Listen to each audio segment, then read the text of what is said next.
This call recorded or trans.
Morning, Delegate Freeland here. Morning, Honorable. Where's your location? Hey. Where?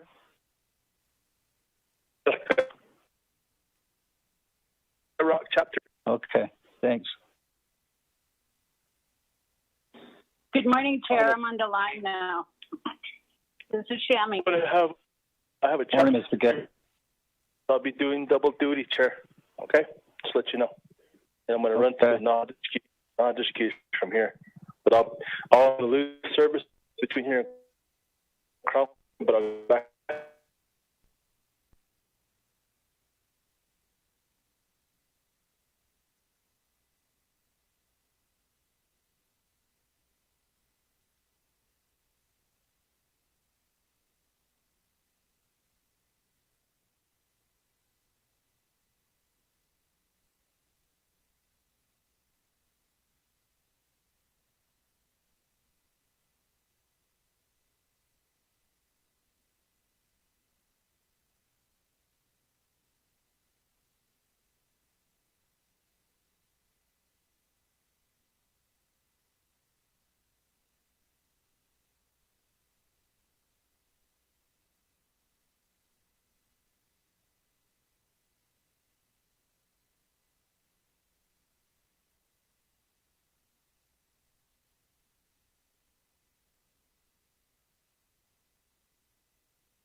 This call may be recorded or transcribed.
Yeah, Pena, Honorable Vice Chair Walker.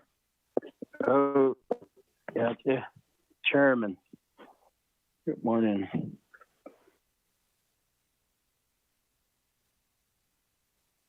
So there's three of us, and Okay. Shamming Therese. So Honorable Charles Noon's on the line as well. Okay, great.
This call may be recorded or transcribed. Thank you, Dr. Yellowman.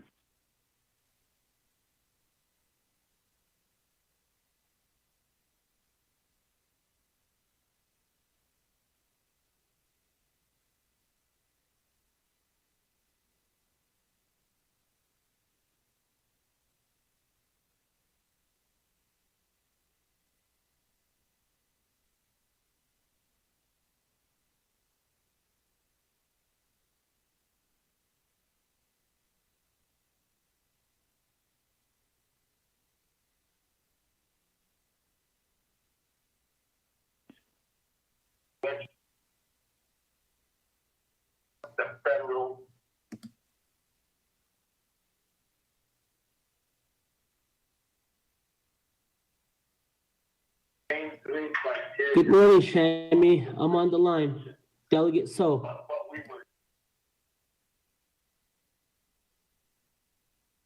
Good morning, Honorable Chairman So.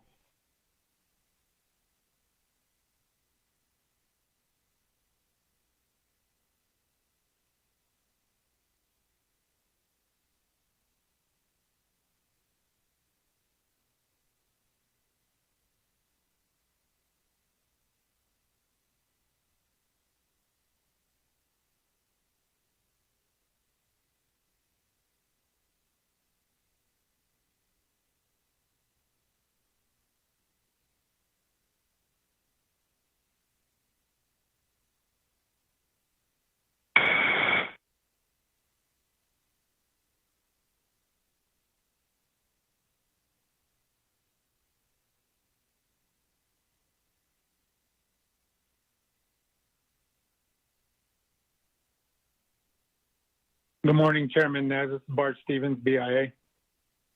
Good morning, sir.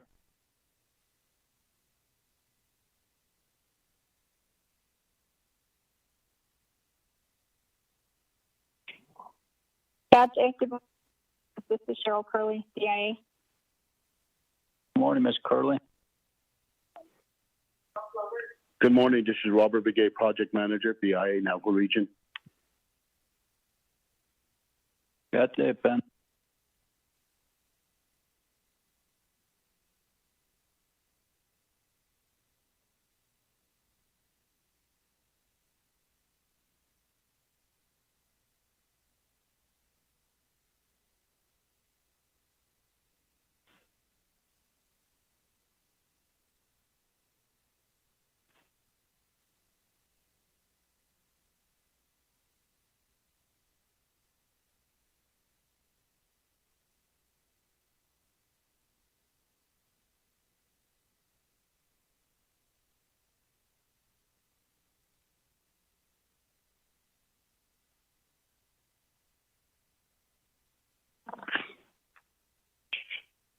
Good morning, Chairman. Callan's here. Good morning, Cicilla. You made the quorum. Thank you. I wish I could get you some coffee for that. Got it, Ben. Honorable members of RDC. What is your location, Cicilla? Good morning. I am having coffee, Chair. Brother, I'm in Minfarms.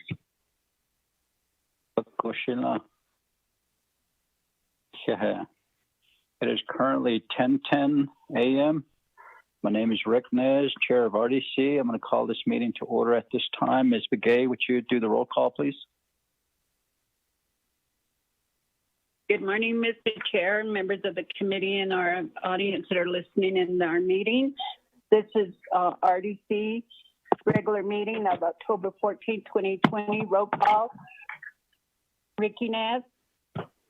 Here. Wilson Stewart Jr. Wilson Stewart Jr. Thomas Walker Jr. I'm here. Herman M. Daniels. Good morning. I'm here. Mark Freeland. Good morning. Freeland here. Key Allen Begay. Good morning. Callan's present. Thank you. Mr. Chair, you have 5 members present, and Delegate Stewart will be joining us shortly. Mr. Chair. Thank you, Ms. Begay, for the roll call. We're on invocation on the agenda. Honorable Daniels, would you offer the invocation?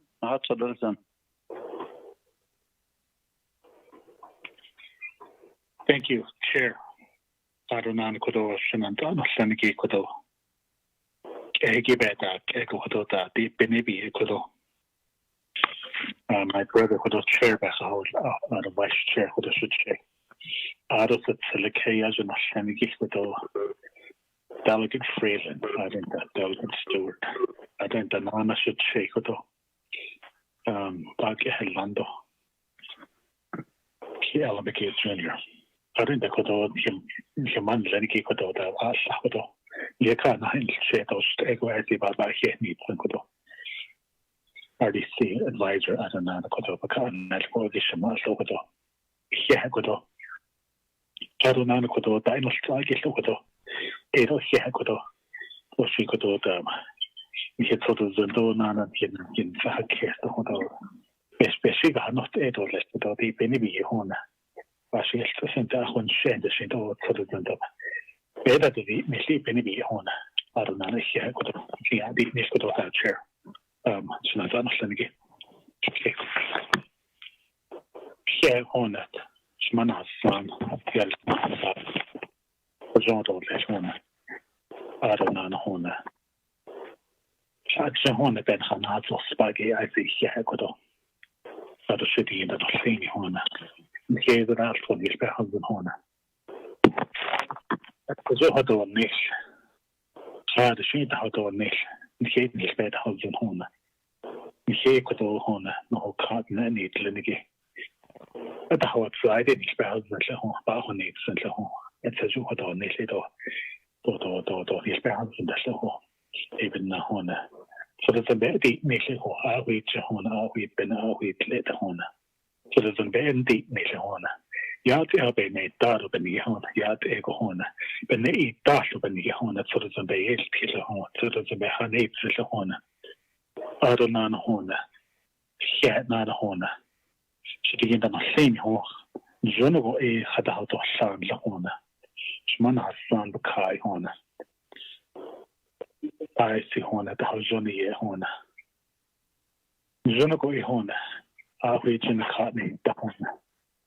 Hona had out of sad and the hon should get a machine hon. Jono said enough.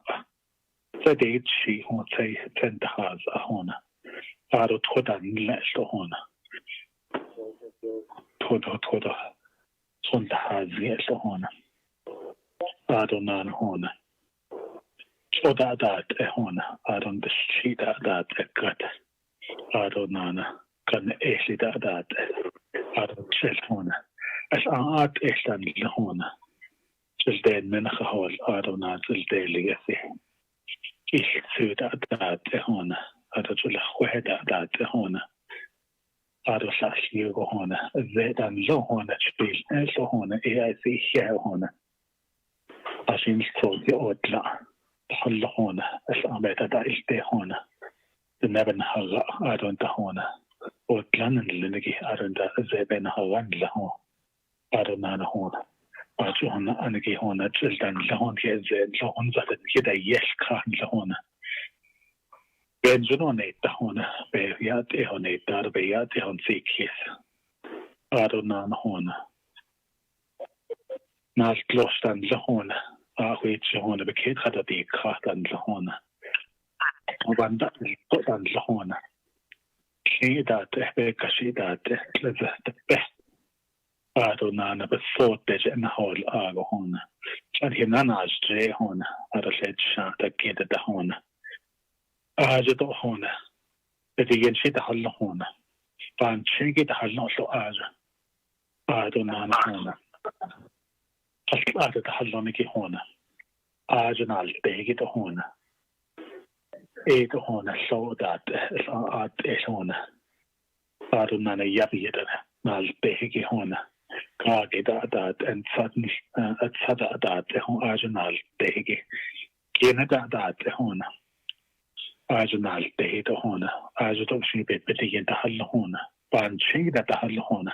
Because you go a hona and get the house of sand the hona. The jada hona. Because I see here hona.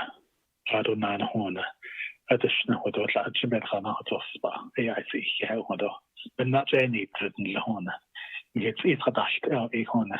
But on a tree, nana go I see here go less hona. Should he in a scene on? Nana go less hona.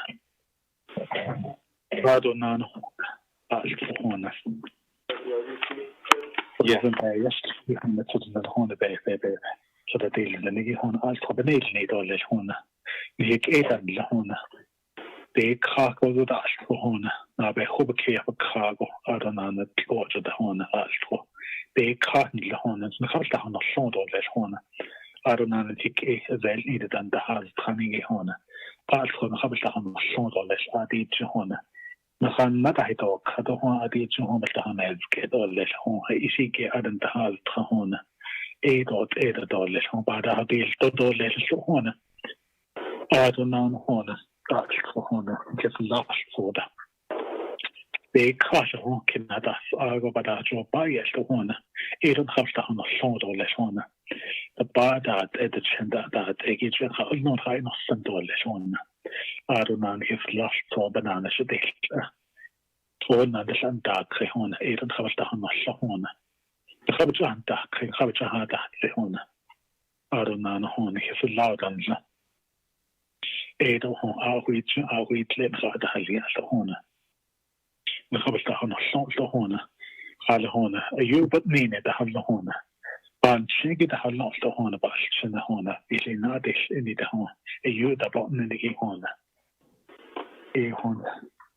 خبصنا نصوت ولا شونه أدونا دايني شونه تهاو زنده executive branch أدو judicial branch legislative branch أدو خبصنا نصوت ولا شونه نبي خوب كي كارو هونه نات أنا إتلا هونه السلسلة هستا هونه Navajo Nation president شنلا أرندا vice president شلا أش إيدو هون أربعندال نشيدا هونه دي بنيبي هونه شبلا هونه صوت ولا شون أدو legislative branch لو شتا يجن لهون سنسل كان لهون أربعة إنيش speaker إيدو أش كون خبلا هونه صوت ولا شون أدو نانا judicial branch شما أربعة إنيش لهون إيدو هون شبلا هونه صوت ولا دي بنيبي هونه أدو نانا نجو شبلا هونه صوت ولا شبلا هندك لو شبلا هذا ولا شبلا هذا دوك ولا شدي نانا سيني هونه أدو نانا نخيدو هونه أخويتش هونه نانا شيش هونه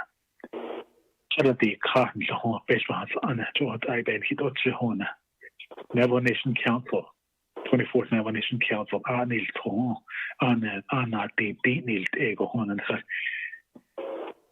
هذا هالشيار ولا شون شديد أنا سيني هونه فرمان خاش سندان لهون دي كاجو هون دا كاجو هون بنانا شديد إيجو أشكو هونه نخبر لهم الصوت ولا شون نخبر هذا الشيء هونه بلي نادي إني ده هون نخبر لهم الصوت نخبر هذا الشيء هونه أدو نانا هون بغنا هذا هون بيجدو بخاطر هذا أدن لهون السين هون أدو هون سداش ناز هون ناز نلهون أو بيجودا سبنا الجودا دات هون إيه هون جنوب هون بنادى سلادو هون جنوب هون بتكون نادى سكاد ولا هون بكون هذا تلك ولا هون أدو تلو خد هذا أدن لهون بعد هاد إنك هون بعد أدن لإنك هون جنوب إيبا نادى سلادو ولا هون شنات أني دن لإنك هون ألخو هون كي دن لإنك تهوي آجو هون يات إيجو هون بعد أدن لإنك هون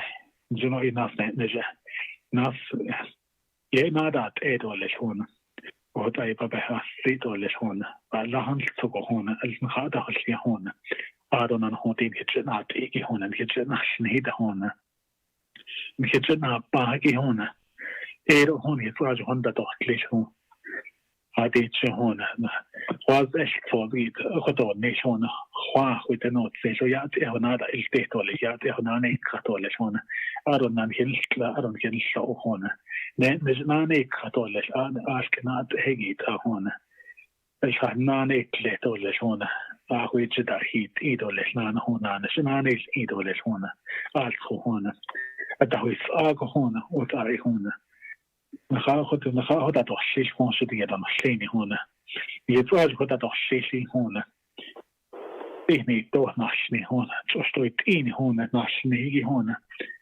coronavirus جو هذا يوجب لكانا أدو تيني دو جو هذا هون وهذا هون هني جيل هون إيدو هون يتواجه هذا أدوشيش هون خارج شي هون أدو لي هون دون ناجن خاون تدوشيش نهو كوفي ياجو هون أدو لأنتها دون ناجو هون ألت هون ليش أنت دوت ليش سبين دوت ليش هون سانت نسائل كده ناكيل كده نتخيل كده نتيل كده بالله جو هون بالله ده هون ده دوت ليش هون شدينا ماشيني هون هرون هي ديت زي دولشني كده نيشني نخيلا ديت زي شنو خها نيش هون أود إيه دولش هون شدينا ماشيني هون هرون أنا ياد إيه إني دار ولا شيء إيه ديت هون كنا أنا شديد نيش هون ياد إيكو هون إيش دخلتي هون نال صوصني دافع صوص هون أنا هاي دوت تيجي دونا هون نبغي يدوت كي هون جنكو إيه هون بإيش دخلتي نتو هون الصاد يعدد إيكي هون الصاد هون ب ناس إيش ده ولا شيء هون بإيش إيش كي ولا شو صاد ده أي نانجي هون بإيش إيش كي ولا صاد أدان نانجي هون إيه هون ديتش بنتي لشون أرونا هون صاد نالصوص إدنا هديت أيضا هون إيه هون هون صاد تصوت اليات إيه هون بيكش هديت لتونا يات إيه ناس بدأ ديل هون شيء تو ولا دعيل هون wat edo le hon shudi da machine hon ni hier han not edo le hon as for der hon da hat die den hon da na ha hot shit le hon as for der hon ja sind hit nedo le kul hit nedo le hon wat ai to der do le hon as for den hit so do le hon ara na o klabe kan da ilte hon da le hon never know hon ja ego hon had det da helt först aja ja ego hon je ben na sani katolisch ara na hon und ich habe det just na o kan hon Native American Church they ho gosh aj da hon eda bayana da edo le hon shik edan le hon ja ego hon Afnadi katolisch ara na ko jo otla aba aja be otla yasani ki hon ja ego hon Shabasam Sodolish Ada as Hona. I do that yestel eve. Baban Fahakes Hona, Anage Lohon, do that yestel Hona. Boisa Ohoban Fahakes Hona. What Edolish wants to get on a sling home. Do that one send it for this and Dolish Hona. I don't know. I can't be the way for this is got Hona that is God. How cheese that it's Hona. I don't know Hona. Yat Ego Hona.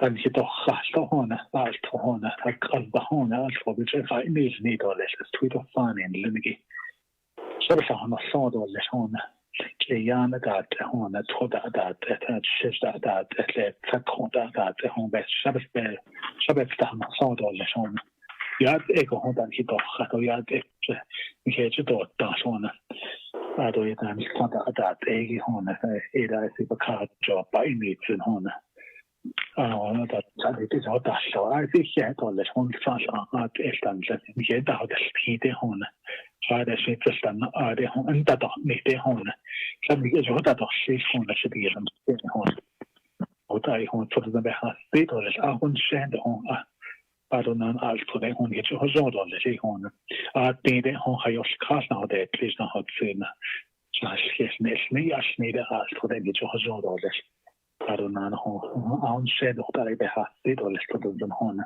och så har street dollars i och så har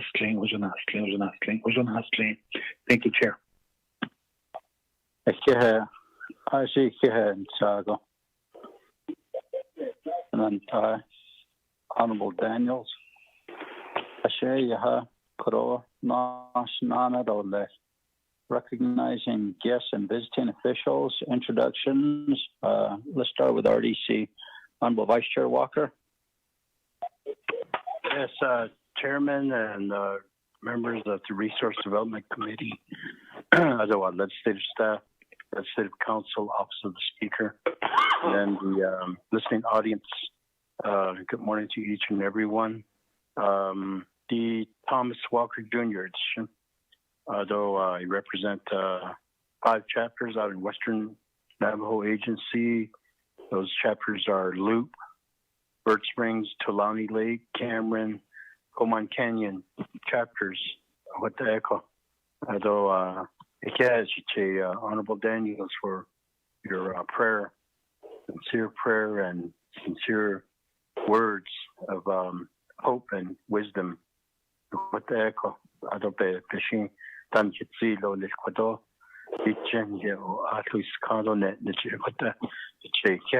Thank you. Thank you, Vice Chair Walker. Honorable Stewart.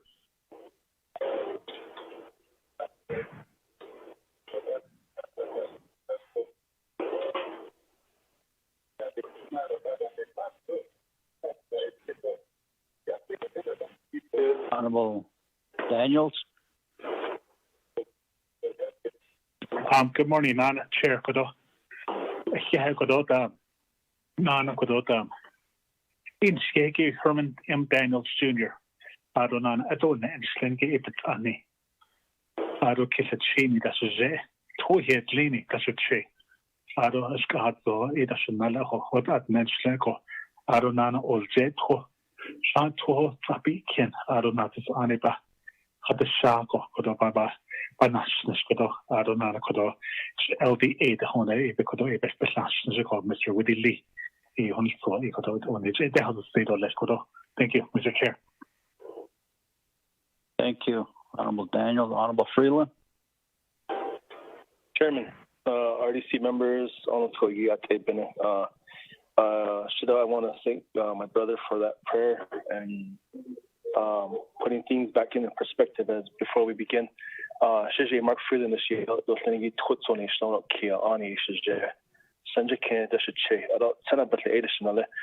have 8 chapters out here at Eastern Navajo. Chairman do I have Telkaido, Kelkaido, Honestly, Nayeze, Jadahatin, East Osaka, I have all those 8 chapters. So I've been 2 chapter meetings today, but I'll be on the line. Want to thank. I have my chapter manager, Mr. Danny Simpson, on the line from Nayeze, as well as Carmen Campbell from Hamas Mountain Electric. But good morning. Thank you all, and God bless and stay safe. Thank you, Honorable Freeland.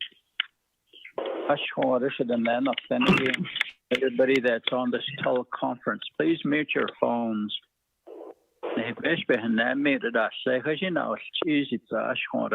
Please put your phones on the. Thank you. Honorable Kialam Begay.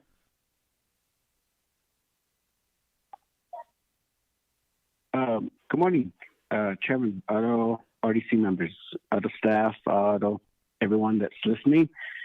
Kudo that and Stonky Ani, this treat me nationally. 5 chapters, a representation to the Navajo Nation Council and representing the central agency to the Resource and Development Committee. Low Mountain, Touchy Blue Gap, Mausolini, Salina Cottonwood, and many farms are the 5 chapters that I represent. Ado Sihat Odesha Kudo Tourism behind Gito, Shina, Spain, Edo Listo, Benan Hitzildo Listo, behind me, call Sihat Odesha. Chairman, thank you.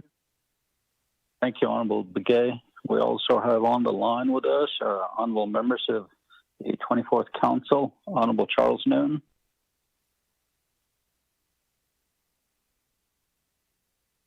Good morning, Shana, Ado, Budget and Finance Committee members, Ado Shiyaj, Honorable Daniels, Ashat, and Citizen Lado. It was really good to hear you pray for all of the people. So I am on the line. I do have a legislation that will be coming before the committee. I would like to ask at this time, I know that maybe now is not the time, but just to put it on your mind, I'd like to try to go ahead of all of the other legislations. I have an appointment this afternoon that I want to try to get to and not have to juggle being on this meeting and presenting it while I'm at my appointment. So I'd like to ask the committee to consider putting the legislation first so that I can get to my appointment on time. So with that, Shana, Honorable, for introducing me and allowing me to speak. Thank you. Honorable Chairman Otterso.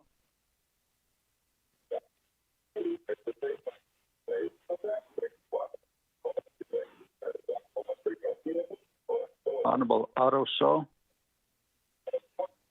You have to unmute. Good morning. Good morning, Delegate Saul. I'm on the line, and good morning. And just want to I don't get to hear you guys all and members of the Resource and Development Committee members. Thank you. Any others, colleagues on the line? None? RDC staff, Ms. Begay?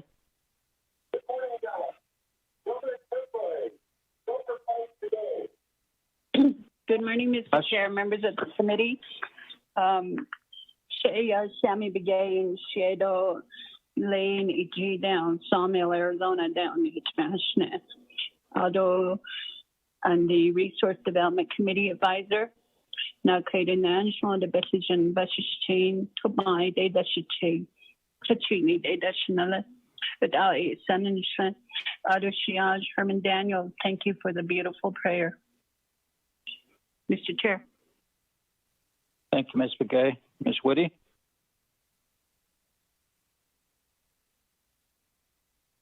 Good morning, Chair. Ado RDC members Donaldson, Mikito Anastoyat Eben, Shay Teresa Woody and Chiado Topahate Shado, the passage in the Ebashindo Kiani, the Chido Tunajane, the Shanale, Nana Steamboat, they go in a Shah, or could end today, and the office and national show, Ade Hashnet. Ado and the Anastoyat Eben in Hidini, or Lace, Ado. Mr. Daniel, Fiat Eto, and the General Tadins, and here, other delegates that is not in Hito, Fiat E Benedole, Mr. Chair, yeah. Thank you, Ms. Whitty. Ms. Khan? Oh, here I am. Yad Dineshik Shay Mariana Khan, Dashajina. Donna and Slinigi To here gleaning Nisle. Bashes chain ya but ani. Dashe che ya ashche senje kine dashanala. Cha wa hodrana de hit ant besh be hashne. Che ya agat the nisle. Ado besh ba dasa ana bes dashnish. Asha Shiaj Delegate Daniels. Naha Sodinilsen. Ado Ashahet Nahaso Prego, the ECNIS. Thank you one and all for coming and listening to the work of the Resources and Development Committee. Back to you, Mr. Chair. Thank you, Ms. Khan. Let me go to Speaker's office, Ms. Yako. Hi, good morning. Thank you, Chair and members of the Resources and Development Committee. Yas Bene Shea Melinda Arbiso Siako in Spido, Nanjani Shonki, Ani Dashin, Twitch eating Dashado, Dashin Dashanala. I am a legislative staff assistant for the Office of the Speaker.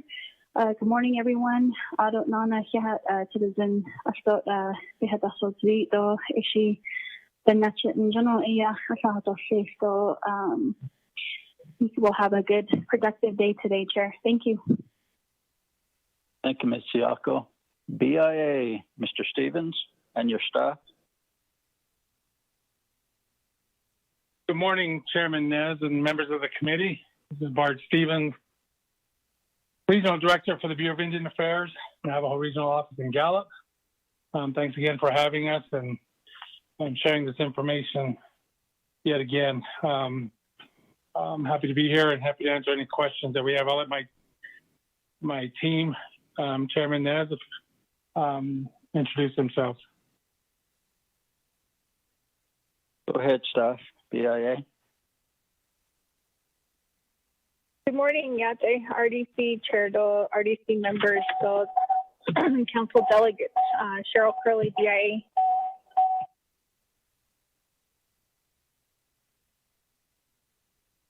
Go ahead. Yate Ben Robert Begay, Project Manager for the RMPA EIS.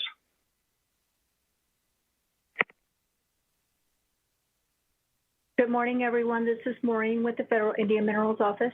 Thank you.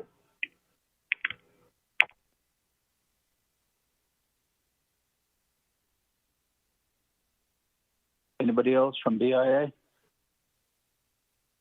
None? NECA, Mr. Grubbs?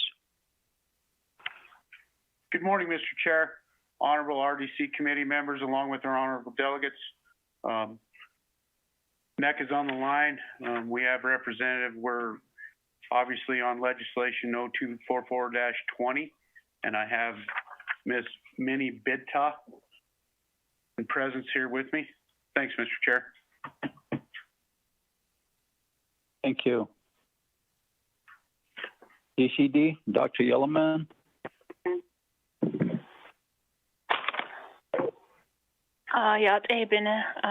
Honorable members of RDC, good morning, and to colleagues and listeners on the call as well, staff.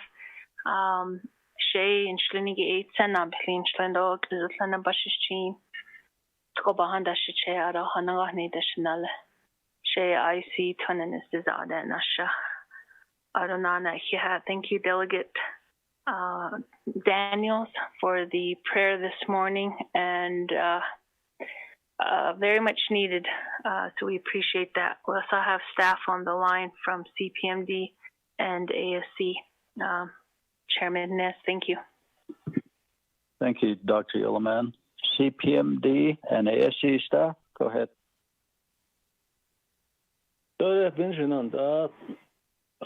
Honorable Chair, Ricky Nez, all members of the RDC committee. This is James Sadakai, Department Manager for Capital Projects Management Department.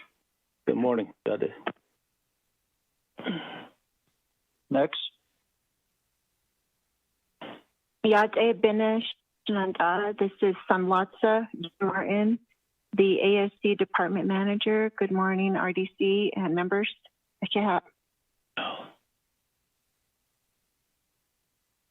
Next. None. Do we have Richard Gay on the line with us from Heritage?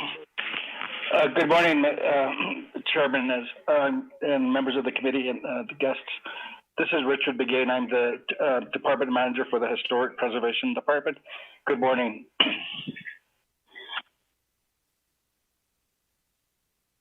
Department of Justice. This is Michael Darty from Department of Justice. Good morning, everyone. Good morning, Chair. This is Catherine Balzowski from Navajo Nation Department of Justice.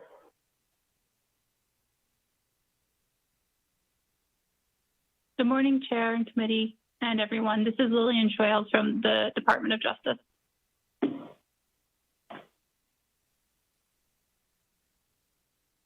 Thank you. APA, Mr. Whaley.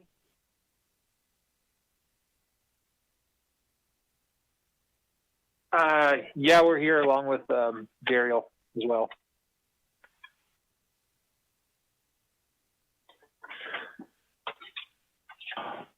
Thank you. Anybody else on the line like to introduce themselves? Good morning, sir. This is Etsy Anderson Abasta from Office of the President and Vice President. Thank you. Good morning, Etsy.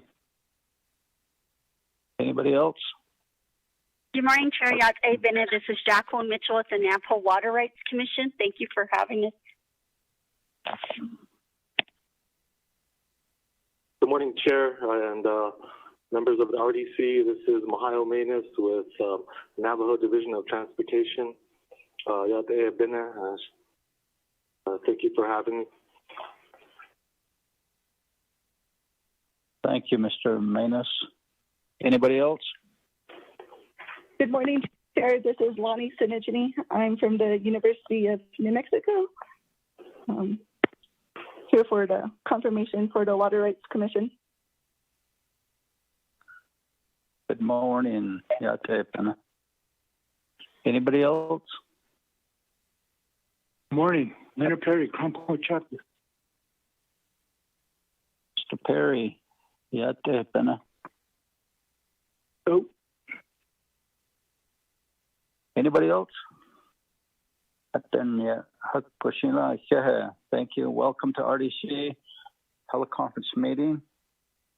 We're down to reviewing and approving the agenda. Honorable colleagues, Ms. Begay, would you please read the agenda? Mr. Chair, members of the committee, Resource Development Committee of the 24th Navajo Nation Council, teleconferencing RDC regular meeting, October 14, 2020, 10 a.m. agenda. Presiding Ricky Nash, Chairperson, Thomas Walker Jr., Vice Chairperson.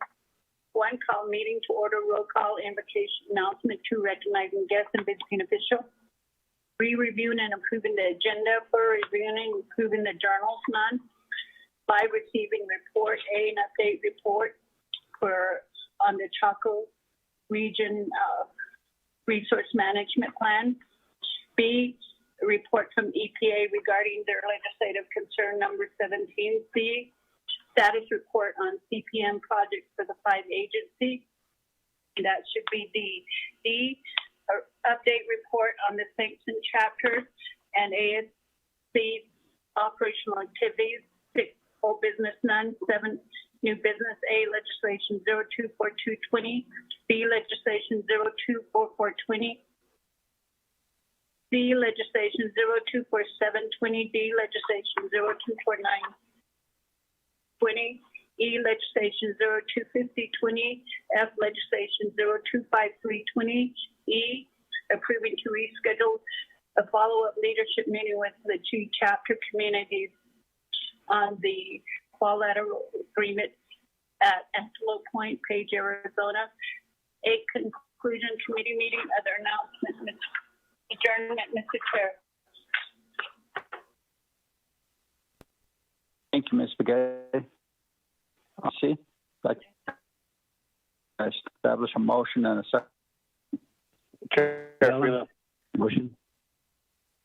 Honorable Keelan Begay, motion, second by Freeland. Honorable Freeland. Thank you. Any questions? We also have Honorable Stewart on the line. Honorable Stewart, welcome. Snandai. Good morning. We're on approval of the agenda. There's a motion by Honorable Keelan Begay. Freeland. Snandai. There's a request to move legislation 253-20 to A, and all others will go down. So, and then B will be 220, and then others will just change down the rest of the legislation. So, how that would change is to have legislation 253-20 come before all the legislations. That would be Amendment 1. Chairman, Freeland. Yes. Go ahead. We actually need to make a request to have the legislation for the reports, Ashbiga. And then we can move that legislation up to A. We can amend the agenda first, and then when we get to reports, what we'll do is suspend the floor rules and go directly to legislations. Would you like to motion for Amendment 1? I'll motion Freeland. Honorable Freeland, second by Stewart. Honorable Stewart, second. Any questions? None. Move legislation 253-20 to A. No questions?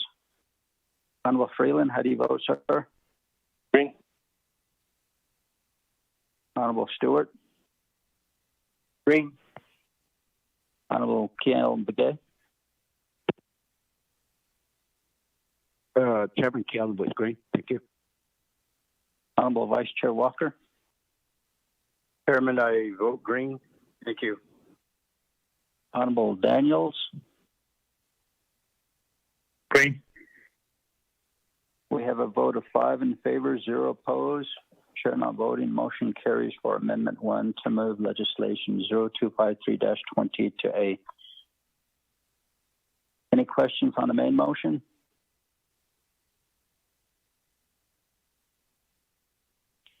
None.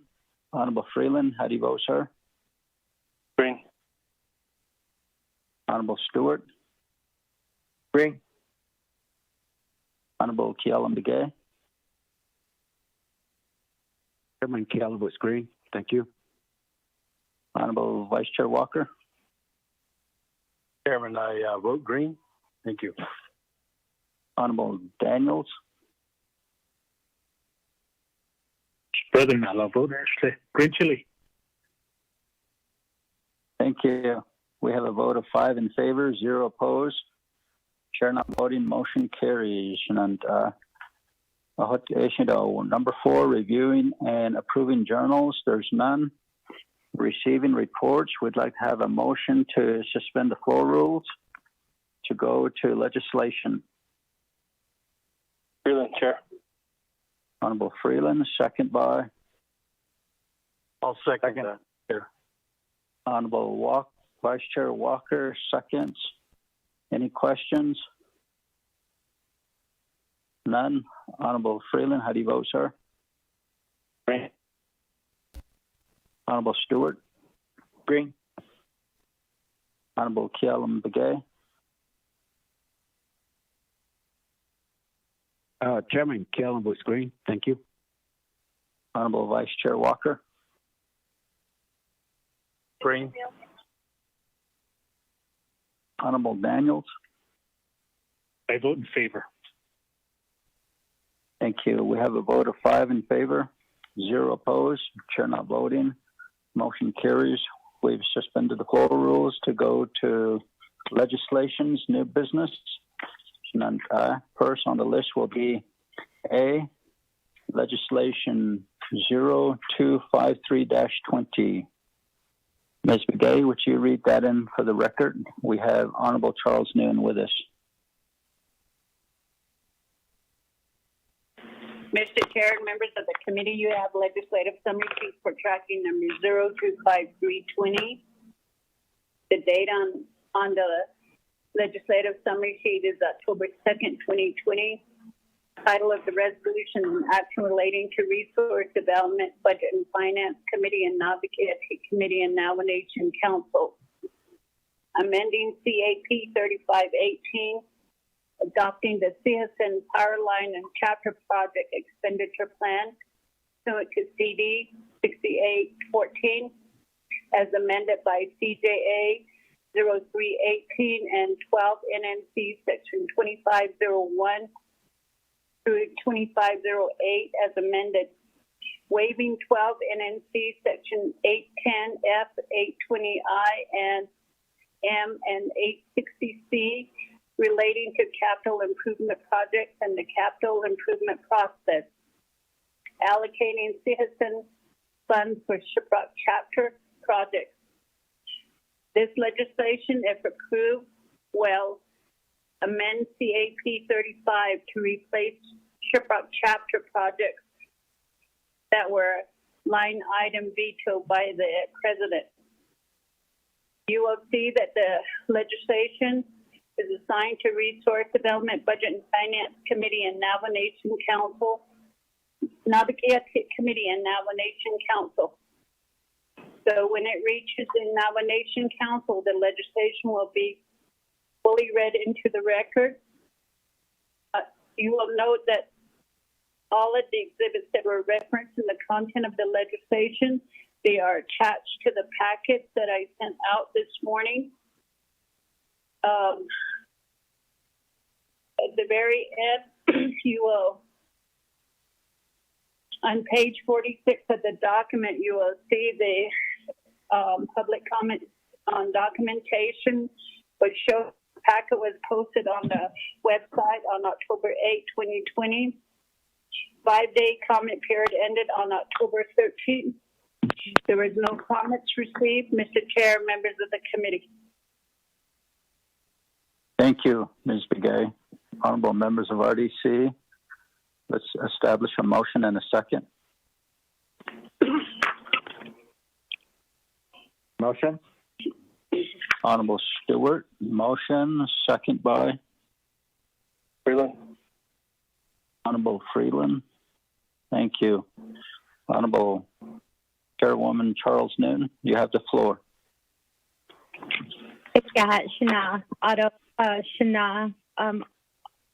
Honorable Stewart, Honorable Freeland, thank you for the motion and the second.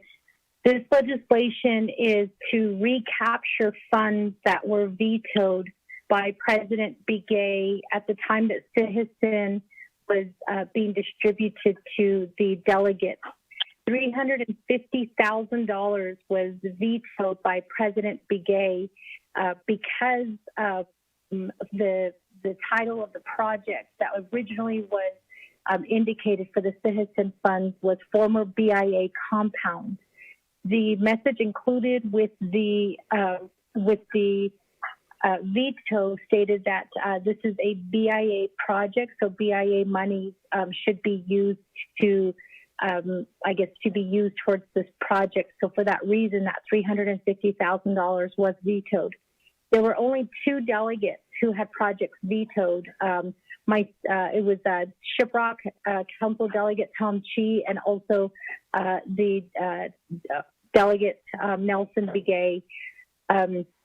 And so we both are working towards recapturing those funds so that we could use them for citizen projects. So right now, the $4,166,666.67, that whole amount was not given to Shiprock because of the $350,000 that was vetoed. So what we did was the Shiprock community came together in, I believe it was in July or August of last year, and we held a meeting, a public meeting to discuss these citizen funds. And in that, we identified a few projects that we could use that $350,000 for. So the projects currently that it is $110,000 to build a monument at the Veterans Cemetery. There's also $15,000 for a veterans water line. The veterans did go to the state of New Mexico and they did receive funding. They were short $15,000.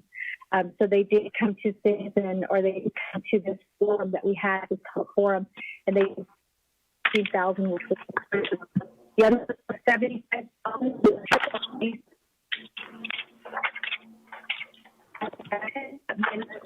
for young kids to stay in that field. Honorable Charles Newton. Honorable Charles Newton. Yes, can you hear me? Now we can hear you. Go ahead. Okay, I apologize. The Shiprock baseball field is another project that we identified, awarding or giving them $75,000. That baseball field currently looks abandoned, but many of our kids still continue to play on it. It's made up of dirt and pebbles, and some of the fencing was cut on that baseball field. So we're hoping to replenish that field and then also to fix it up for the kids. The last one is to purchase a portable building for elected officials. The reason is that many people in the community complained about not having, access to our elected officials, not knowing where they were at. They would call and leave messages, but the officials, it was very hard to get a hold of them. It used to be at one time our elected officials could have offices in the chapter house, but that changed. And so elected officials they cannot have offices in the chapter house. So that was the purpose of buying this portable building for elected officials so that we could have a place where the community can come by and visit with elected officials. It would also serve as a conference room for meetings, people who want to hold meetings in the community when the chapter is not available. So the portable building for elected officials was something that the community asked for. Again, these 4 projects were selected by the people of the community, and that's how we proceeded forward. The total funding of all 4 of those projects is $350,000. All of the exhibits are attached.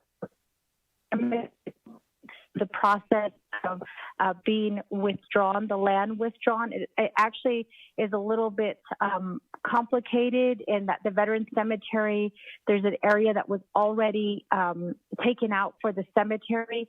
It's just a matter of making sure that the paperwork covers that area. If not, we will have to go through and we have to work towards withdrawing that area. Part of the area does technically lie in the current cemetery, where the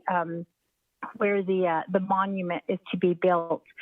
So it is a little bit, we have to go back and we have to look at them and make sure that we have that completely mapped out. But at this point, CCMD did sign off on it. of the building that is going to take place may possibly be in the area that's already been pulled. The land has already been set aside for the current cemetery. And everything else is set and ready to go. So for that reason, I am presenting this legislation before the RDC committee so that hopefully we can recapture these funds and start working towards making Shiprock, I guess, to try to address these issues in Shiprock. Thank you. I stand for question.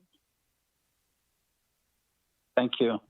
Honorable Charles Newton, Samantha, honorable members of RDC. Do you have any questions or comments?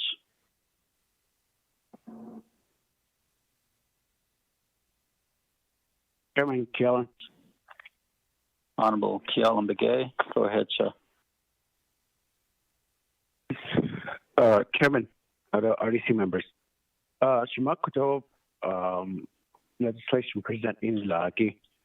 I'm trying to look at the previous document that was vetoed. Ash 350,000 nakist yep veto was that a partial line item veto? And so the original CAP 3518. So that's the only one that's is being requested for to recapture that particular. So out of that 350 is being the deep has ongo a in short a budget Shima Chairman. Thank you. Honorable Charles Newton. Thank you for asking that question. Yes, the 350,000 was line item vetoed by President Begay. And as I stated in my presentation, Nelson Begay and also Tom Chi were the only two delegates that had a project that was line item vetoed. Honorable Nelson Begay did move forward before he resigned or before he gave up his seat as council delegate. He did try to move forward to recapture those funds as well. I don't remember what happened to that legislation, but with this one here, it is specifically for $350,000. And I'm looking for the document that states the breakdown. I believe that may be the very first document that is attached to the very first exhibit.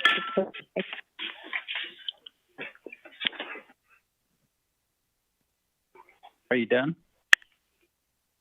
Yes, I am. Thank you. Okay, thank you. Honorable Begay, do you have a follow-up question? No, I don't, Chairman. The citizen funding, Zagito, in the previous council were given to certain amount to each of the district. I know a rock point, a road basically on this, and the a veto next door. That's what Kodoshima is referencing, the one for the delegate Nelson Begay's chapter representing a rock point. Basically, you identify the land, veto So, I don't have a problem with the legislation. It's just a matter that citizen funding, just wondering why it's taking this long just to give the amount back to the chapter that was line item vetoed. Of course, she added it's going before the full council because this is a council resolution. Chairman. Thank you, Honorable Begay. Honorable Charles Newton. I'm glad that you asked that question about the time frame. So what happened was the community met in July or August. At that time, we passed a resolution, a chapter resolution, and then I went forward and we did the legislation. But we ran into some problems, and so I wind up having to actually try to address the citizen problems before restructuring these funds. And the problem was that we originally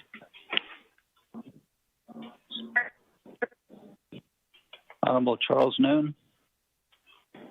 Sorry, can you hear? Try Hello? again. Yes, go ahead. Okay, so as far as the timeline goes, so what had happened was we originally approved to buy the BIA sirens that are located here in the community.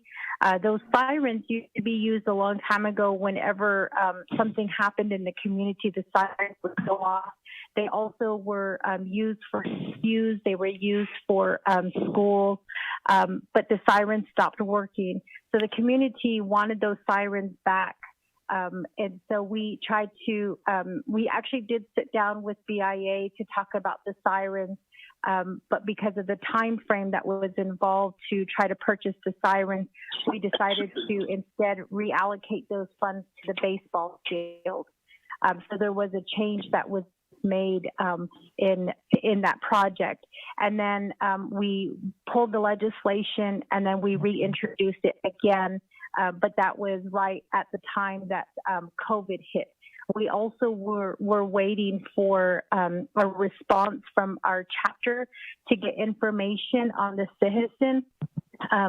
But our chapter coordinator does communicate at least with me and the chapter president. And so I did send an email to the elected officials and then also to DCD. And then I believe RDC and Budget and Finance was also CC'd in that email. And that email was sent back in the beginning of December. Again, I did not get a response back on those projects, the project updates, until July of this year.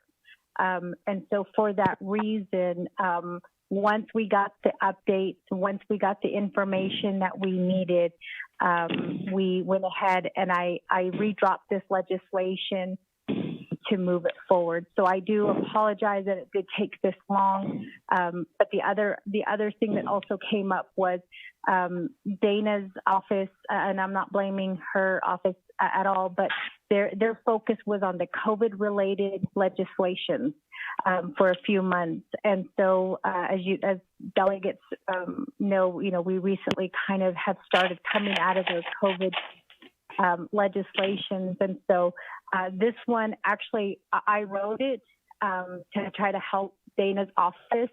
So I wrote everything and attached everything, and then I just presented it to her to approve the legislation and to move it forward. And so it was approved last week, and that's why we are here at RDC. So I hope that answers your question as far as the time frame in dropping this legislation. Thank you, Honorable Charles Noon. Honorable members of RDC, any other questions or comments? Honorable Daniels, go ahead. Yes, thank you, Chair, the Vice Chair, honorable members of Resources and Development Committee. Legislation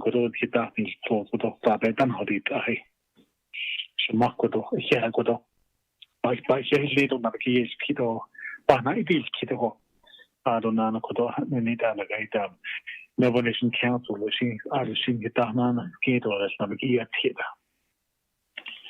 so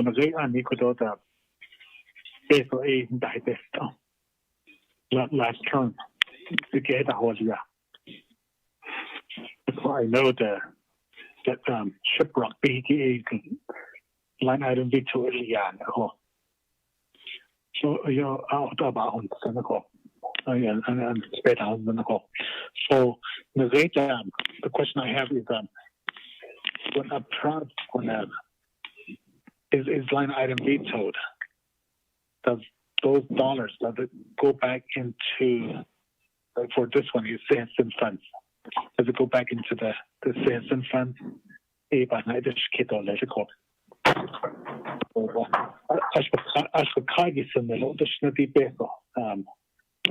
So iri ba hai dash kito na ko ano na ko do na gaidam ani ko do o ya ba hin ko do na gaidam line I will wait to lia ko do na gaidam finally ta na gaidam council delegate long ko do na Tom Chi so the front line I will wait to chi ay na ko ay hanat lo ho ji jo so iri ba hai dash kito na ko so the dollars that they go back into citizen funds so iri ya ko do na gaidam. You know, it's probably still there, but it might be best kid as well. Thank you, Chair. Thank you, Honorable Daniels. Phone. Someone needs to mute their phone. Thank you, Honorable Charles Noon.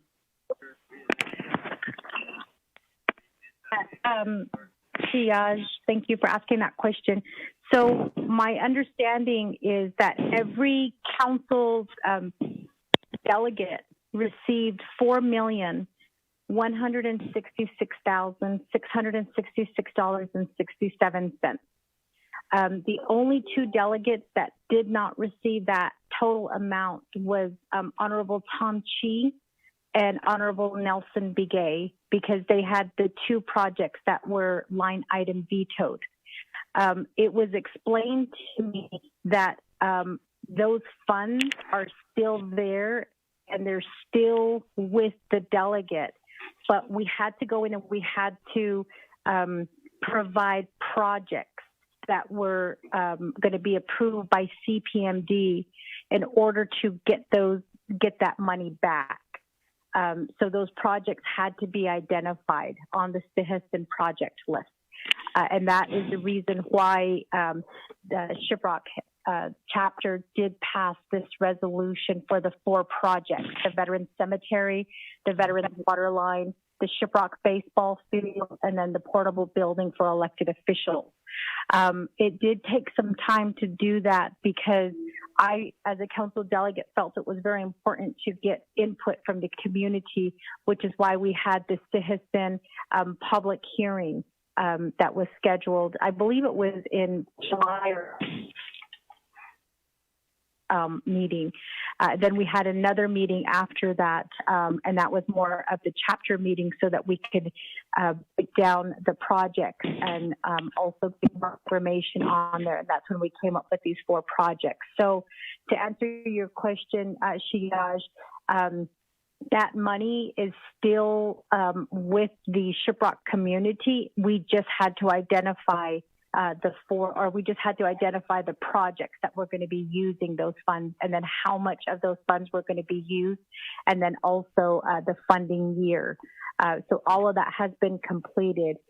Once $350,000 is approved, then I can say that we did receive the $4,166,666.67. So at this point, we cannot say that because the $350,000 has not been accounted for. So I hope that answers your question, Shihab. Thank you, Honorable Charles Noon. Any other questions or comments, honorable colleagues?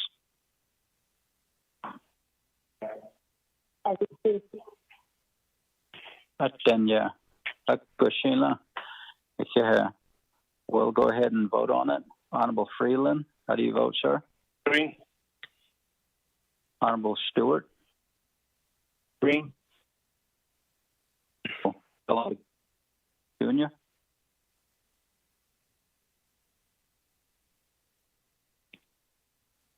Kevin, I believe you recognize me, but this is Delegate Kielmge Jr. voting green. Thank you. Thank you, Cecilia. Honorable Vice Chair Walker. Chairman, I vote green. Thank you. Honorable Daniels. I vote green. Thank you. We have a vote of 5 in favor, 0 opposed. Chair not voting. Motion carries for legislation 0253-20. Thank you. Honorable Charles Noonan. Thank you. So, I'm sorry, our RDC for hearing this legislation and also for letting me go first. Just let me explain really quickly. The reason why I asked to go first is because I do have a doctor's appointment. I have currently a sciatic nerve that is being affected, and it's very difficult to sleep and walk. And so that's what my appointment is for. So I really want to say thank you for hearing this legislation this morning. So I'm heading to my appointment now. Thank you. Shana. Thank you. Be safe out there. Next, B, legislation 0242-20. Sponsored by Chairman. Honorable Mark Freeland, Honorable Kialam Begay. Go ahead. Chairman, I'm sorry. I apologize. Before we go on to the next legislation, I think RDC does need to get a full review of the CAP 3518. As you know, this is long going.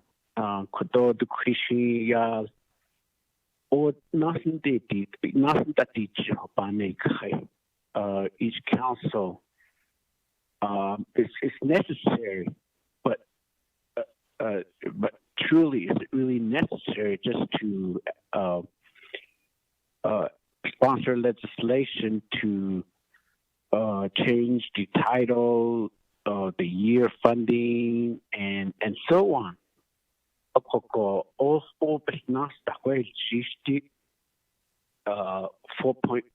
The Queen Million she based that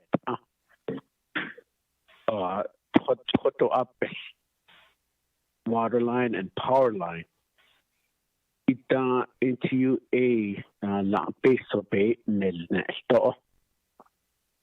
Akoko hagon nashin pohnet zagon that the committee. I think we could sponsor legislation that some of these could be just as administrative matter in a way. Because I guess this is one of the red tape that the council, she has to go through several committees just so that the community of Shipra is going to get back the funding. She has to go to Resource, Budget and Finance, Navajo Committee, and the Navajo Nation Council. So obviously, the next week, if she wanted to put this on the Anabi Committee, the Navajo Nation Council, if not, it'll wait until maybe January. Because local projects, local chapters, they just have to kind of sit back and wait to get these fundings to the local chapter.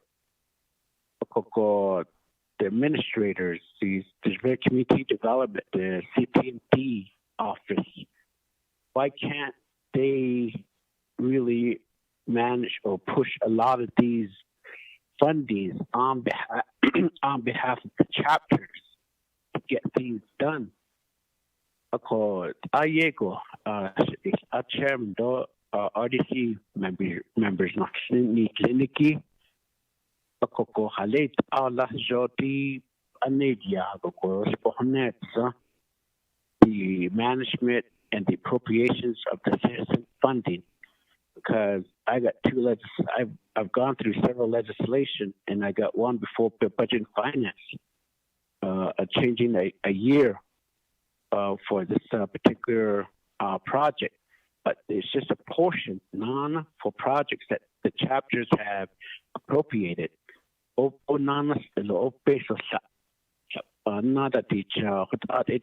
Complete projects that those no the band So 8 days Oh. ago, Chairman, I apologize. Thank you. Honorable Begay, perhaps what we can do is discuss it during the announcements, and what we can do is amend the agenda and add it under new business where we approve our meetings and request to have that full review of legislation CAP 35-18, the citizen funds and projects for chapters. What else? We can talk about it during announcements or amend the agenda and add it to a leadership meeting for RDC, or we can just request it to have it before the full Nabikiyat so all our colleagues are well aware of it. We could do that, Chairman. But maybe preferably that we prepare and make a good presentation before the full council. That RDC will plan on making recommendations. So maybe have a meeting, have the RDC meet with the program, and then add in we forward this to the full NABI committee for their participations, and then making a report to the NABI committee.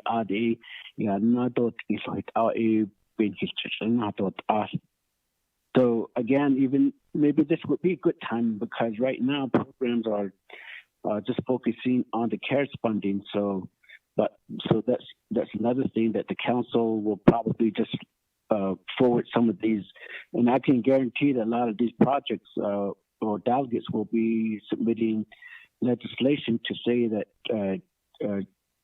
the appropriation years, change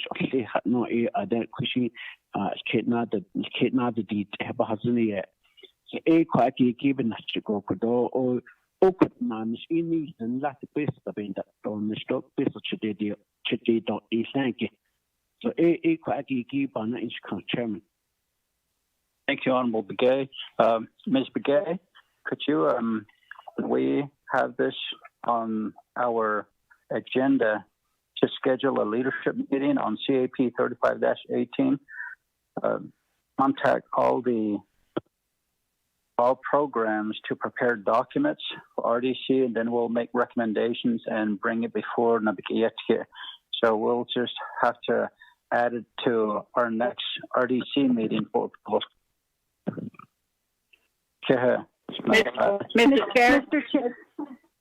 Mr. Chair and members of the committee, you can amend the agenda that you have today and add that on. That would give us enough time to, or the programs enough time to work on the report that you're asking for. We won't have a meeting next week because of the fall session, but we will be meeting until October 28th. And so if we add it on to the agenda at the end of the new business items, when we get down to the last item under new business, at that point you could amend the agenda and add that onto your working agenda today. Ms. Begay, Ms. Khan? Oh, I was just going to add that about 3 meetings were held: Department of Justice, Office of Management and Budget, Division of Community Development, and Office of Legislative Counsel on producing legislation for an administrative process for these types of changes. And so if we have a leadership meeting, I would suggest that the individuals who were involved in that discussion and developing the procedure, so that we don't have any more of these change year from year and change project names, need to come for legislation. And those individuals were LaTanya Johnson of Department of Justice, and OMB staff, the main person there at OMB, not Mr. Dominic, but I forget her name. Anyway, I'll get their names, and then you would want them at this meeting because we were just steps away from having the procedure to take this out of the legislative process and to go administrative fix. Mr. Chair. Thank you, Ms. Brown, for that. We will go ahead and when we're done with the business. Let's go to legislation 0242-20. Ms. Begay, would you add in for the record, please? You have legislative summary sheet for tracking number 0242-20. The date on it, September 30th, 2020.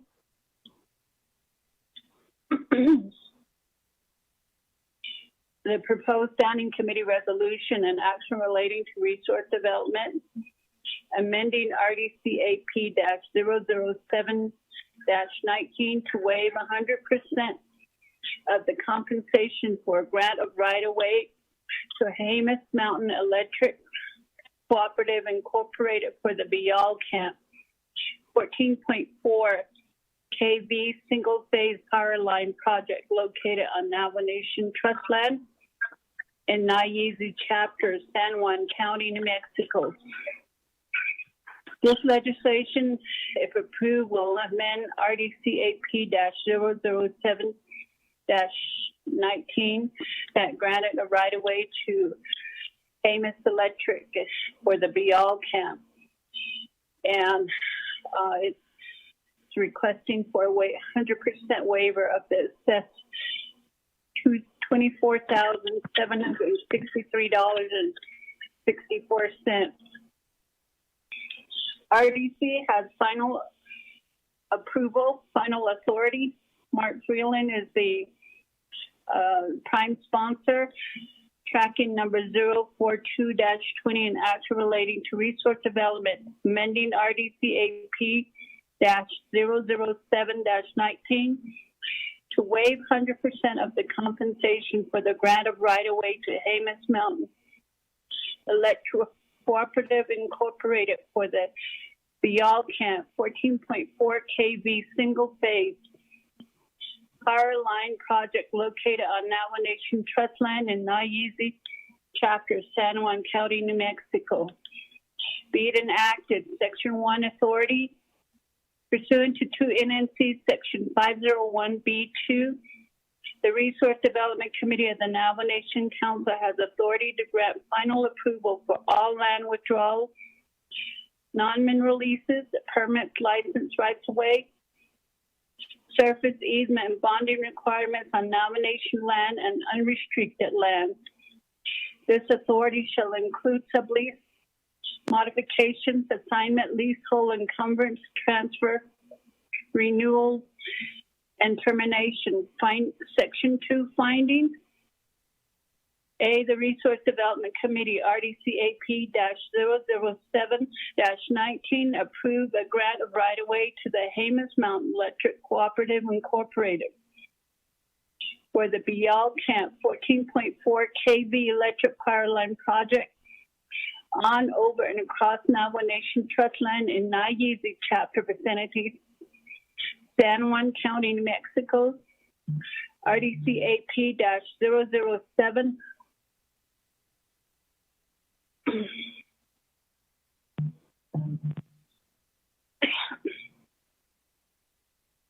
19 is attached as Exhibit A without amendment. B, RDC Committee Resolution, RDC B 9718, limit the amount of waiver consideration to more than 50% for utility companies. Pursuant to RDC D-97-19, RDCAP-007-19 waived $12,381.82, which is half of the assessed consideration of $24,763.64. B, Hamas Mountain Electric Cooperative Incorporated requests an amendment of Resolution RDCAP 007-19, authorizing 100% waiver of the assessed consideration of $24,763.64. Section 3, approval. A, the Resource Development Committee of the Nomination Council hereby amends RDCAP Section 3 as follows. Paragraph B, the Resource Development Committee of the Nomination Council hereby waives compensation of 100% of the assessed $24,763.64 for the right-of-way project because of this. It has determined that accepting the agreed upon compensation and waiving valuation is in the best interest of the nomination pursuant to 25 CFR Part 169.110. B, the Resource Development Committee of the Nomination Council hereby authorize the President of the nomination to execute any and all documents necessary to effect the intent of this resolution. All of the exhibits that are referenced in the content of the legislation is attached to the packet that I emailed out this morning. You will note that on page 10 of 10, the packet was posted on the Nomination Council website on October 5th, 2020. 5-day comment period ended on October 10, 2020. There was no comments received. Mr. Chair, members of the committee.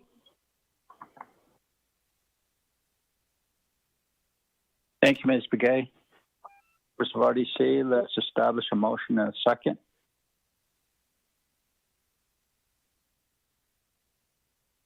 Nanta. Motion. Can you hear me? Motion, Chair. Can you hear it, Chair? Okay. Stewart, second by Honorable Keel and Begay. Honorable Freeland, you have the floor, sir. Thank you, Chairman. I don't know if I can motion or second on these legislations, my own legislation, but Hela Tagos Toledo for the motion and second again. This is a pretty straightforward legislation again. With me, I have my agents today. I have Carmen Campbell from Hamas Mountain Electric Co-op, and I also have a former delegate and our chapter manager from Naiza, Mr. Danny Simpson. This is really an amendment to RDC CAP-007-19, which we approved 50% at Twin Arrows Casino in April of 2019. And we did make the full legislation approval for Eastern Navajo in February of 2020 before the pandemic hit us at Lake Valley chapter. So it's just asking for the remaining 50% to be considered for wavering to make it 100% now. So the additional amount is the $13,000 that Shamar read into the record. It's a pretty straightforward, simple legislation. Bial Camp is a very remote area on the Navajo Nation on Naiza chapter. Our people out there have been waiting for electricity for a pretty long time, and this will really help out the 4 homes out there, and will also expedite the process for construction. Hamas Mountain is ready to start construction as soon as we do, if we do get this resolution approved. So I ask for your favorable consideration, Shnatai, and your consideration and approval. Area Chairman, any stands for questions? Hello? Thank you. I'll go ahead and let Carmen. Hello? Carmen, go ahead, Carmen. Carmen, go ahead. Carmen, could you identify yourself? Yes, this is Carmen Campbell. I'm with Hamas Mountains Electric, and I work out of the Cuba district, which serves the Nageezi area. Carmen, did you say Carmen Campbell? Yeah. Yes. Okay, thank you. Continue. This project was started in 2017, and the majority of it across allotted land. and that has all been approved. This call may be recorded.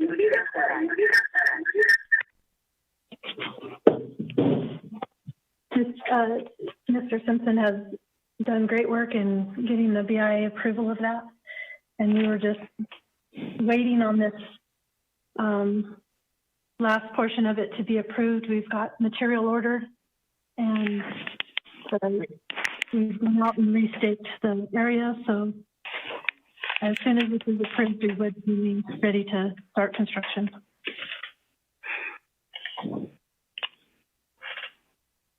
Are you done? Yes. Okay, thank you. Honorable Danny Simpson.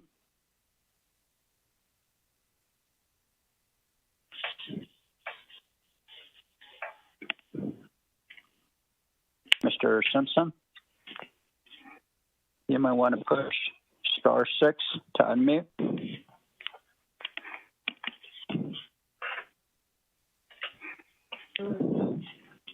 Give me a call right away.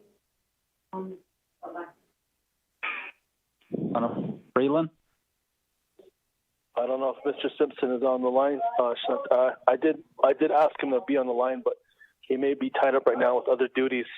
But I appreciate Ms. Campbell's explanation of the allotment. That's probably one of the hardest parts right there, and I appreciate Mr. Simpson's diligence to get those allotments approvals considered and done.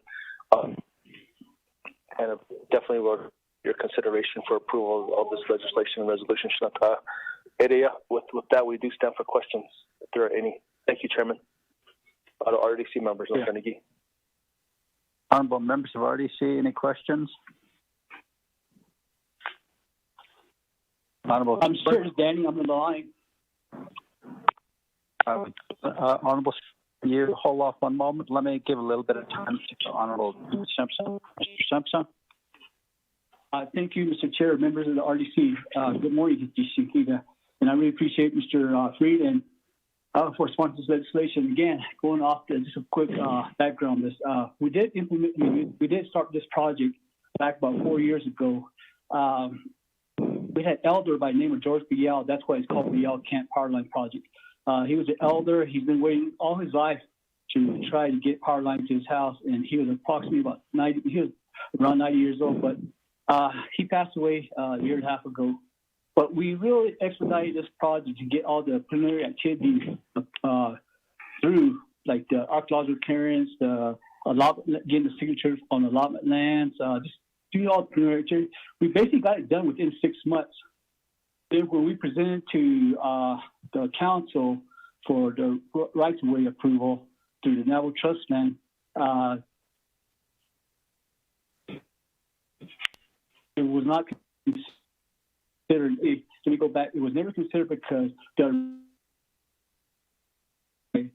former delegate. So we had to scrounge around to get copies of all the documents that we had from the original document. So we did present to Mr. Freeland to work with us to get this approved. So again, we really asking for the committee to approve the 100% waiver so we can get this thing constructed. Right now, we do have the late George B. L's wife still living there, and she's around her 90s. And the family do come in almost at least once a month asking where's our power line. So I think it's a huge case to approve the 100% waiver on this BL Camp power line so we can get this thing done as soon as possible. So we did all the house wiring, everything just ready to go. Right now, we're just waiting for the 100% waiver of the rights of way. Then the co-op will definitely do the construction right away. Then also, we do have our funding from the state of New Mexico is about to expire. If the state of Mexico is not expended, the COVID virus going around, they're looking for money to recapture. So we really don't want this money to go back. We want to make sure that this money is utilized for this power line project. Mr. Chair and members of the RDC. Thank you, Mr. Simpson. Honorable Stewart. Yes. Good morning. Shmai Kat do Shaja do Shmai Kat do Kodo is not again Hija Begi. So Kodo it's not electric. donde Mr. Simpson ato. Kodogi Mendes Higi question PA ya the waiver or the Higi 100% waiver compensation waiver. Yeah, where how is this gonna how long are we as RGC gonna continue to do this? Ala and his beta husband where we need to seek revenues. We need to seek compensation. For 2 weeks, I was presenting the Washington office legislation. And then Eastern Landlord came in and saying they wanted to amend it. So looking at that and also looking at how many of these waivers we see, and now we went through with the 50. Another 50 again to make it 100. It's a quick question, Are we kind of like two-stepping back, or are we doing something? I want to assist, yes, but I want to make sure that we're playing by our rules the right way too. And so I think again, you guys can correct me if I'm wrong. I'm still learning as I go too. So that's what I want to say so far on this. Shouldn't going back on mute. Thank you, Honorable Stewart. Honorable Freeland. Chairman, thank you. Thank you for that question and your concerns as well. I agree with you. And this legislation, I don't want to say it happened before we approved a full 100% waiver at Lake Valley. When we approved that full 100%, this was sitting, waiting. This was already at 50%. So this is just catching up to make it a full 100%. This was already done in April of 2019 at Twin Arrows. The 50% was done. There's a couple of legislations, there's a couple of projects out there that we approved at 50%.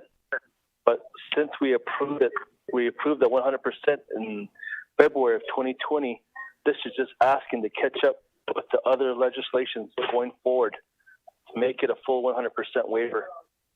So until then, there's this one. We did one at Mariana Lake a month or two ago for Honorable Edmund Yazzie. That one was done the same way as well. So our I don't want to call them stragglers, but there are projects out there that were sitting at 50% that didn't get the full 100%. That's why we're asking for consideration, just to catch them up to 100% and make it 100%.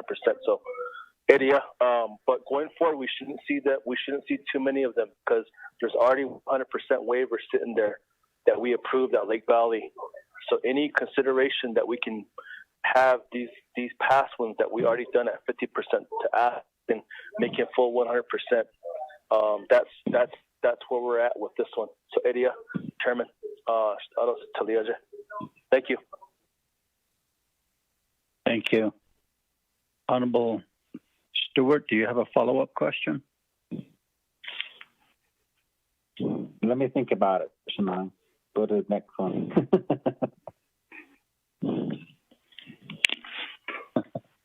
Okay. Honorable members of RDC, Honorable Vice Chair Walker. Yes, Chairman Nez and members of our on the Resource Development Committee, the reference to the legislation that is before us, should sponsor Delegate Freeland for bringing legislation to the RDC representing your constituents, your communities, and the eastern side of the Great Navajo Nation. The infrastructure building that's been in progress for years, decades, and continues to do so. Then we'll be moving forward. So each agency, each region of the Navajo Nation, as you described, the needs. Working with these utility companies, using funding revenue to support some of these infrastructure development. Each of us on the RDC has that in mind. We're faced with that, and these are the things we need to do. In this case, seeking waivers, that's one way to help out with the project. The other is to find revenue to pay all these costs that are associated with water line extensions and power line extensions. I just want to make a comment. Although Honorable Danny Simpson,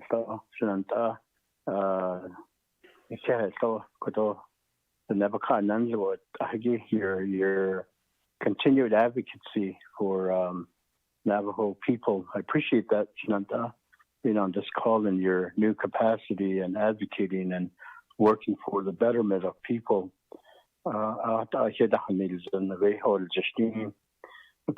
again, we sit at the table doing the same thing. So I want to make a comment. The western side of the nation, utility companies are NTUA primarily, although Arizona Public Service.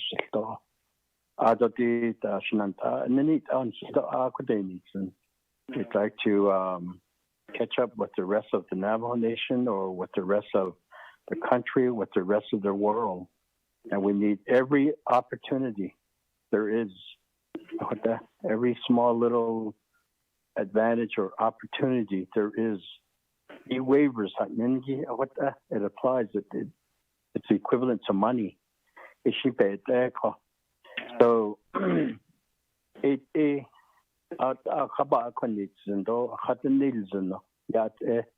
as each delegate on the 24th Council brings legislation to us, we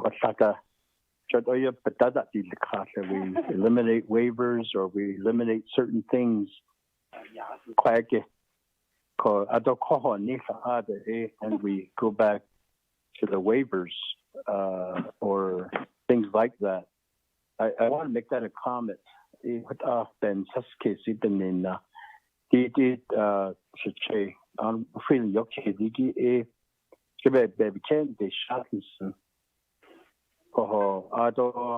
time goes along, she don't have a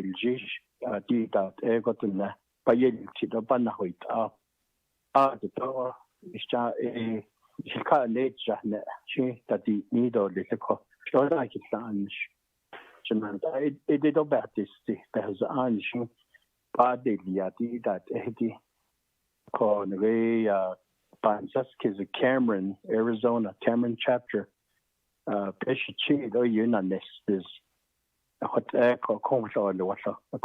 APS that transmission line out of the Quishinas, the NTUA. They does even that then I didn't accommodate the shit generator, the solar, the does the Oyashin that hinges can halot it. The net of agricultural cheap by the companies eat up except that the Catazollia. What on has it ban case of the national shot by a session and that $100,000 just wanted to put in my comment with a Western Navajo perspective, but overall Navajo nationwide utility development, infrastructure development, it's a priority right now. Chairman, for allowing me to speak. Thank you. Thank you, Honorable Vice Chair Walker, for that. Let me go to General Land Development Department. Ms. Yazzie, could you expound on this and just kind of assist with this? Thank you. Yes.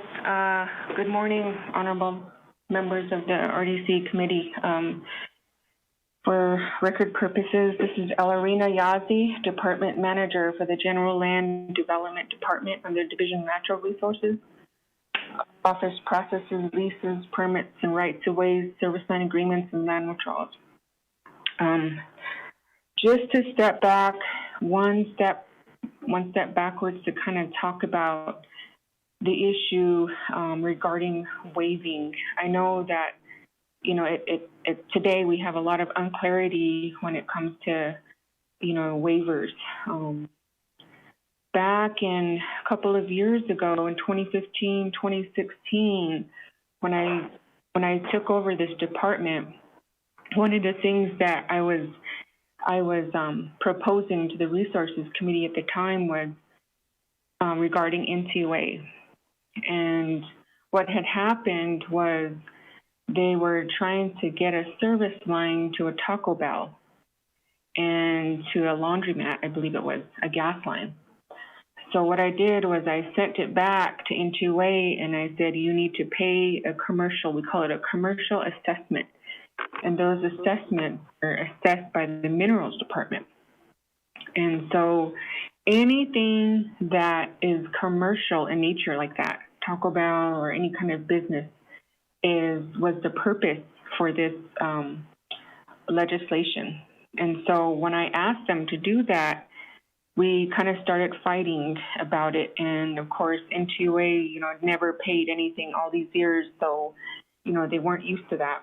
But for anything commercial in nature, you know, we should be, you know, they should be paying just like, you know, because it's a business. Anyway, long story short, so that's where it started.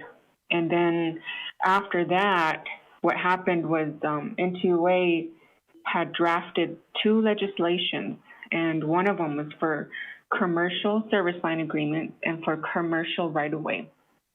And back then, we had Alton Shepard as our chair, and he sponsored those 2 legislations, and it was passed by Resources Committee back then. So what had happened was that it just kind of squashed that idea. So NTUA wasn't able to pay for anything in anything commercial for right-of-ways or service line agreements. So long story short, again, the RDC committee asked us, Navajo Nation, and asked NTUA, you guys get together, work it out, see what you guys can come up with. Something fair, you know, for NTUA and something fair for the nation. Because yes, there's both sides. You know, we always get, well, NTUAs, you know, we provide services, we do this for the people, we do that for the people, and then we get the nation side as well. You know, a directive at the time to revenue generate because of NGS, because of the NGS closure, and we worry about that, yes, as a nation. So we tried to get, you know, on the same page, and we couldn't do it. We just, you know, NCO just flat out refused to pay anything. So we said, okay, well, you know, Resources Committee, when they were leaving, they kind of just got frustrated, and they said, okay, well, we'll just do a 50% waiver, you know, for every company out there for commercial operations. You guys need to pay 50% of whatever the nation assessed you. So, you know, for everybody except NTUA love this legislation because we have, you know, companies like big companies, APS that was mentioned, you know, other big right-of-way companies, they do pay the full assessment, you know, for their commercial operations. And because they're non-Navajo enterprises, they do pay. And so they love the legislation. And then when this new RDC came in, that 50% legislation was misinterpreted. And when they misinterpreted that, it went all the way down to the chapter level, and it affected the chapter level, especially on the Eastern Agency. And on the Eastern Agency, because Jemez Electric and Continental Divide are non-Navajo enterprises, you know, they thought that they were subject to it. But it's not, you know, if you're hooking up McDonald's or if you're going to hook up Taco Bell, then yes, you will be subject to it. But not when you're hooking up residents, not when you're hooking up Navajo homes. So that's where the misconception was, and it was really for about, you know, for the purposes of NTUA, and it kind of still is because, you know, Eastern Agency unfortunately is different, you know, and I'm from Eastern Agency, and, you know, on Eastern Agency side, those companies, because they're non-Navajo, they still go through the regular right-of-way process. So that means that Tribal Authorization Acts, the TAA legislation that we passed back in June, is not applicable to Jemez Electric or Continental Divide. So right now, Continental Divide, CDEC, and Jemez Electric still have to go through the regular right-of-way process, which means, having BIA to have to approve that. So the waivers is just a part of that regular application process. And I don't know a time when, in the past, even before the TAA was passed, that Resources Committee made Continental Divide or Jemez Electric pay. And there was always a clause in the legislation or in the application that stated that, that their contribution to the nation is giving and providing services to Navajo individuals, to Navajo people on the Eastern Agency. So, I don't know if that helps, kind of clarify, but that's a little bit of the history about what had happened. And then I know that, we've had some delegates, on Eastern Agency that had put in some requests for legal services to Department of Justice, and they just kind of reiterated a little bit of what I said in some of their responses. But ultimately, Jemez Electric and Continental Divide have to go through the regular right-of-way process. Nothing's really changed for them. And every packet that they submit to us, they pay filing fees, they pay everything. And when it comes to RDC is the only entity that has the authority to waive those. So every time we get a packet in front of Resources Committee, sometimes we'll be there, sometimes we won't with Debbie and Steve or, with the other people that represent Jemez Electric, and we'll sit with Resources, but they'll waive it every time, and that process hasn't changed. So, these legislations really don't have an effect, on either of those companies out there because the process is still the same. Should RDC say, okay, well, let's make a decision and let's let, Continental Divide or Jemez Electric pay, that's ultimately up to RDC. That doesn't have anything to do with, the legislations. But if it's like I said, if it's commercial, yes, it has to, they have to pay that 50%, because they don't have a legislation that waives that for anything commercial. So, but if we're hooking up to a Navajo Nation resident, a home for a Navajo person, that's not what's included in these legislations. So I'm not sure if that, kind of helps. But right away, right now, the legislation that you have on your agenda would be, a part of the regular right-of-way process that has always been. That has always been we've always been processing them that way. A lot of the legislations that were kind of passed around and, all that kind of thing, you guys can go, that route, but it's really up to the Resources Committee. It's not up to the, us. It's not up to, anybody else. It's up to RDC whether they want to waive it or whether they want to have them pay. So I hope that clarifies.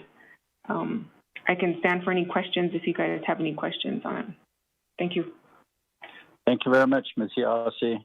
Next on the Mr. Chair is Honorable Superintendent Sosi. Mr. Sosi, go ahead, sir. I want to just add a little bit more clarity, hopefully, not create any confusion. I'll be talking from the perspective of the Bureau of Indian Affairs, Eastern Navajo Agency, processing the 169 applications. So it is true, for the most part, I think how it's being described by Ms. Yazzie, but I would add some, I guess, more clarification. When we process the 169 applications, Mr. Can you hear me? Somebody's moving around. One moment, please. Just pause a little bit. All those that are on the RDC teleconference, please mute your phones. Thank you.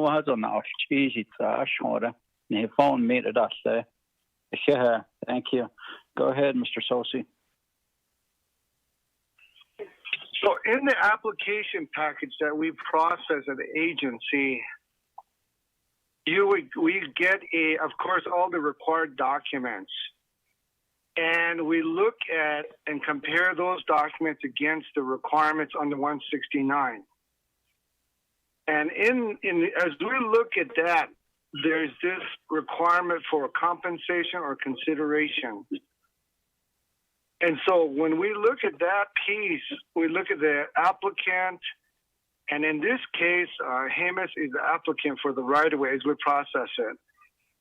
And in the regulation, it specifically says that cooperative types of organizations or entities can ask for a waiver from the landowner, in this case, the Navajo Nation. So that's what this discussion is about: is getting a waiver to ask BIA for that waiver, because we are assessing the application package against the regulatory requirements. So RDC can add a document saying that we would like the provision for waiver to happen for this entity, which is Jemez Electric.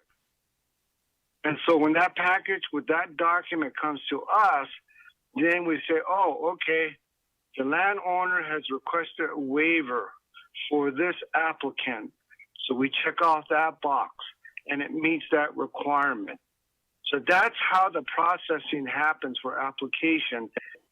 So in terms of what it means for the waiver, that's an internal situation, how the Navajo Nation said it's a 50% waiver. That's internal on the tribal side. And Ms. Yazzie explained some of the background and the reasoning behind it. But from a federal regulatory perspective, what we just need is this waiver apparently for 100% for the applicant. So that's, okay, I'm going to put that there. But the other piece of it, I think I need to clarify. From the BIA side, when the TAA was processed and the nomination gave us notice that they could start using it for 100% tribal trust. So we take that as all 100% tribal trust lands within the exterior boundary of the Navajo Nation. Even at Eastern Navajo Agency, if the nation wants to apply the 100% for that, for the 100% tribal trust using TAA, they can. Then from our side, we would just have to issue easements by land status, if that's what the Navajo Nation wants. If the Navajo Nation wants us to apply the 169 for all the application, then we can also do that. So there's flexibility there.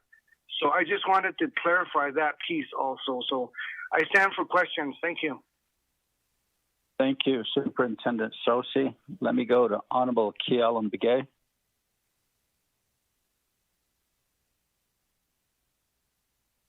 Chairman. Go ahead. Yeah, Chairman. Ecuador legislation. I support the legislation, especially if our Navajo people is getting the service. But each of these companies needs to help us to a certain extent and provide input and recommendations, specifically how they can make recommendation to the Navajo Nation in providing service to the Navajo reservation, to the Navajo people, specifically how we can work and modify, revise these policies. That way we don't really have multiple... Did you get Meredith's email? Multiple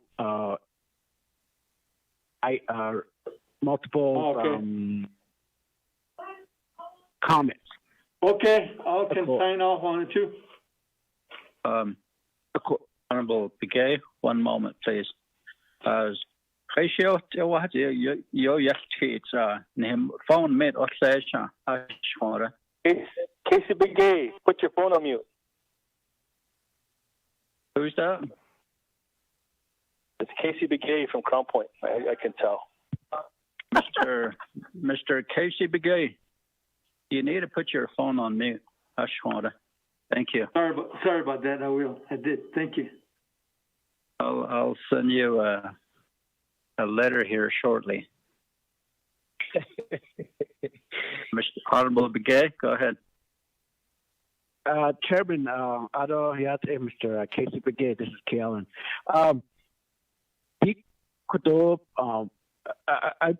The one area Masiazi from the Land Department, the Navajo Nation Resource Development Committee has been pushing this one-stop shop policy that we continue to that we need to continue push.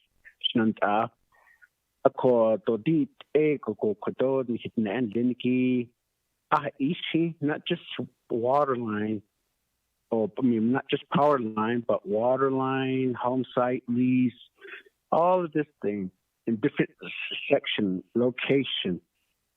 Like for my area, a lot of these homes on the on farmland, by eastern portion. You're talking about allotments and feelings and so on. And they to eliminate a lot of these legislation specific requests. So I thought we can't take. I would take advantage of it. I mean, that's what I've been trying to do with NTUA to say that, okay, I mean, you're getting so much money. Don't hit other or and so on. So anyway, halit all a quado ati banyel git at physical nani bichatanati call yat etolich. So that way services are being provided to our Navajo people with limited conversation about these are the issues and these are their policy. Streamline with limited interference, but knowing that these companies, yes, we're waiving, but I'm sure it's very obvious that they're going to turn around to the customer and say that, well, our fees were waived to get you the electricity now for utilizing it. Now you're going to start paying us. So it's a ababan saha keso bansita the keso listik a companies do enterprises that jeliniki or skin sato or net service which are wheel but yet so one day later electricity the shut off at upon they don't really provide some waivers or some consideration because you know that a lot of our Navajo people are unemployed or on fixed income. That age shinti kodo saton he can't judge how to listen so additional. But nonetheless, Chairman, I really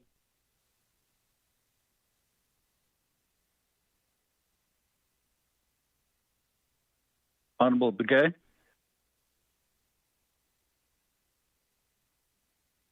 Honorable Begay. Second, Honorable Begay. Honorable members of RDC. He texted us. He said to go on. So, anybody with questions, comments? Shananta.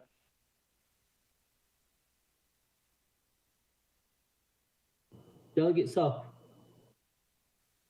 Honorable Chairman So. Go ahead. Yeah, thank you.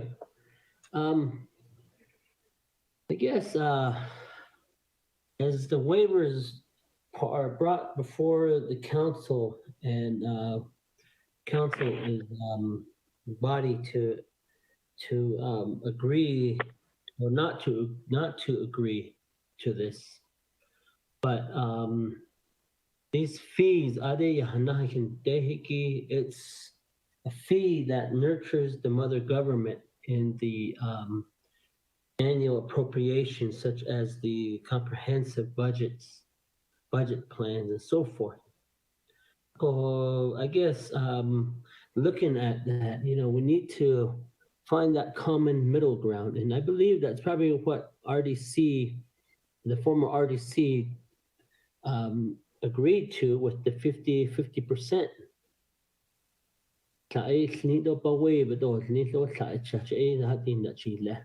That's the way I understand.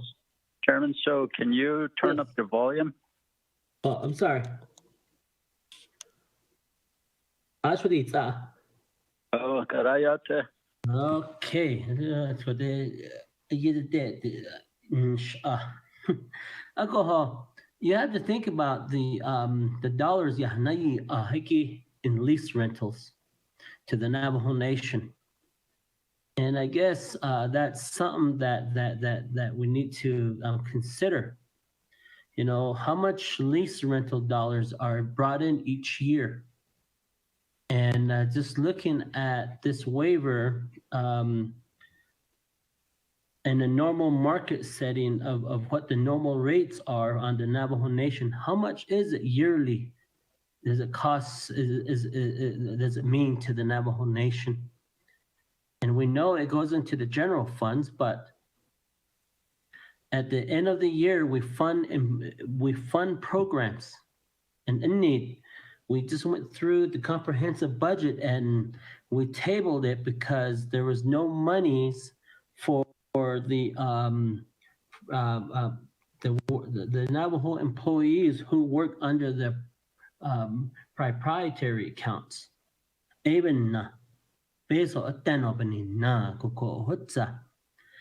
these lease fees that come in, whether it's right-of-way fees or home site lease rental fees, these dollars that come in, they service the mother government as a whole, and they as dollars come in, they provide direct services to the Navajo people.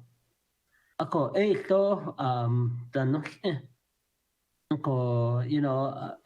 I were there, a voting member for RDC, I would be right in the middle, right there. Maybe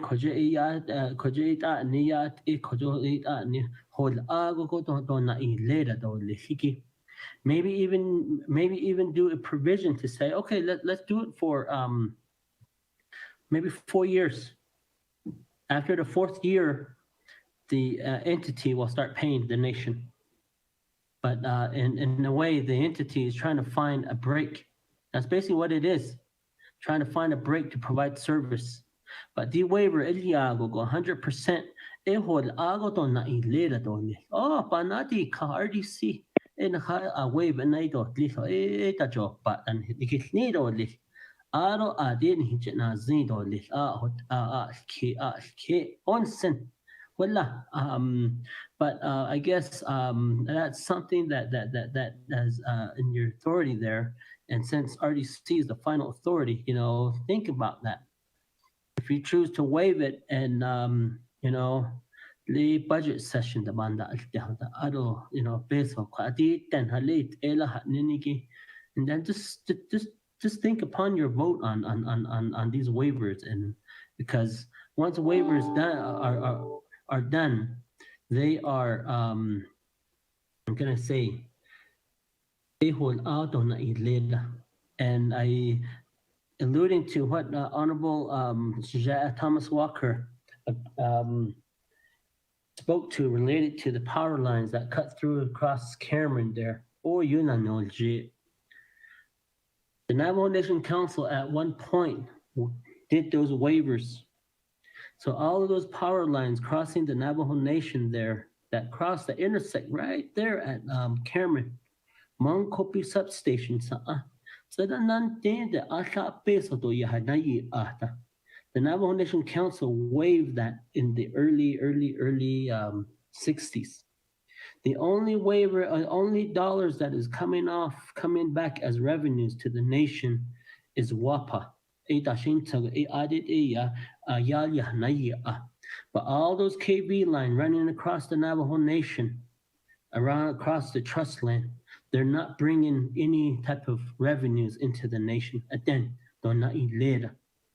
The Navajo Nation the council has done this. And so, I'm not gonna tell you yay or nay, but you need the consideration of the Navajo people in direct services really need to be put at heart in related to this matter, because these companies, yes, it's good that they have services on Navajo, but you know, do they really help the Navajo Nation in return? Like a pandemic. You know, I'm going to pick on APS. APS is in Tuba City and Loop and Cameron. I haven't seen APS come to our communities and say, "Hey, we're going to help you guys out. Thank you for being a service to our company. This is what we're going to do to reinvest into the communities of this area." I haven't heard APS do that. I don't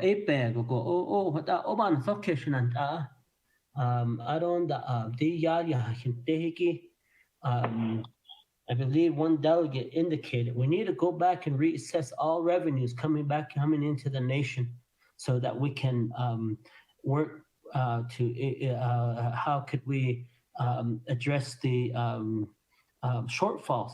We're going to have a $30 million shortfall next year. You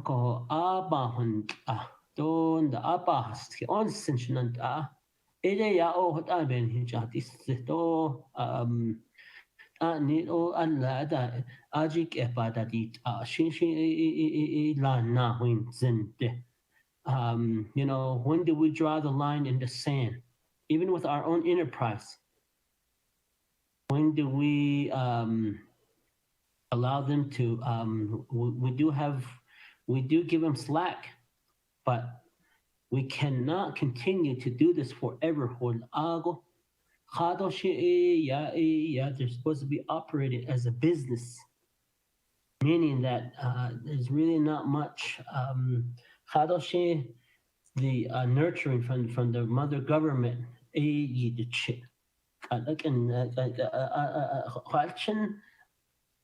When your child becomes an adult,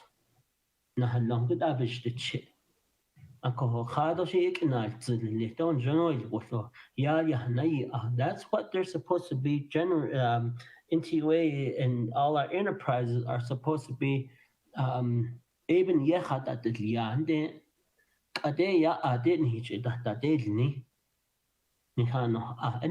infused $24 million into Navajo Gaming Enterprise.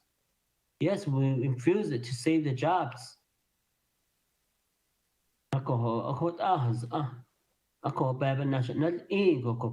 When do we draw the line in the sand so that we can operate the mother government as a whole? Because if we continue to have the tribal operation at the current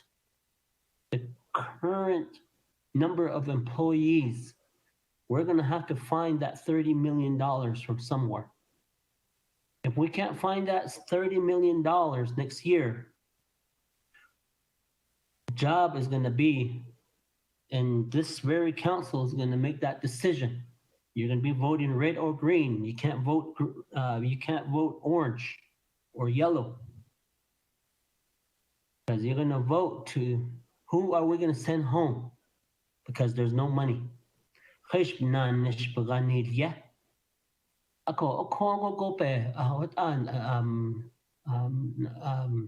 Oban sas case kote go bahas ti the attention alcohol 8 ya Lihat istisyulan Anda station kasih mungkin sedikit. Kaya, bakit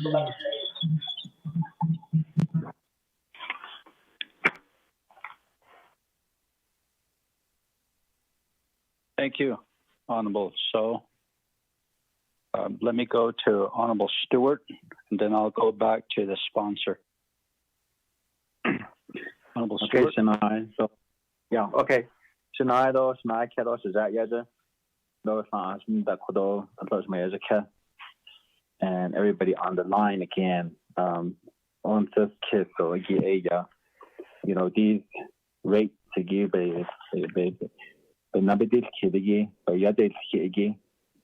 Also, you know, we need to start looking at running the nation as a business. Even on this kid at the beginning, you know, where are we gonna start applying these rates? Auto so a Messiah living each heart the auto so a the other area is that through what we have seen thus far as RDC members, again, what we have been educated on through the divisions and the programs about Ehikita, where they see things that have a trend that has been established from previous leadership to when we came in, how we're trying to work with the companies, how we're trying to work with the entities, the division.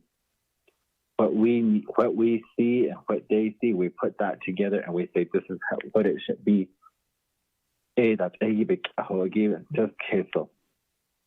how many of these companies, whether they're cell phone companies, whether they're utility companies, whatever it may be, how many of them go out and write grants, go out and write for money for their companies?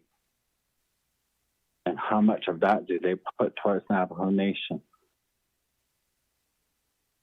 It's not you know, these types of items like that again, and then they ask for waivers like this again. You know, it's just something, you know, that has really gotten me to think, you know, through this pandemic and through the meetings that we have gone through, and like I said, through our education that we've been listening to all the time, what we've been gathering individually, what we gather, and we put that together again. Okay, so that's just a comment, Shania. I'll quit it. I'm going back on mute now. Thank you, Honorable Stewart. Chair. Go back to the sponsor, Honorable Freeland. Put me in the queue, Chair. This is Daniel. Okay. Honorable Freeland. Thank you, Chair. All the comments and concerns and your questions of Toya and your everything that she spoke of this morning. I agree with you. You know, all what was spoken of this morning. I have to also remind us this committee and our area is completely different from the trust side, and everything that everyone spoke about, of course, refers to the trust side. We have 23 different land statuses in Eastern Navajo, and it's nothing like trust land at all. And that's the huge difference that really we are faced with. I think I mentioned this to you all and my other colleagues that Eastern Navajo has been and will always be at a huge disadvantage. And, you know, I say this because of our land statuses. It's so challenging to do even a simple power line development. I'm really thankful for Mr. Simpson.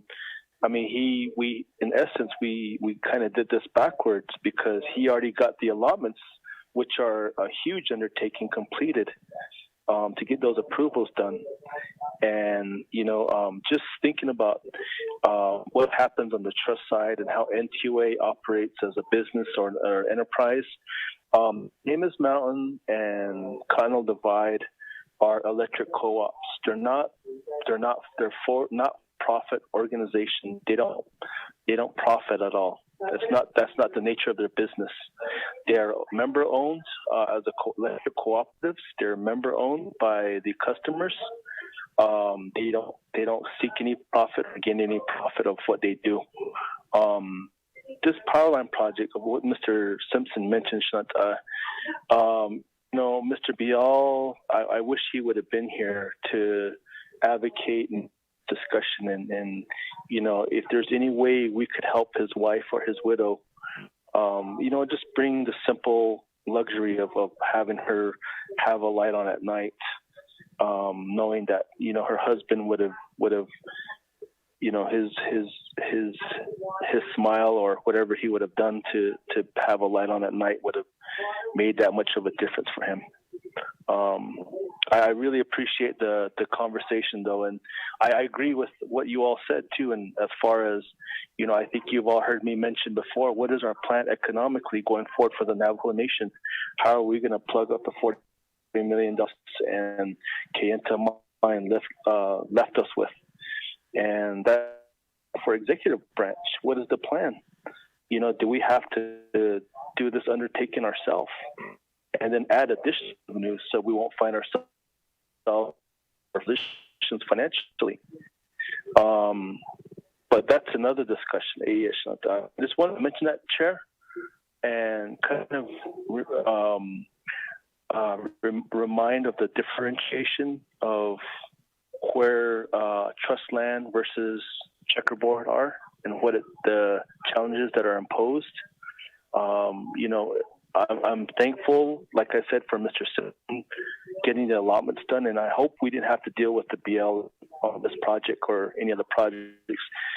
We shouldn't see any of these, hopefully not going forward. I hate to say there's not going to be any, but if any of them shows up, like I said, we did approve the full 100% waiver at Lake Valley chapter in February of 2020 for the electric co-ops in Eastern Navajo. But this was one process prior to that that kind of we had to catch up with and ask for that waiver since we did pass that resolution in Lake Valley of February 2020. So Idiya Shnatai wanted to mention that and provide a little input, Chairman. Thank you. Thank you, Honorable Freeland, and thank you for serving your communities and the Navajo Nation. Let me go to Honorable Daniels. Thank you, Mr. Chair. RDC members, that staff, my brother, thank you. Legislation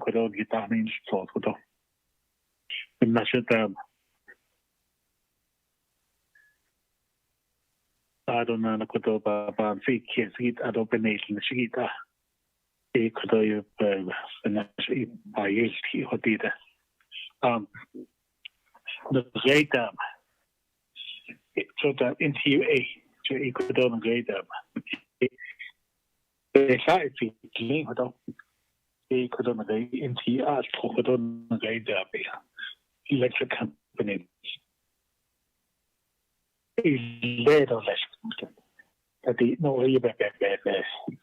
the size is linked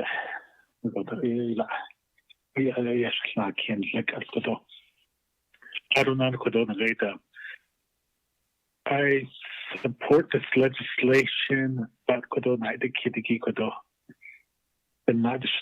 reason why I support this legislation is related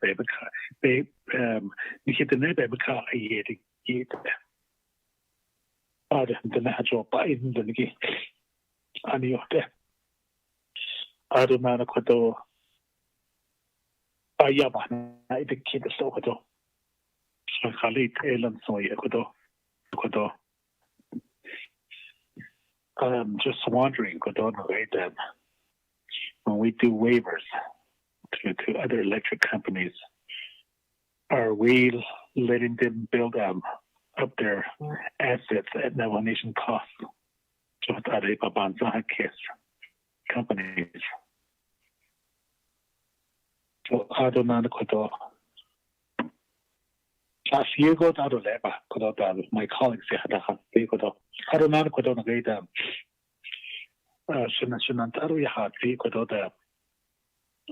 honorable former council Yeah, good. Thank you for getting on the line. Good.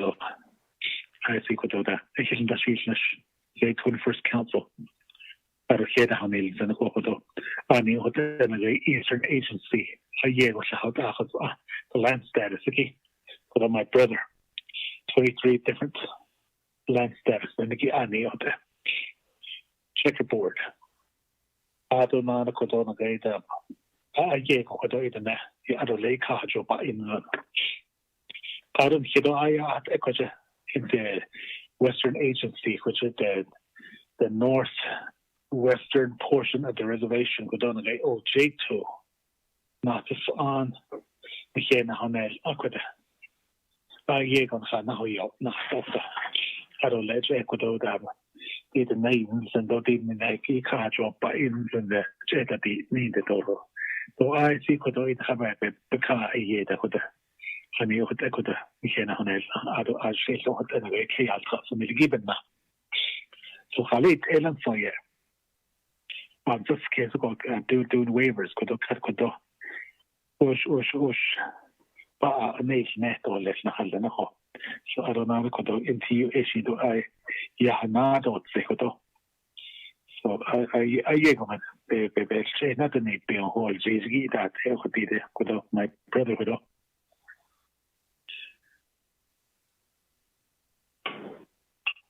They want to go to the state of the Kodon right there. So Hasida is out on this Kodon. Okay, see my papa to this Kodon right there. The great never car yet to get a good job either. The grassroots level, maybe whole ground level. Den det går då med överka det gick det då. Och det har inte fått upp på hastigt och det ska då där share. And they hotel the what delegate so alluded to the way that on the $40+ million shortfall. Then again, I don't know delegate feeling for my brother. You had vehicle for the Baba Vick yes, got a $100 as late $8 $8 joint. So it is when it comes to voting, she would if she I see about this coastal she thank you, Chair. Yeah, Honorable Daniels. Let me give some time to Mr. Halona. Mr. Halona?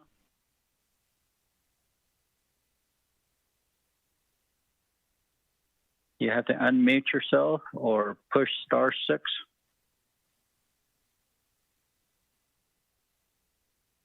Mr. Halona?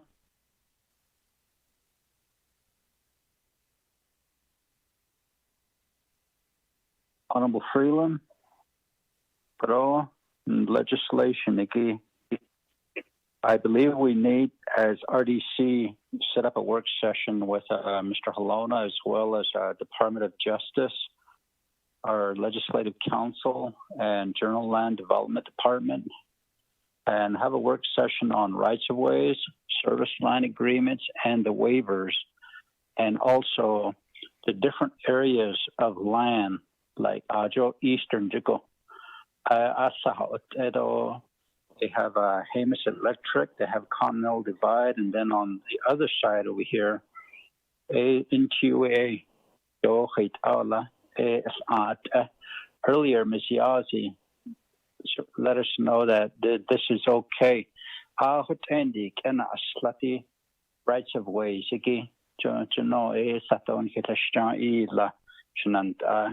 Ashim Benasnita Les Ediki, Aro Biol Camp, Nenegi, Koro, Neham Zashin Holi, Naholji, Zati, it's an Estrehi Bat Ego, Aro Koro, Sitsala, Honorable Kialam Beke, Neno, Hanatsata, Arnold Hohanot Ashnand, Ne a hot egon hit a napa. It's an store tour, but yeah, it's sick or she. Yet a ill and what end it's a deep base of the whole longer enterprises, the AI companies, the base they rights of ways when you get that night. This could Natti the CARES Act unhait nel hika o wati kon khant ne banacha. Peso gichon ingogo. Right away, Satoik S. Klaus Abiga into a coetende. Picture, but you are not in death, the snow hasti. Collect our high delay, have a wave, Elia Lanson, Yachudi, bed of a best of than the Nahagin, Hitcheria in Hipesogo, Ona Hanani, Deo Lanjon, or Le Lanson, the rights of ways, the gas, flower, a CARES Act, base of its Arogi. All right, third about this case. So here, gonna be about case and let me go to Honorable Mr. Halona. Are you on the line now?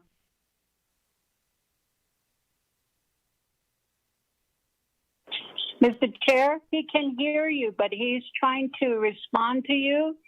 I told him to press *6, and he still hasn't gotten back on the line yet. Ms. Siako, could you allow Mr. Halona to come back in? Hi, Chair. This is Melinda. I'm sorry, really quick. The meeting is open, and there is not anyone that's muted right now, sir. Okay, thank you. Mr. Halona, are you on the line now? Mr. Halona? Let me go back to the sponsor, Honorable Freeland. Chairman, I think we had a pretty good discussion on this, and I agree with you. A work session would be good to maybe even, RDC, but all the delegates as well. I don't know if we can do that, but there's real distinction, like I said, our land statuses, we're really, it's hard to get developments out here. It's really a huge challenge compared to the trust side. And it'd be great to understand that fully. And, just like one of our chapters out here waited 3 years just to get a right of way through a little corner of a BLM area, the Little Water. But it's things like that we face, the challenges that we face. So, Chairman, I just wanted to agree with you on that, and a work session would be good, just to get a better comprehension idea of what we're dealing with. So, yeah, thank you. Within that work session, we could also have the tribal access authorization, just go over and revisit that as well. It's fresh on our minds. So, Honorable Freeland, Mr. Halona, are you on the line now? Any other questions or comments? If not, I have the comment. Go ahead. Okay. So there's an honest and I don't know. I can't do Mr. Freeland sponsoring the Hagido Hemet Electric. Auto could a by a date get consul just a co the work session by Yankee Edition now, so Asians and all that and so. A co to not get out Mr. Daniel be it's for me I'm not saying no to the people. I'm not saying no, but I'm looking on the other side again. This waiver, this right way waiver, that's the side I'm looking at. Or that quite that did so or that the table that you need until after that work session. Because I don't know whether to vote green or red for this, honestly. And I know that, it is going to be for the best interest of the communities and the people. But I also want to remember what we as RDC set out to do for the best interest of the nation as well. So without justification, Arkansas. Chair, can you hear me now? Yes, I can hear you now, Mr. Halona. One moment, please, Mr. Halona. Let me go back to Honorable Stewart's request here. Honorable Stewart, are you making a motion to table the legislation? Yes, and I. Okay. You have a motion to table legislation by Honorable Stewart. Is there a second?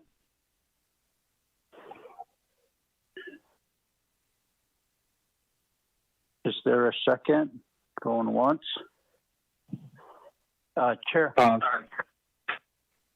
Yes. Honorable Governor. Vice Chair Walker. Yes, quick question pertaining to the motion.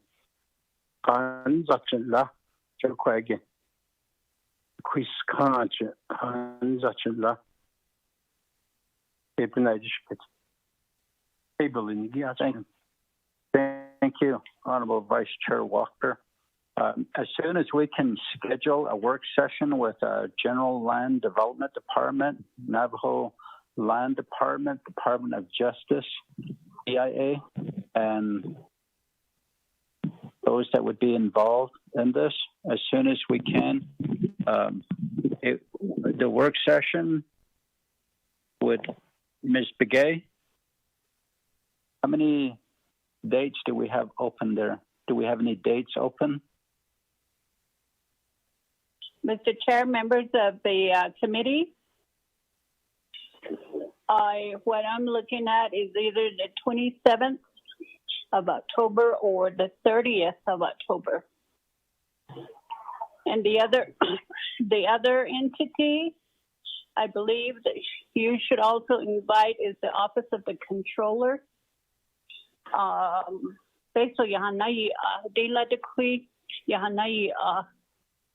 Somebody raised that question. So 27th or the 30th, Mr. Chair.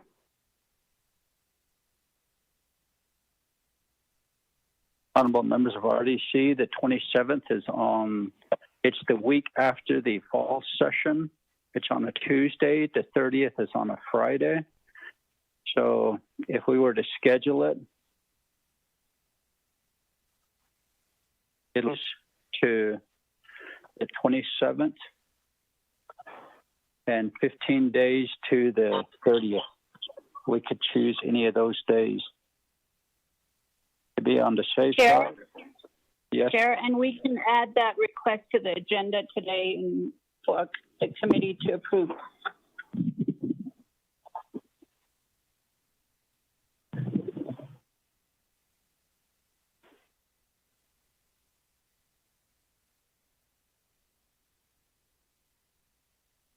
We have 2 days available, the 27th and the 30th. And let me ask Ms. Yazzie and Mr. Halona if they'd be available for the 28th. Ms. Yazzie? I'm available. Mr. Halona, are you on? Chair, I'll make myself available for the days that you select. Very important topic. Thank you. So there we go, either days. If you want it sooner, within 12 days, it's the 27th, or the 30th, it'll be 15 days. So what we can do is add that to the agenda as well. Chairman, Freeland, Honorable if this motion passes, I'd also like to request Eastern Navajo BIA to be on that as well. Thank you. Okay. There's a motion by Honorable Stewart and Honorable Vice Chair Walker. These are the days that we just discussed here. The 27th is 12 days away, and then the 30th is 15 days away. Are you good with both of those days? Did we answer your question? Yes, Chair. Okay. Okay. Honorable Stewart, which days would be within 15 days? Yes, and I'll go for the 15 days. Okay. So we'll just say within 15 days, we'll have the work session. Is there a second for the tabling motion? Sure, I'll second that. Honorable Vice Chair Walker seconds. There's no discussion on this, so Honorable Freeland, how do you vote, sir? Red. Red. Honorable Stewart? Green. Honorable Kiel and Begay? Chairman Delegate Kellen votes red. Thank you. Honorable Vice Chair Walker. Chairman, I vote green. Thank you. Vote green. Honorable Daniels. Tiebreaker, green. Okay, we have a vote of 3 in favor, 2 opposed, chair not voting. Motion carries. We'll table legislation 0242-20 and have a work session within 15 days. Thank you very much. Thank you, Honorable Freeland. Mr. Simpson, thank you. And thank you, Ms. Campbell. Mr. Chair, this is Superintendent Sosi here. Comment? You can't comment on the legislation that was tabled? No, just for clarification purpose for the work session. Okay, go ahead. I'm going to assume then that from BIA, we'll just make a short presentation on the 169 requirements related to compensation and waiver. Okay, good. Yes. And yes, Mr. Chair, yes, we'll add them onto the agenda and they'll do their presentation on the topics that they would like for RDC to be aware of in considering this legislation. Thank you, Ms. Begay. Could you contact everybody to be prepared and send the documents prior to that time as well? Thank you very much. Yes, I will, sir. Okay. We'll go to C, legislation 0244-20, sponsor Honorable Carl Slater. Are you on the line, sir?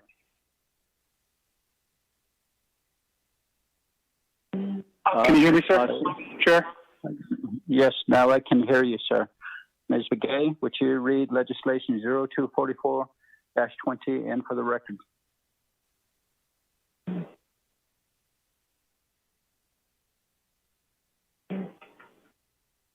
Ms. Begay?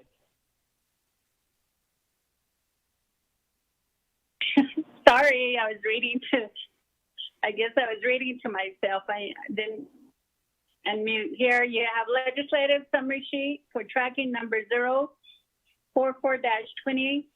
The date on it is October 5th, 2020. Title of the resolution, proposed standing committee resolution.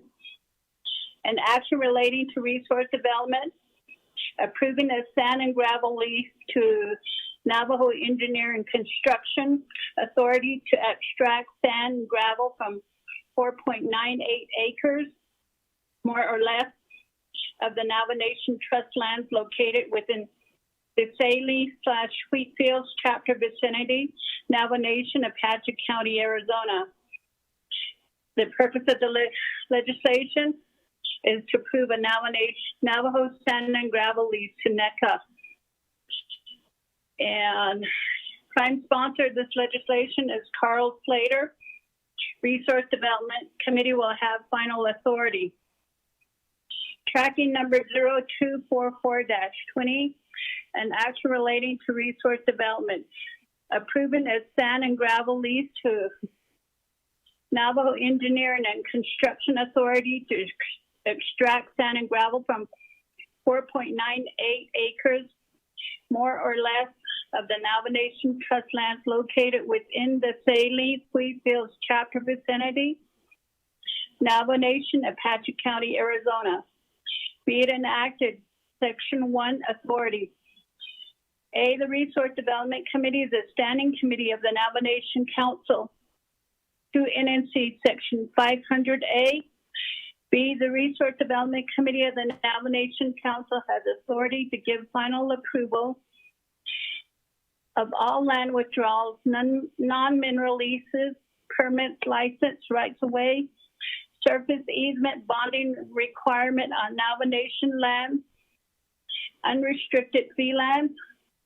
This authority shall include sublease, modification, assignment, leasehold, encumbrance, transfer, including renewal, termination, 2 NNC Section 501B2. Section 2 findings. A, the Navajo Engineering Construction Authority, Post Office Box 969, Shiprock, New Mexico, 87420, has submitted a request for a sand and gravel lease to occupy 4.9 acres, more or less, of Navajo Nation Trust land within the Saline Wheatfields chapter vicinity. The proposed sand and gravel lease is attached here to Exhibit A. B, the proposed sand and gravel lease consists of 4.98 acres, more or less, of Navajo Nation Trust lands located on Saline/Wheatfields chapter vicinity, Apache County, state of Arizona, as described in Exhibit B. C, the land users consent documentation letter from the Grazing Committee representative are attached as Exhibit C. D, environmental and archaeological studies and clearance have been completed and are attached herein by this reference as Exhibits D1 through D5. D1 through D5 includes Cultural Resource Compliance Form, HPD-19-727, Exhibit D1, a Cultural Resource Inventory of the proposed Navajo Engineering Construction Authority, 4.98 acres unclassified material burial source. Exhibit D2, the Biological Resource Compliance Form, NNBFW review number 19 DAN 1102, Exhibit D3, Wheatfield Borough Pit Lease Biological Evaluation, Exhibit D4, Wheatfield Borough Pit Lease Environmental Assessment, Exhibit 5, and the BIA June 2nd, 2020 letter, finding of no significant impact, FONSI, Exhibit D6. E, the Stormwater Pollution Prevention Plan is attached as Exhibit E. The Borough Extraction Reclamation Plan, Wheatfield Borough Pit, is attached as Exhibit F. F, the Navajo Engineering Construction Authority Statement of Purpose is attached as Exhibit G. G, the Wheatfields Chapter Resolution TWFY 10-115 supporting the material borough mining lease is attached as Exhibit H. H, the Navajo Engineering Construction Authority Board of Directors through Resolution NECA 10-11-19 attached as Exhibit I is requesting approval of the material borough pit. A, the Navajo, hold on. That would be A, the Navajo sand and gravel lease Exhibit A requires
Members of the committee, you have legislative summary sheet for tracking number 0247-20, October 2nd, 2020.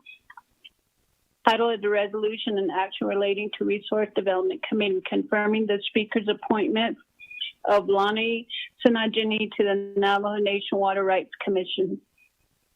This legislation, the purpose of the legislation is to confirm speaker's appointment of Lonnie Sinajini to the Navajo Nation Water Rights. You will see that RDC has final authority. Prime sponsor of the legislation is Honorable Speaker Seth Damon, tracking number 0247-20, an action relating to Resource Development Committee confirming Speaker's appointment of Lonnie Sinajini to Navajo Nation Water Rights Commission. Be it enacted, Section 1, Authority A, the Resource Development Committee is a standing committee of the Navajo Nation Council through NNC Section 500. B, the Resource Development Committee has final authority to confirm appointments to the members of the Navajo Nation Water Rights Commission in NWRC 2 NNC Section 501B9.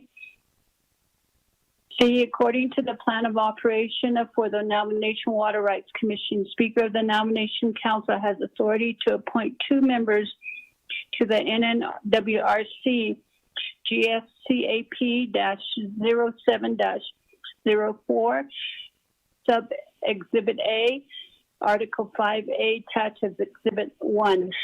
Section 2, findings.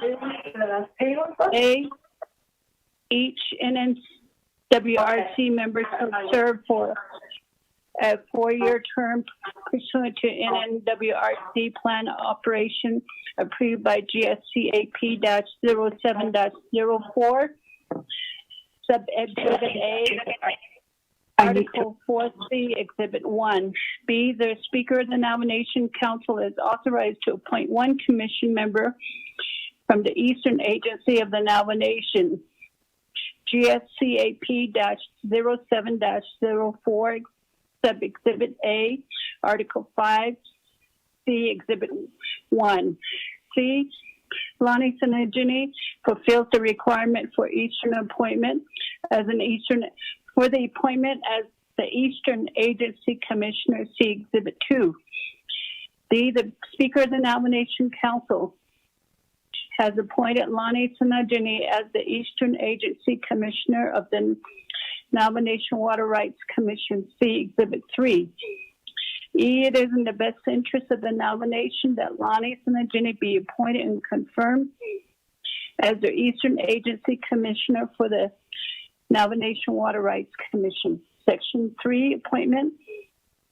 The Resource Development Committee of the Navajo Nation Council hereby confirms the Speaker's appointment of Lonnie Sinajini to the Navajo Nation Water Rights Commission as a 4-year term as provided by the NNWRC Plan of Operation. The exhibits that are referenced in the content of the legislation are attached to the packet. And you will also see the letter of interest and the resume of the appointee. Documentations are all attached to the packet. The packet was posted on the council website on October 7, 2020. And the 5-day comment period ended on October 12, 2020. No comment or received. Mr. Chair, members of the committee. Thank you very much, Ms. Begay. Honorable members of RDC would like to establish a motion and a second. Chair Freeland. Motion. Honorable Freeland, second by. Second, Stewart. Honorable Stewart, thank you. Honorable Speaker Damon, are you on the line, sir?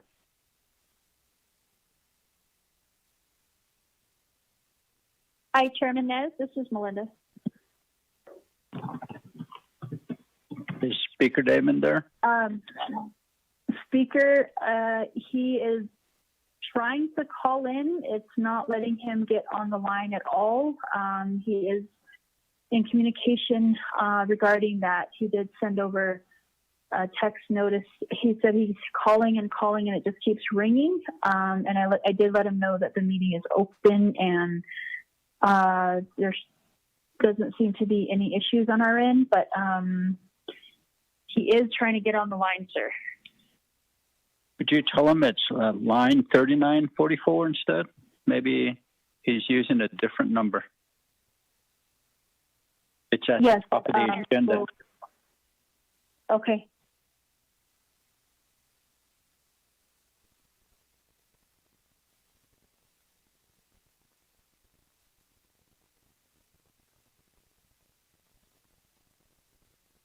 Honorable members of RDC and everybody on the teleconference, I would appreciate y'all being patient.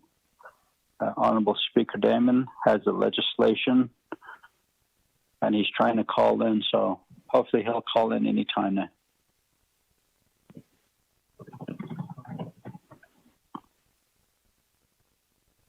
No Mr. Chair, this is Mariana Khan. Ms. Khan. Mr. Chair and members of the Resources and Development Committee, there was, I drafted up in a potential amendment to this legislation. I hope that you have received it. I just want to make sure it's there, or do I need to resend it just in case? Mr. Chair. Thank you, Ms. Khan, for that. When did you send it? Yesterday. I sent it to Shami. Mr. Chair? Yes, Mr. Mr. Chair, Gay. I just found it. I'm going to send it out right now. Thank you very much. We would very much appreciate that. Honorable Speaker Damon, are you on the line, sir?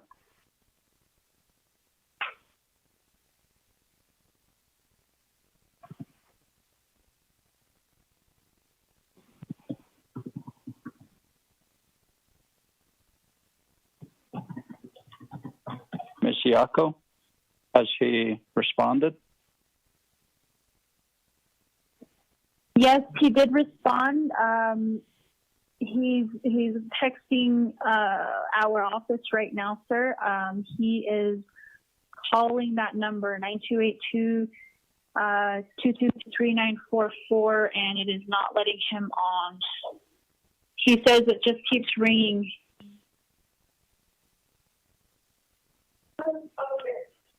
I believe we have no control over that, so we're going to have to move on to the next legislation, and we'll come back to him.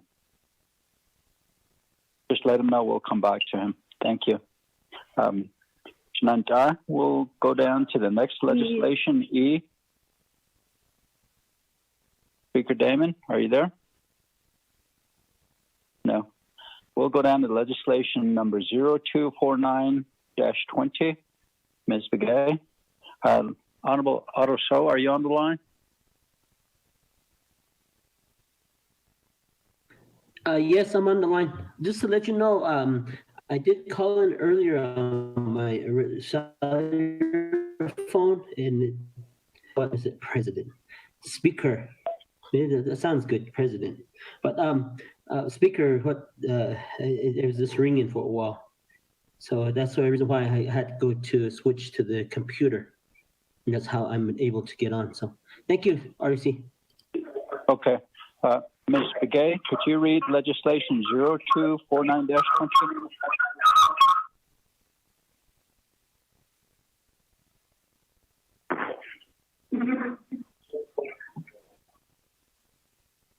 Ms. Begay? Mr. Chair, members of the committee, I have a quick question to ask Mariana. Mariana, I just read this legislation into the record. Do we, should we make a motion or a second to table it, or can we just move on to the next legislation? There has been, Mr. Chair, this is Mariana Khan, members of the Resources and Development Committee. There has been no motion on that particular legislation. There was a motion, Mrs. Khan. There was a motion by Honorable Freeland and second by Honorable Stewart. Unless they withdraw their motion. Could we withdraw, Chairman? Yes. Honorable Freeland, would you withdraw your motion? Oh. Honorable Freeland?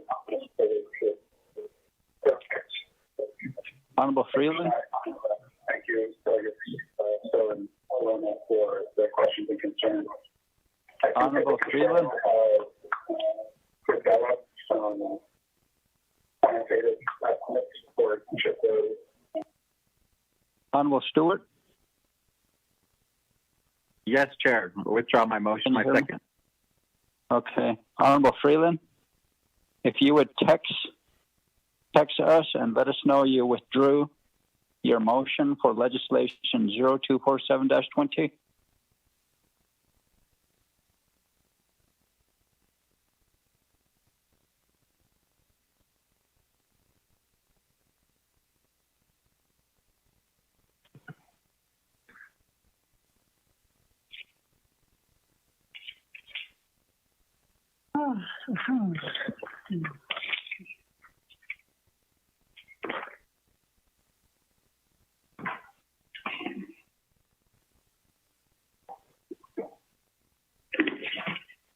Honorable Freeland?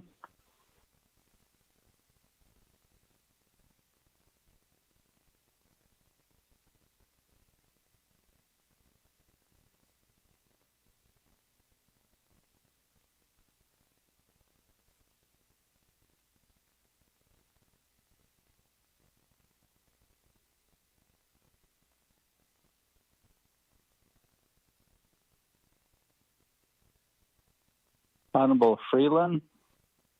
Yes, sir, I'm here. Chairman, I'm sorry. Could you withdraw your motion? Yes, I can withdraw. Abiga. Okay. Abiga, I can withdraw. Honorable Stewart withdrew his second as well, so we'll move down to legislation 0249-20. Ms. Begay, would you read that into the record, please?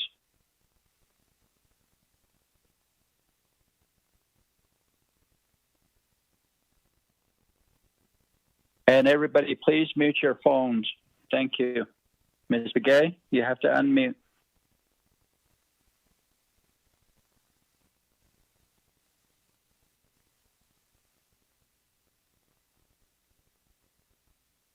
Ms. Begay? Chair, I just spoke with Mark Freeland. He said he texted you to withdraw his motion. Yes, he was just on the line too, so thank you. Could you go ahead and read legislation 0249-20 and for the record? You have legislative summary sheet for tracking number 0249-20. The date on it is October 7, 2020. Title of the resolution is an action relating to Resource Development Committee reappointing Lorenzo Mack to the serve on the management board of the Navajo Nation Hospitality Enterprise. The purpose of the resolution is for RDC committee to reappoint Lorenzo Mack to the Navajo Nation Hospitality Enterprise Board. RDC has final authority. Also is the prime sponsor, tracking number 0249-20, and action relating to resource development. Reappointing Lorenzo Mack to serve on the management board of the Navajo Nation Hospitality Enterprise, be it an active Section 1 authority. The Resource Development Committee, the standing committee, and also to be the resource has the authority to give final approval for appointments to NNC Section 501B9. C, according to the plan of operation for the Navajo Nation Hospitality Enterprise, NNHE Development Committee has the authority to approve appointments to the NN Management Board. If the president of the nomination fails to nominate persons for service on the management board within the time limit for as set forth in subsection C and G of this section, the Economic Development Committee, now the Resource Development Committee, shall not be required to nominate units to the management board on its own initiative. 9-02, Article 5H, attached as Exhibit 1, Sub-Exhibit B, Section 2 findings. Each nomination hospitality enterprise board shall serve for a 3-year term pursuant to NNHE Plan of Operation approved by CD 79-02, Article 5A, attached as Exhibit 1, Sub-Exhibit A, B. B, the president of the nomination is to appoint a board member up to 60 days prior to the expiration of his/her term. CD 79-02, Article 5C, Article 5G, attached as Exhibit 1, Sub-Exhibit B. In this case, the president has not appointed a board member to fill the vacancy created by the expiration of the term of board member Lorenzo Max, which was June 30, 2015. C, in such case where the president has not nominated a person for service on the board within 60-day term limit specified in the Plan of Operation, the Resource Development Committee has the authority to nominate the appointment of Lorenzo Max on its own initiative. CD 79-02, Article 5H, attaches Exhibit 1, Exhibit B. B, Lorenzo Max fulfills the requirement for reappointment. See Exhibit 2. E, it is in the best interest of the nomination that Lorenzo Max be reappointed to the position on the NNH Section 3. The Resource Development Committee of the Nomination Council hereby reappoints Lorenzo Board of the Nomination Hospitality Enterprise. He shall be reappointed for his term as provided for by NHE Plan of Operation. All of the exhibits that are referenced in the content of the legislation are attached to the packet. Note posted on the October 7, 2020. The 5-day comment period ended on October 12, 2020. Mr. Chair, members of the committee. Thank you, Ms. The legislation, honorable members of RDC. Let's establish a motion and a second. One, if you would, please mute your phones. I hear somebody coughing in motion.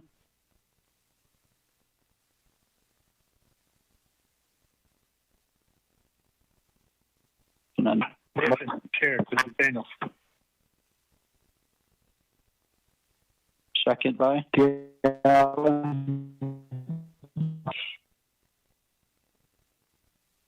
There's a motion by Honorable Daniels and second by Honorable Kialan Begay. Honorable Stowe. Thank you very much, Chairman of the Resources and Development Committee. And then Resources and Development Committee. Today, the record to you to alcohol. This particular legislation is in the Navajo Enterprise Management Board of the Management Board alcohol. It's a for years. Mr. Max's term has expired on June 10th. The appointed Tahagi is on the expired term, and he still fills in that capacity. Alcohol until a board member is approved by resolution. Alcohol in this case, to the plan of operation, Article 5, letter H, it speaks to the area if the president of the Navajo Nation does not appoint an appointee within a certain time limit, the oversight committee has the authority to fulfill that position. From that day on to today, there has not been any sort of communication from the president's office to say that we want to nominate this person or so forth. In the council resolution also approved that approved the plan of operation. Navajo Hospitality Enterprise with plan of operation under CD-79-02. At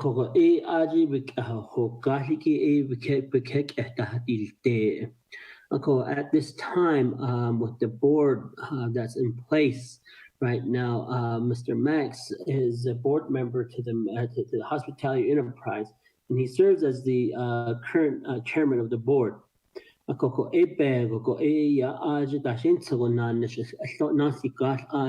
Under the Hospitality Enterprise, and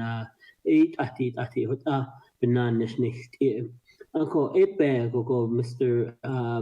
Lorenzo Max, he already submitted his information on July 1st, 2015. His letter of interest and his resume. The administration of the executive branch is it was made known to them that these individuals are interested for that particular board position or board members. The due diligence from the side of the Mr. Lorenzo Max, with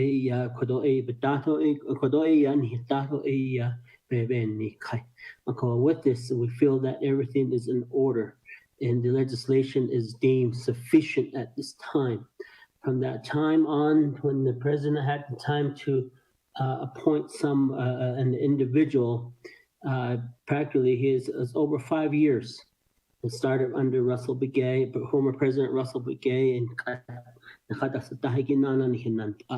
so I'm not too sure why they're not moving forward to fill these board positions. So this is an attempt to fill the board positions that are out there within our tribal enterprises. I do have Mr. Lorenzo Max on the on the telephone here. And Mr. Max, can I have you introduce yourself? Mr. Lorenzo Max, go ahead.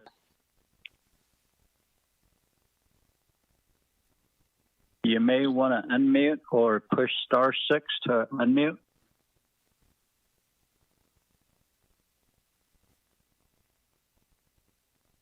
Mr. Max.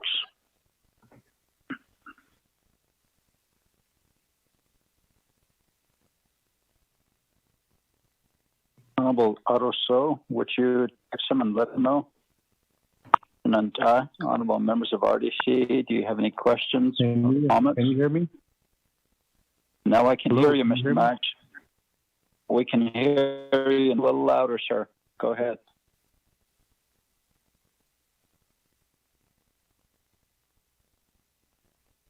Mr. Max. Can you hear me now? Yes, we Hello? can hear you. Yes, okay. We can hear you. Okay. Members of the committee no Slengido, the Isnotlagi, Chair Yad, Pimpithodin Schle, Nash Elskapa, the Shija, Teddy Kizin, Nale, Raid, Takonha Gede, Nasha, no call. What ego, Basa Islengido,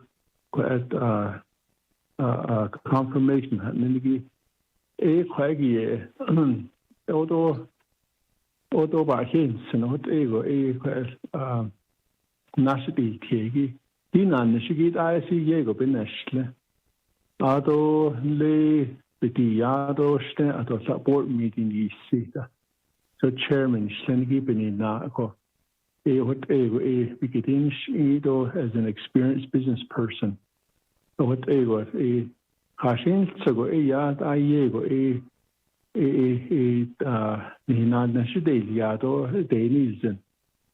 think it's important for continuity at this time because of the pandemic.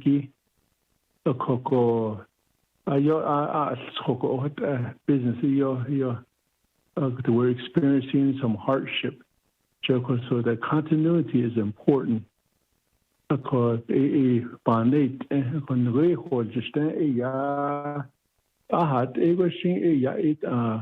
experience hardship now, beyond our control. Controvirus at the needle gas price, so was a spike and that we managed to overcome those and come through.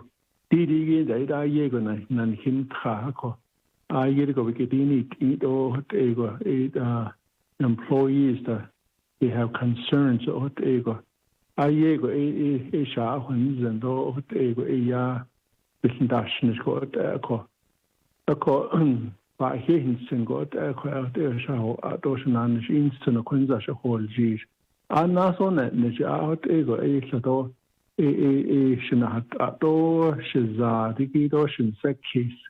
to my expertise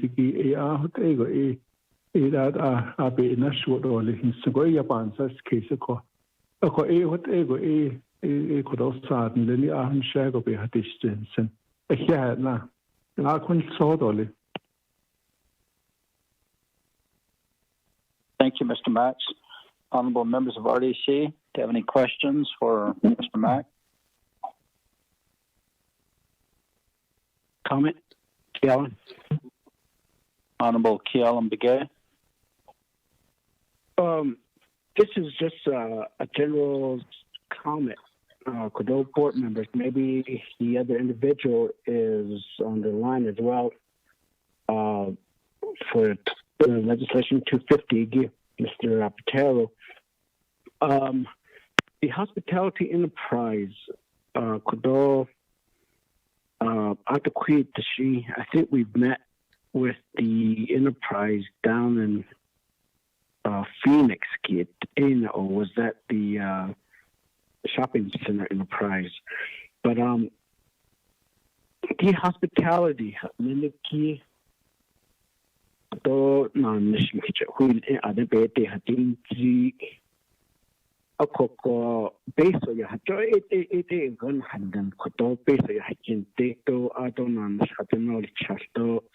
don't hit net or you in that store. They cut Niki. It took a the meal say that's all yet for Yego such meetings after meetings after meeting to about all that. Maybe this is a good time for the boards and so on to have really a teleconference, continuing discussion.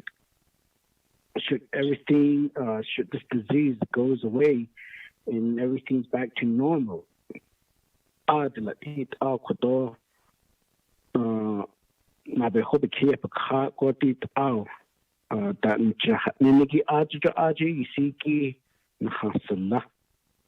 Akoko halet ala dot I see ahohonis sokotasha.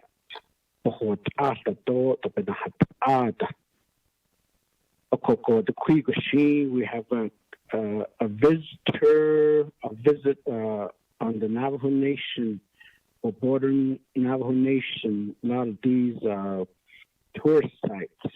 Oh, because I think sometimes the visitors tally goes over 1 million visitors per year. If the nation would capture a good percentage of those visitors to lodge on the Navajo Nation,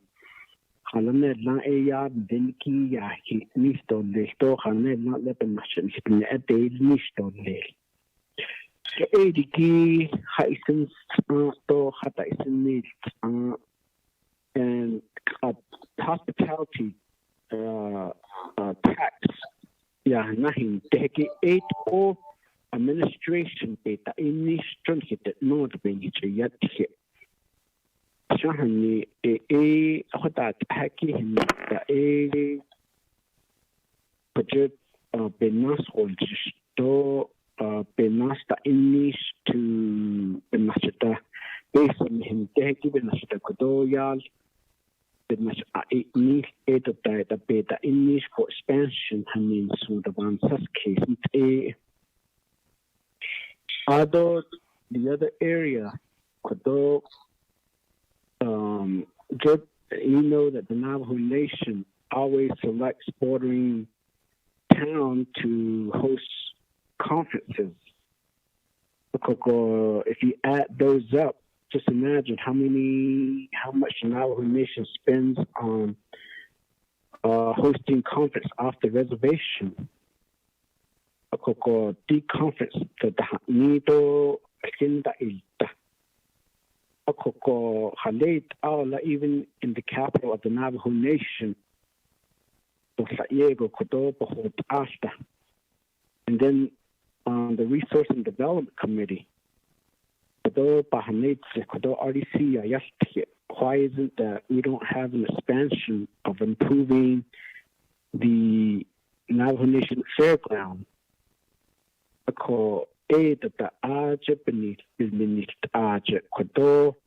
Building not state East Losh Pohonet, that just the Tahaniki, a core India, what at the Christian Nahako, Kodot, or Hayut and Nanliniki, non Navajos descends onto the Navajo Nation for those activities. And if those are established, maybe other companies or groups or whoever wants to host a conference on the Navajo Nation, could that be also beneficial to the Navajo Nation? So anyway,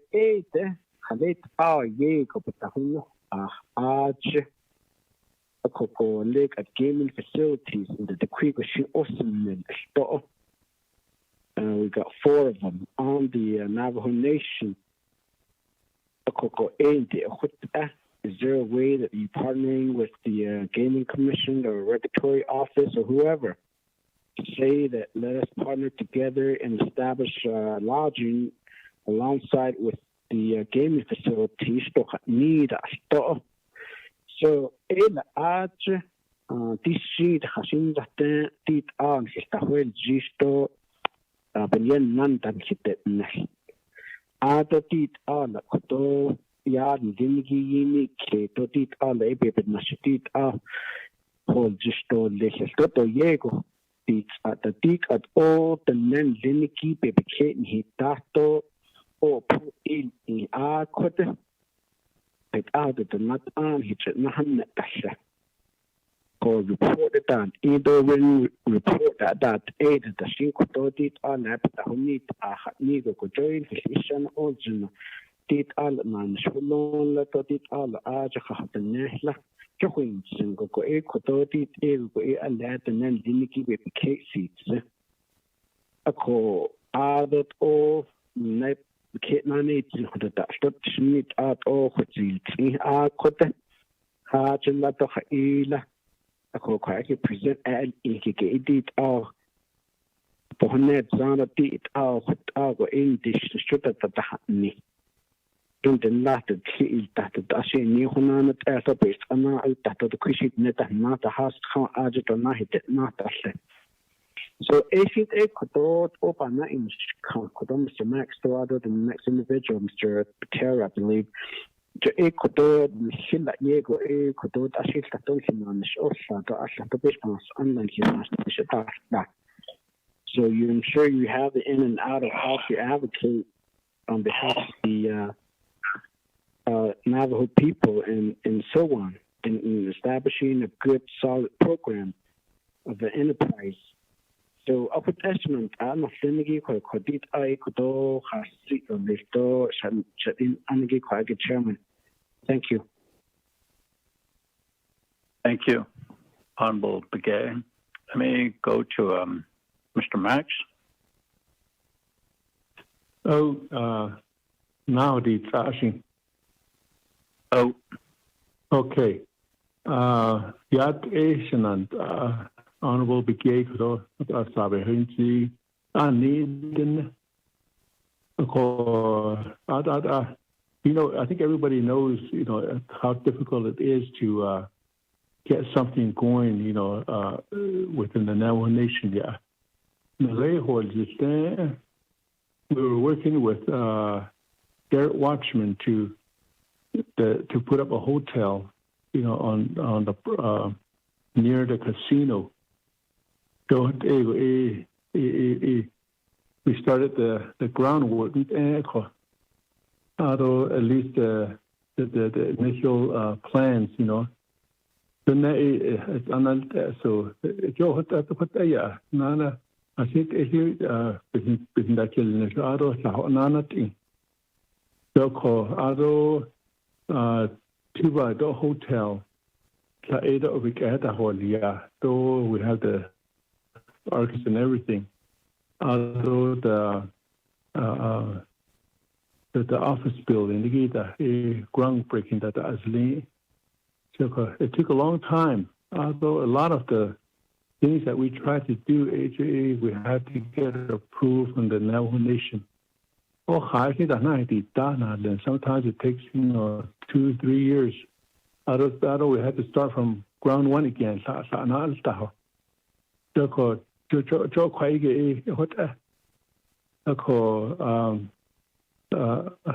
It requires patience. We did report to the Economic Development Committee. I think it was kind of like an annual meeting. All the enterprise. Within 1 week, the 4 hours each, but you're reporting that on here.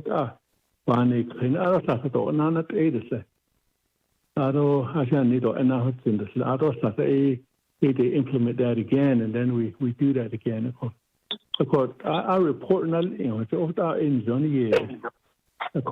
only for the RDC committee and other committees, but also for our own committee. So we revisit the priorities. So the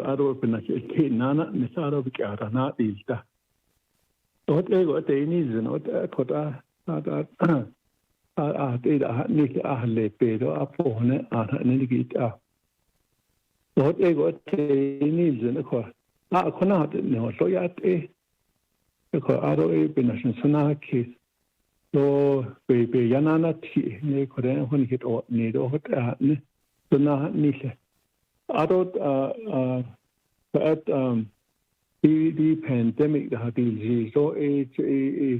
we've been having meetings, virtual meetings.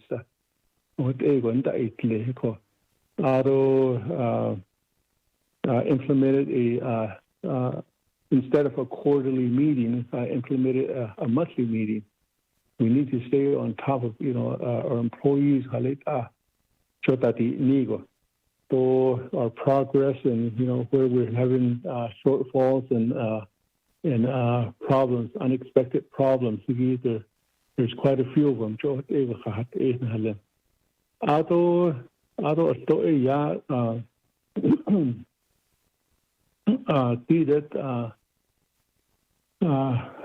The properties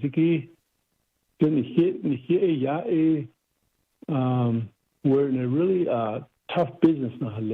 We have a lot of turnover because of the hospitality, restaurant and hotels. Because I trained about bringing people in and training them.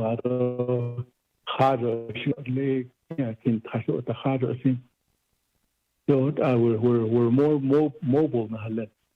So it's something that we have to stay on top of all the time.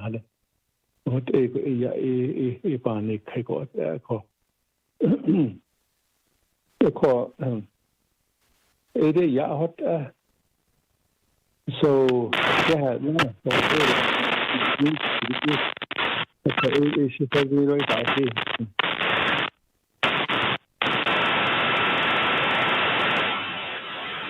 May somebody please mute their phone? Ashwara, please mute your phone and be respectful when people are talking. Mr. Max? One other point, to the lockdown, you go off the reservation, they're back in full swing. Motel,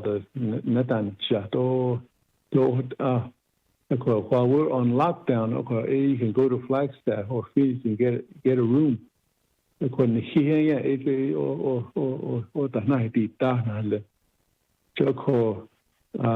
understand that it's for the protection of our people, but a lot of people they just leave the reservation on weekends. So I don't leave John Dark.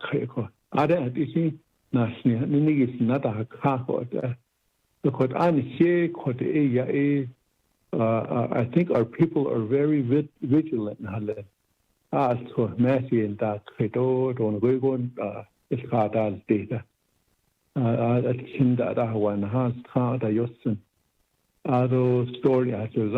You get your temperature taken and crowd control.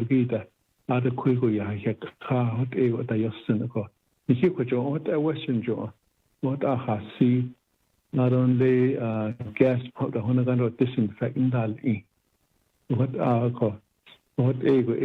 But when you go into Flagstaff, there's no crowd control.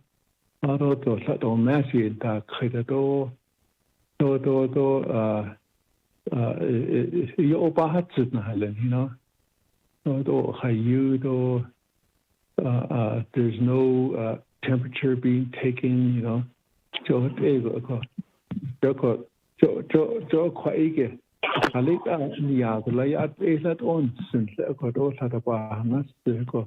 Our economy is already very fragile. Lockdown, we can't even check in visitors. I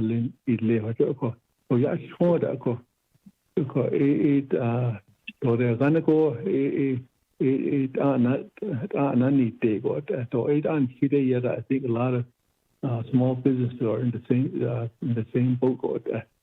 Of course, so trying to do what we can to keep afloat, and then trying to hang on to the employees that we have, because we don't want to go back and retrain people. So it's kind of like a balancing act. Thank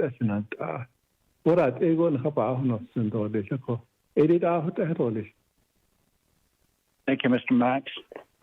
Honorable members of RDC, any questions, comments? Honorable Daniels, go ahead, sir. Thank you, Mr. Chair. RDC members.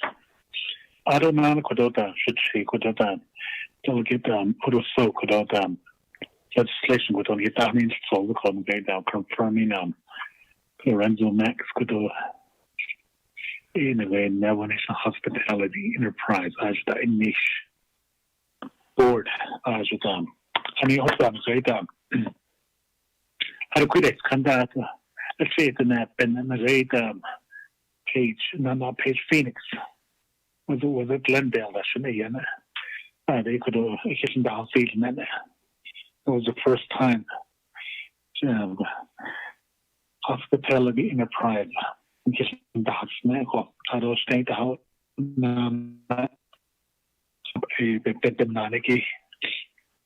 pandemic so at the I think that he's seen it though that I see the that he did the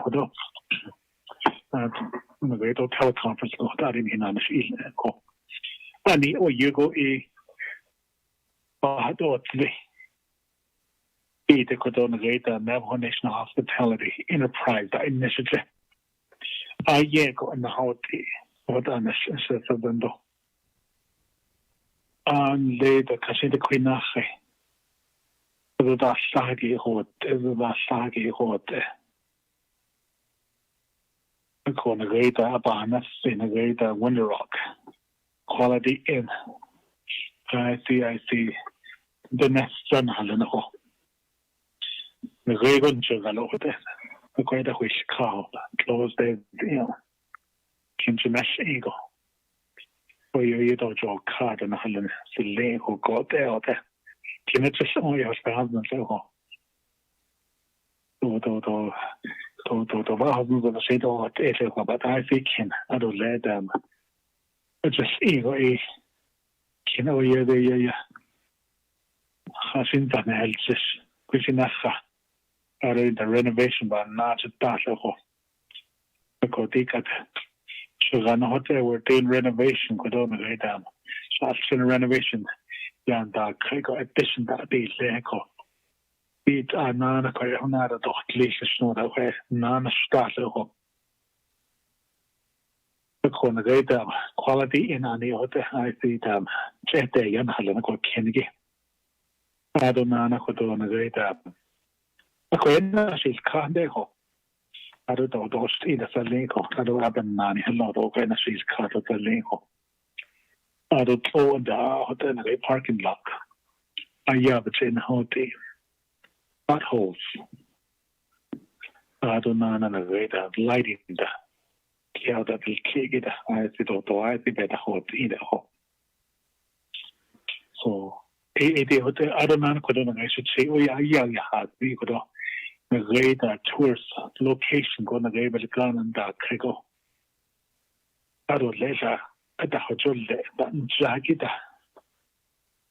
When so, what the other way she should go. Because other yeah, I'm not little other and tech case that means on the radar. Hospitality Enterprise. Conway at Queen of 2012.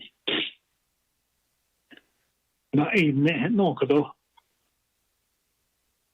buildings, Manama Valley, Aja, South Danja, in the Kachian, the Honey, campground at the Haloho. Now, no, dam.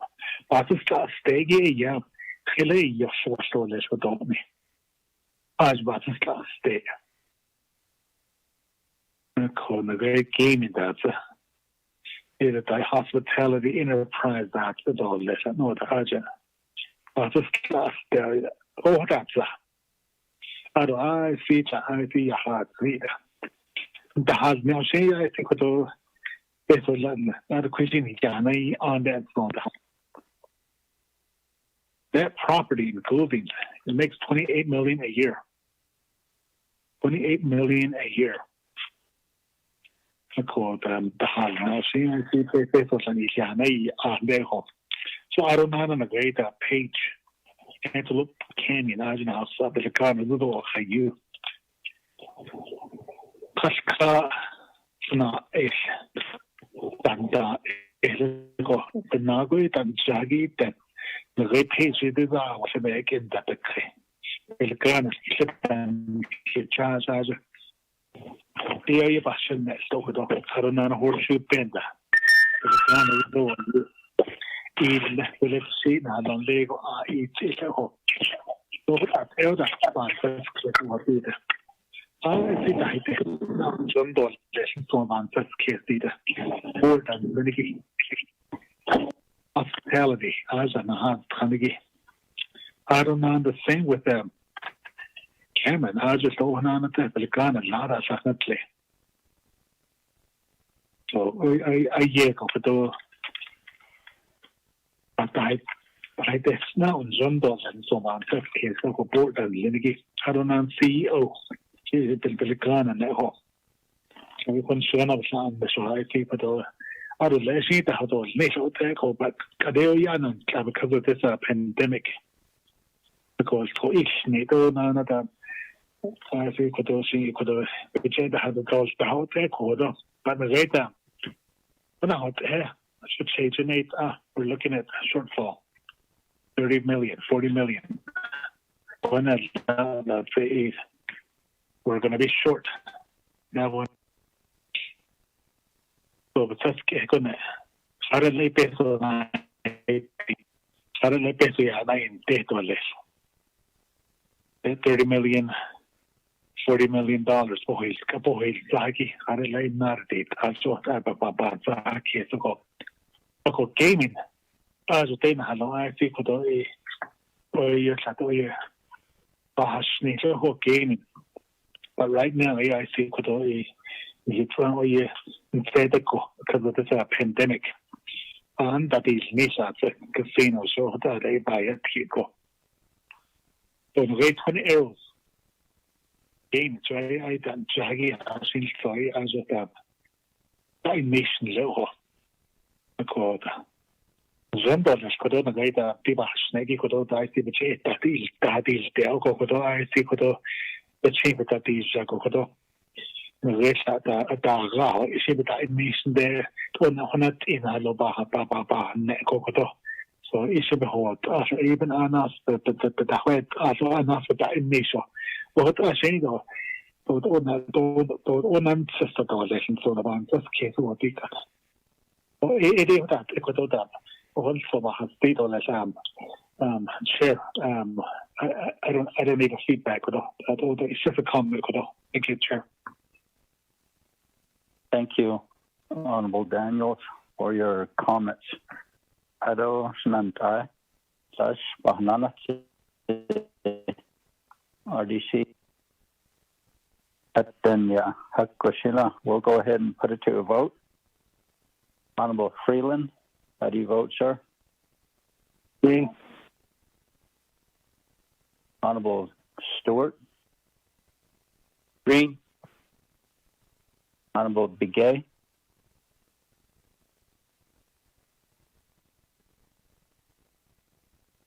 Honorable Walker? Chairman, I'll vote green. Thank you. Honorable Daniels? I vote green. Honorable Begay?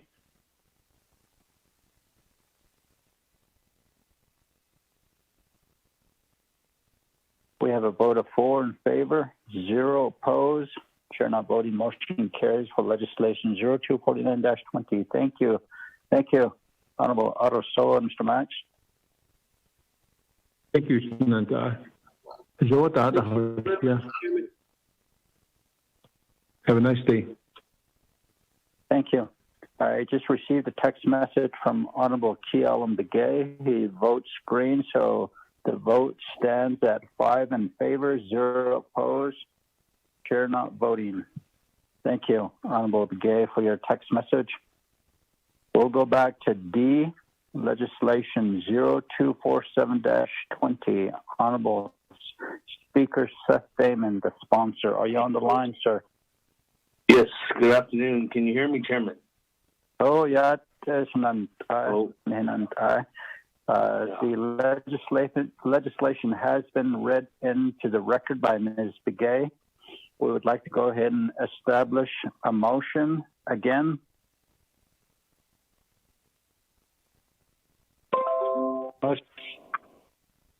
Honorable Stewart, motion.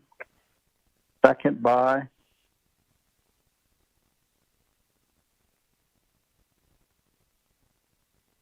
second. Chair, I'll second. Honorable Vice Chair Walker, second. Honorable Damon, Speaker Damon, you have the floor, sir. Thank you very much to the Mr. Chairman and Mr. Vice Chair Walker, and to members of the Resource and Development Committee at A, and to staff. Thank you very much for allowing me to speak this afternoon, and thank you to everyone else that's on the line listening in. I come with you with legislation 47-20. It's an action related to the Resource and Development appointment of Lonnie Sinnott, to the Navajo Nation Water Rights Commission. And the purpose of this resolution is for Resource and Development Committee to confirm the Speaker's appointment to the Navajo Nation Water Rights Commission. And I have Ms. Melinda Siaco, who has been working on this for the Speaker's office, along with her former Chief of Staff, Lashana So, who really did the outstanding work of trying to make sure that we could get members from Eastern and 40 which is designated to the Speaker's office for the breakdown of the code in order for us to go ahead and make sure that we have an appointment to the Water Rights Commission. So, colleagues, I don't know. I do believe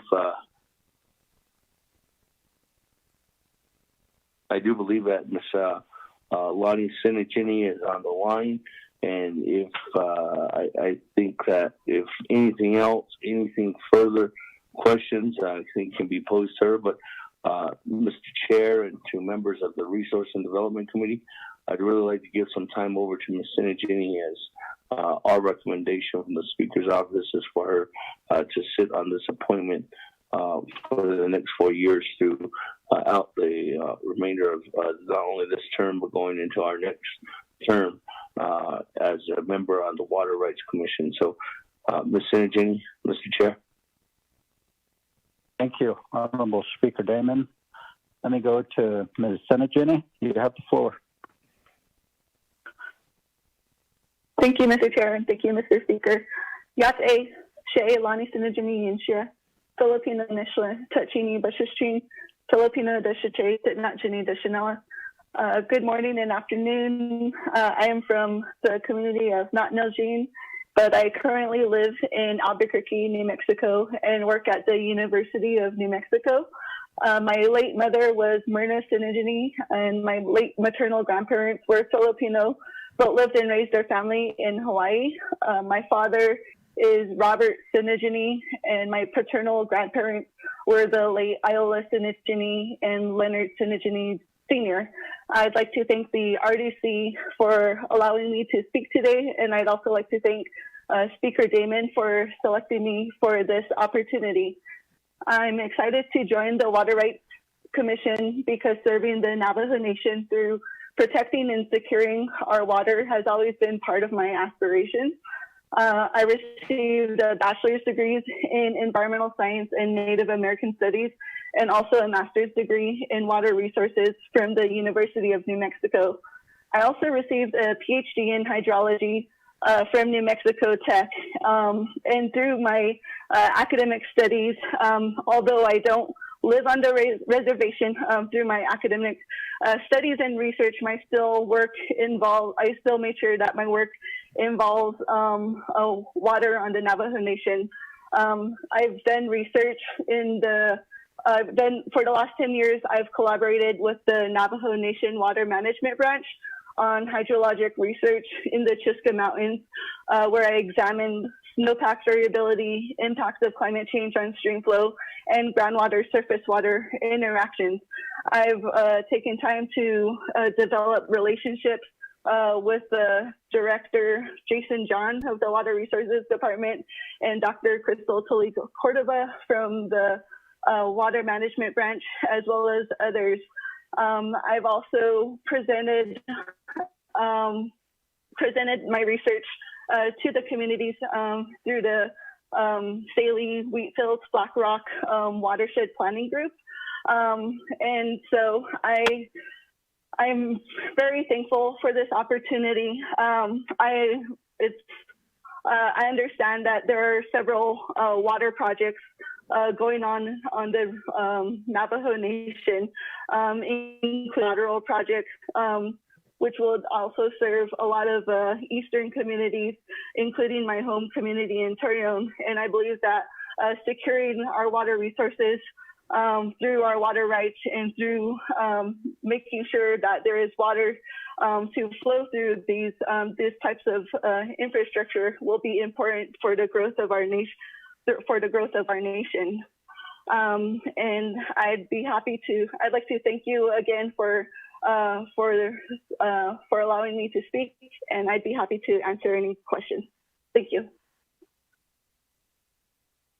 Thank you, Ms. Senatini. First on the list is Honorable Daniels. You have the floor.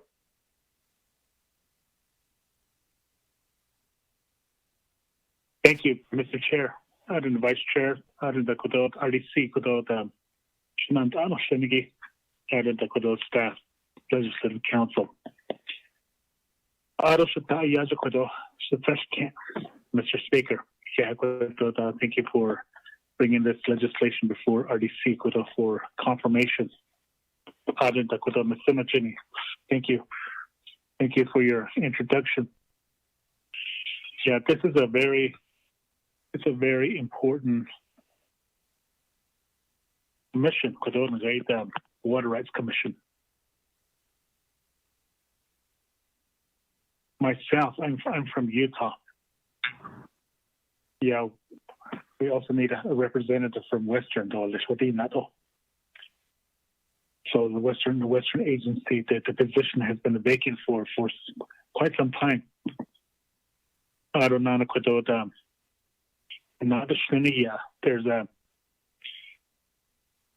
a bill that's at the DC level right now. It's the Utah Water Rights settlement between the Navajo Nation and also the state of Utah. 81,500 acre feet per year.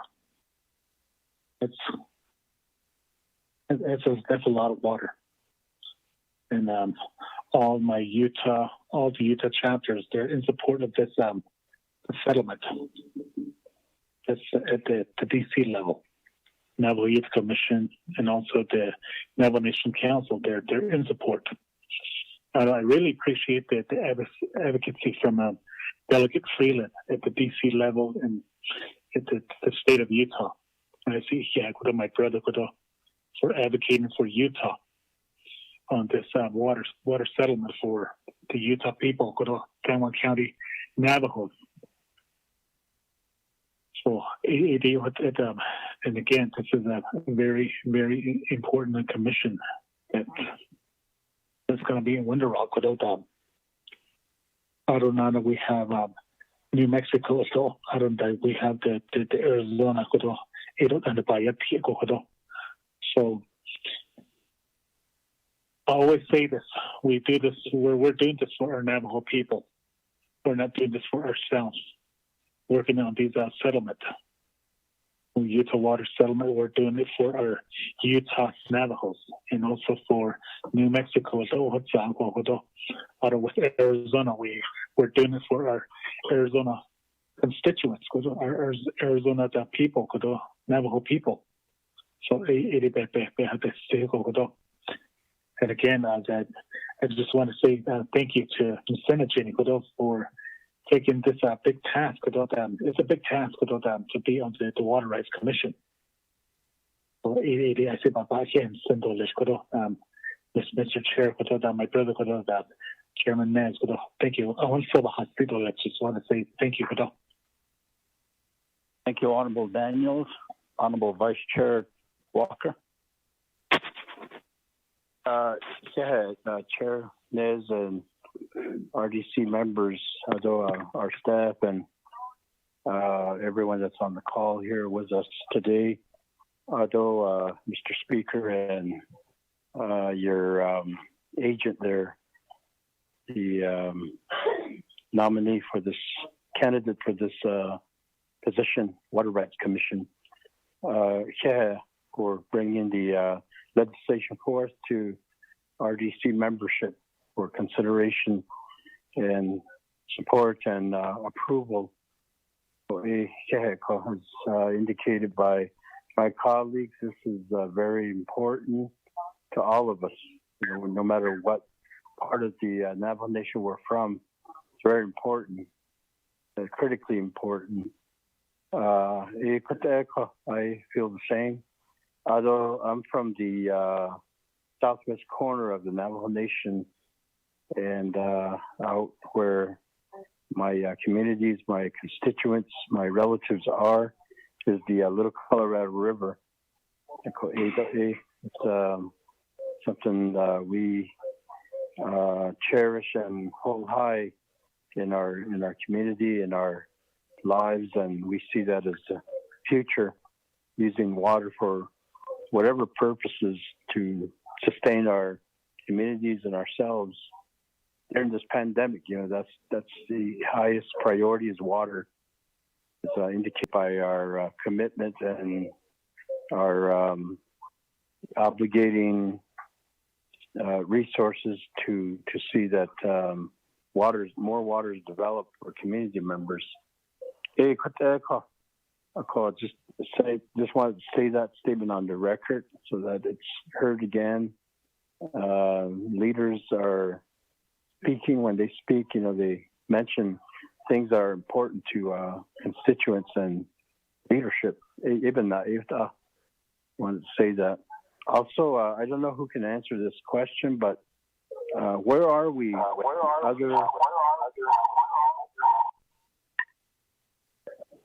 with the other applicants? One moment. Water rights. Mr. Walker, pause for a moment. Someone needs to mute their phones. I shouldn't have phones mute. That's Vice Chair Walker, go ahead.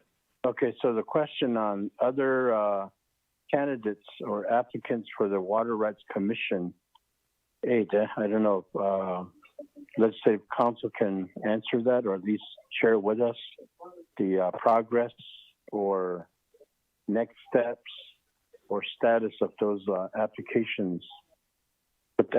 So, because eventually we'd have to go through the notion of considering legislation for those appointments. I don't know who will be making those appointments. Is sort of an update on that. Those are my questions, Chairman Nez, committee members.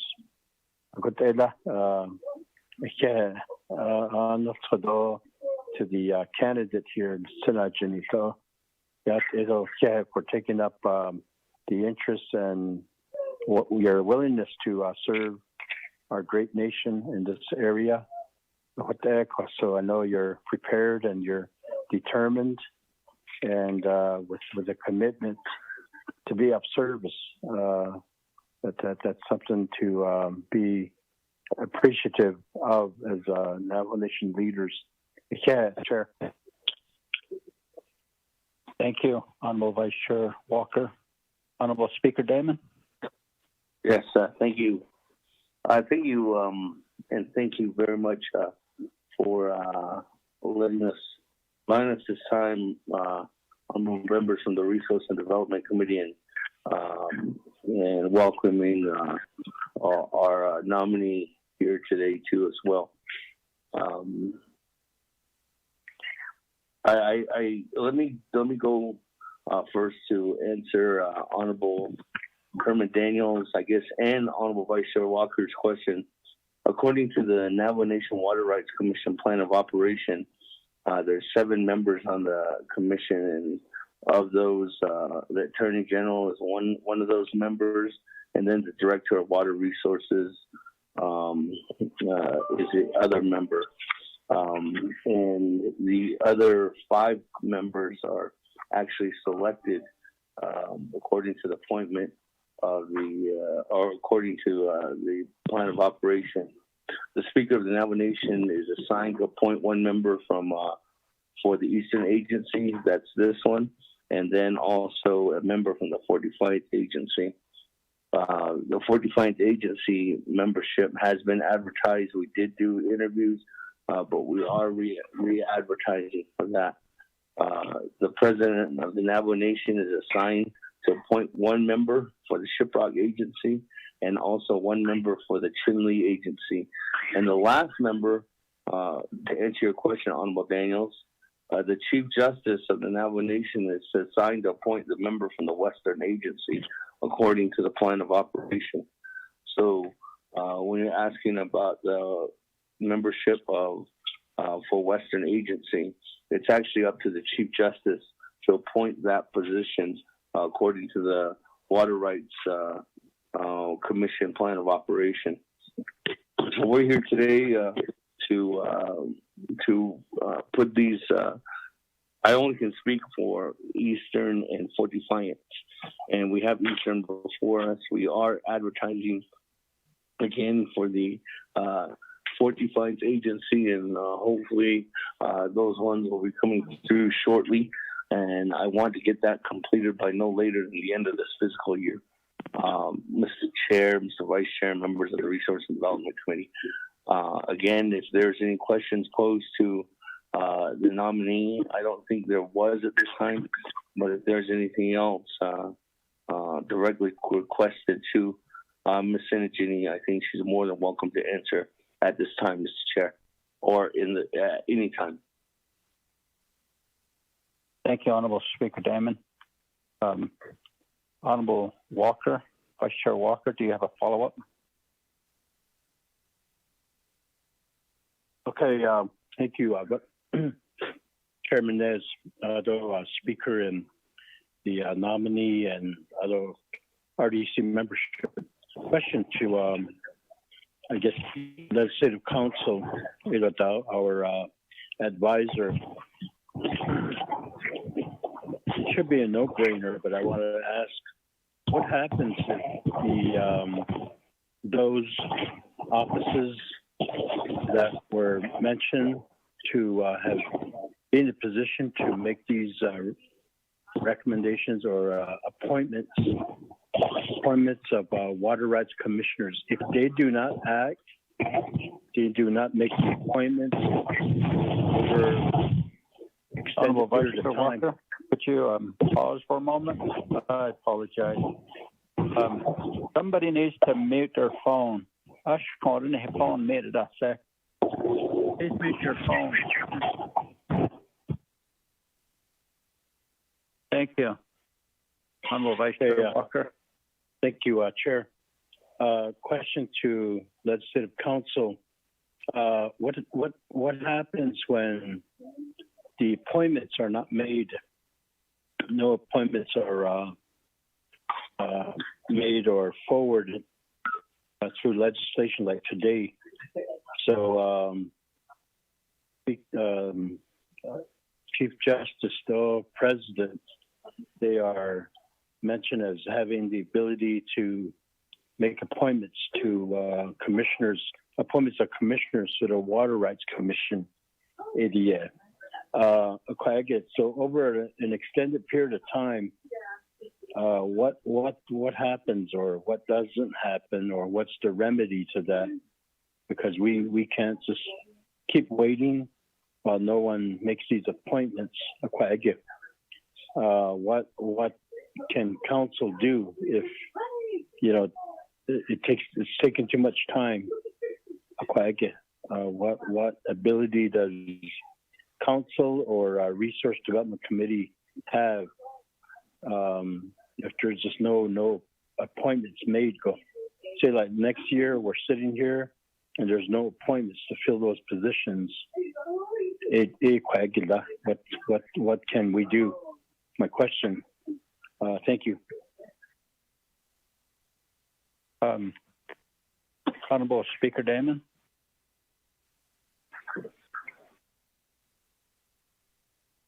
I think that question was posed to Office Legislative Council, Mr. Chair.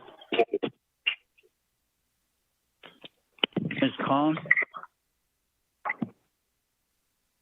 Mr. Chair, members of the Resources and Development Committee, I am looking at the enabling legislation right now. And just for your information, I was informed that 2 members of the Water Rights DOJ unit are supposed to be on the phone, that being Lisa Yellow Eagle and Daniel Moquin, and they might have an answer faster than I am right now. I'm looking it up right now, Mr. Chair. And they would Mr. Chair? the information. Okay. Yes. Mr. Chair, this is Shami. Just for your information, I believe it was in 2018 when you all came into office, when President Naz took office across the street. He specifically requested for RDC not to appoint any more board members or commission until his office. He appointed all of his executive staff assistants and put them in place, and then they will consider appointing and replacing the board membership. Since then, we haven't received any application or legislation for board appointments. I believe it was in early spring. All right, it could be in October of last year. We had Etty Anderson come before RDC, and we sent a message with her to President Naz to begin looking at appointing board membership. And she said she would. Sure. I sent a message to the Speaker's office, the President's office, and the Judicial Branch about the need to appoint the Water Rights Commission, because the DOJ, with their water litigation, and they needed to put all of the water rights commissioners in place. And so I did send a copy of the water rights plan of operation to Judicial Branch and informed Chief Justice that they needed to make an appointment for the Western Agency. And I also send the same information to President Naz and Speaker. And I think based on that, Speaker was able to move forward with advertising these positions. Mr. Chair, members of the committee.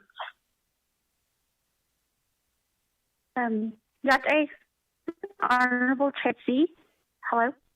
This is Jacqueline Mitchell with the Navajo Water Rights Commission. I just want to share a bit of information. Thank you, Shami, for the information you provided, as well as Speaker Damon.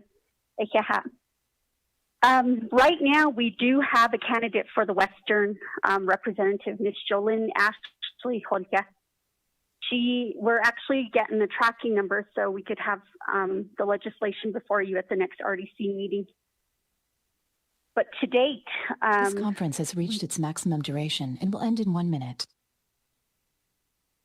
Also, everybody that's participating in the RDC teleconference meeting today, we would like for everybody to hang up and call back in about a couple of minutes. We've reached 5 hours so far, so go ahead and hang up and we'll call back in.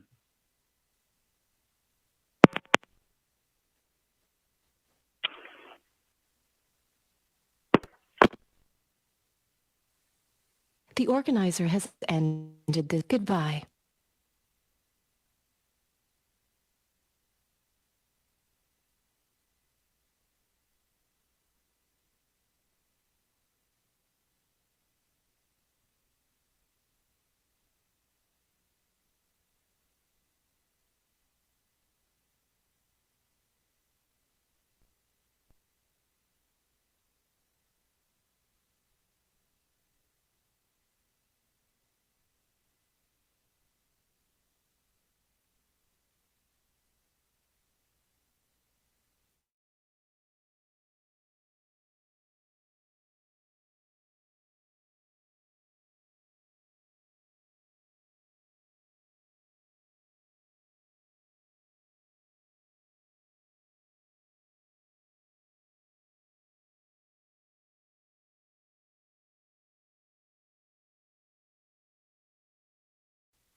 Auntie, are you on the line?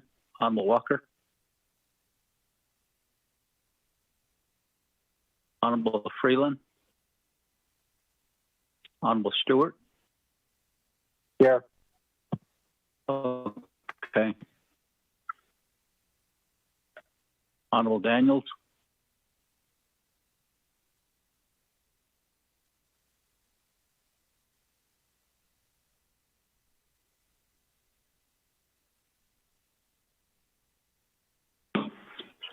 Chair, this is Teresa. I'm still on the line. Thank you.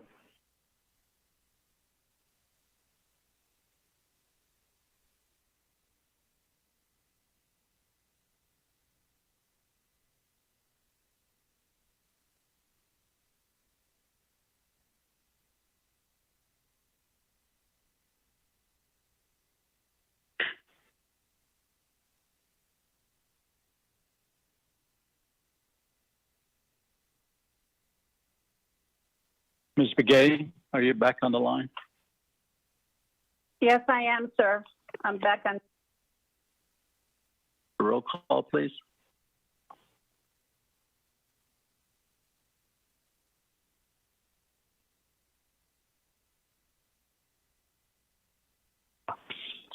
Mr. Chair, members of the committee, this is a roll call. I'm here. Wilson Stewart Jr., Here. Thomas Walker Jr., Thomas Walker Jr., Herman M. Daniels,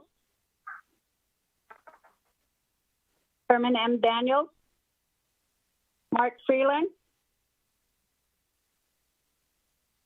Mark Freeland, Alan Begay. What are we doing? I'm sorry. I'm doing roll call. Quorum back on the line. Key Allen's present. Thank you. Okay. I'm going to send a text to the other members, Mr. Chair. Thank you.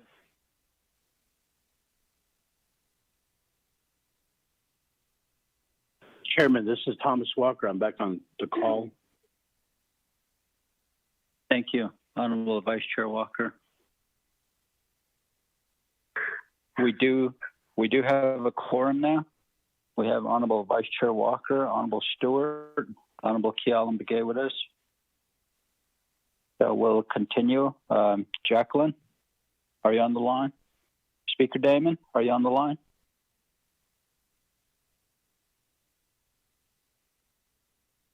Honorable Speaker Damon, are you on the line? Yes, I am. Can you hear me, Chairman? Yes, sir, I can hear you now. Is Ms. Senegini on the line? I think my agent is on. Ms. Senegini? Hello, this is Lonnie Sinigini. I'm on the line. Thank you. Jacqueline, are you back on the line?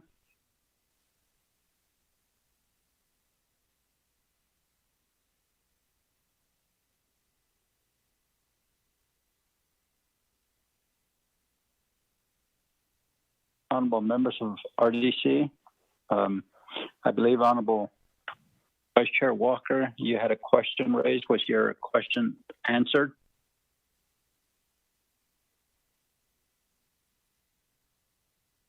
In part, not, yeah. I did ask a question, but it was partly answered. Question of privilege? Okay. Yes, question of privilege, Honorable Oroso. I wasn't too sure how to raise this issue, but I just wanted to let the committee know that I'm dropping the Western or the judicial branch appointment, and Mrs. Jacqueline from the Water Commission office has reached out to me, and I believe it should probably be dropped tomorrow for the Western Agency representative that the judicial branch. I had it in my file. So it's not been.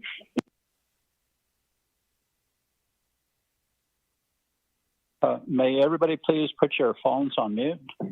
Honorable Oroso, go ahead.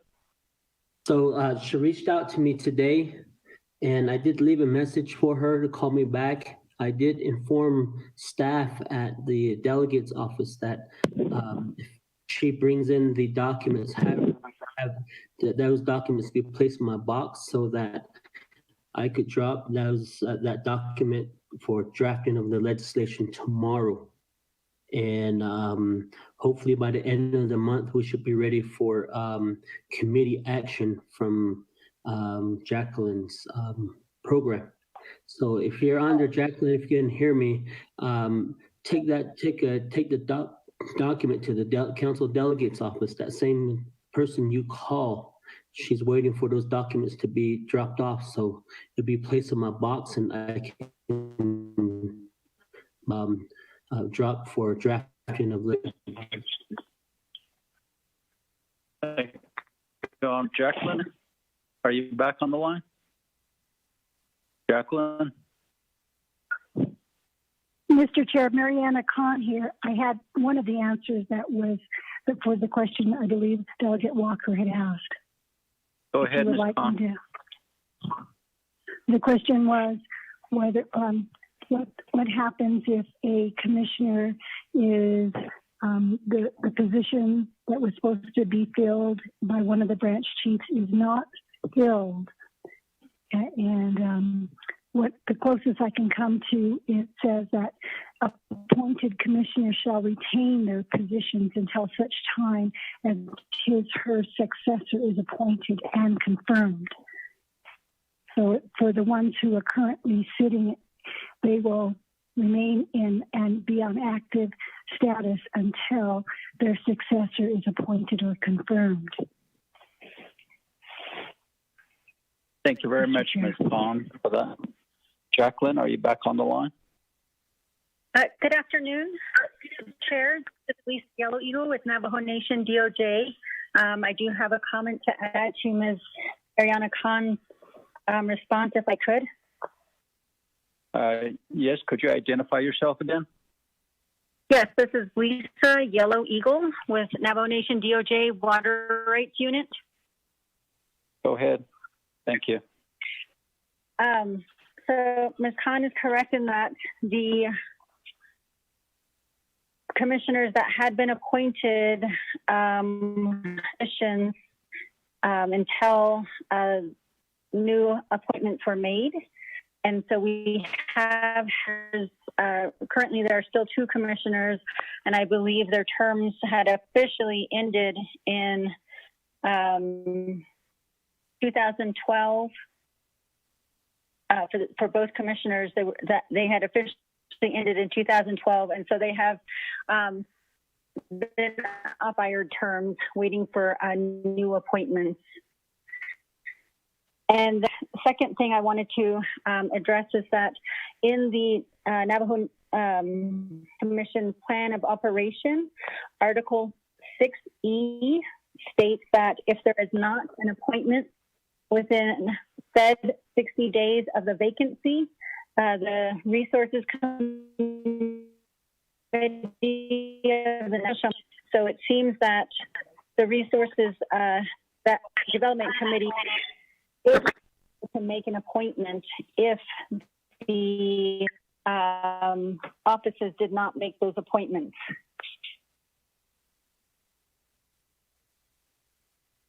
But there is some work being done on some of those appointments. So I think it sounds like that maybe RDC would need to just confirm or verify that right now. Thank you, Ms. Yellow Eagle. Appreciate that information. Honorable Vice Chair Walker. Yeah, so thank you for the time again, Chair. I know the responses from DOJ, the Legislative Council. Okay, so Joe, I guess we will, some of us will be expect more legislations coming forth in the for the appointments.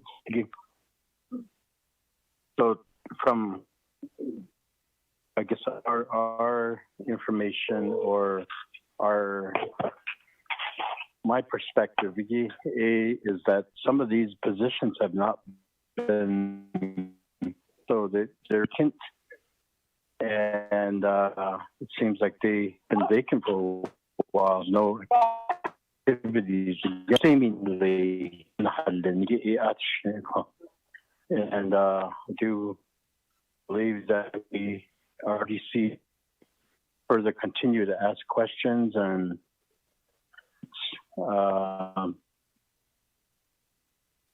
in the next meeting, 2 meetings from now, so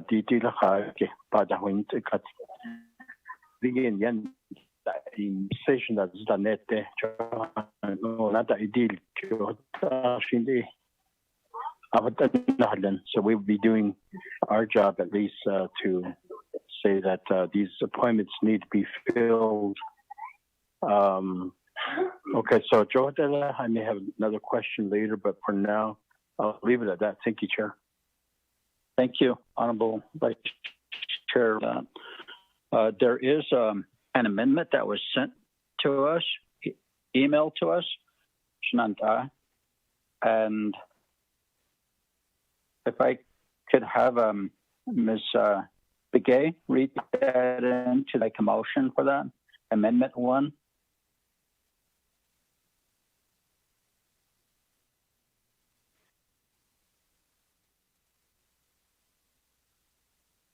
Hold on, Chair. Let me find the amendment here real quickly. Amendment to legislation 0247-20 on 1 page 2, line 8. Insert a new paragraph E as follows. Paragraph E, pursuant to GSCAP-07-04, Sub-Exhibit A, Article 4C, Lonnie Sinajini's appointment would begin 2020. That's all underscored. Number 2, letter paragraph under new paragraph E as inserted.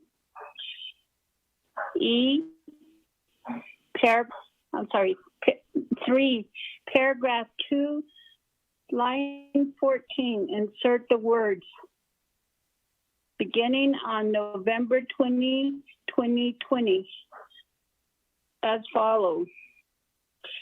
Rights commissions for a 4-year term beginning on November 2020 as provided in the Navajo Nation Water Rights Plan of Operation.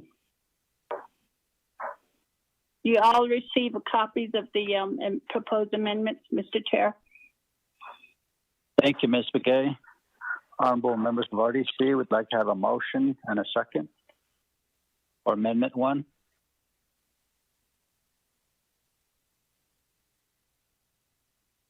Untie.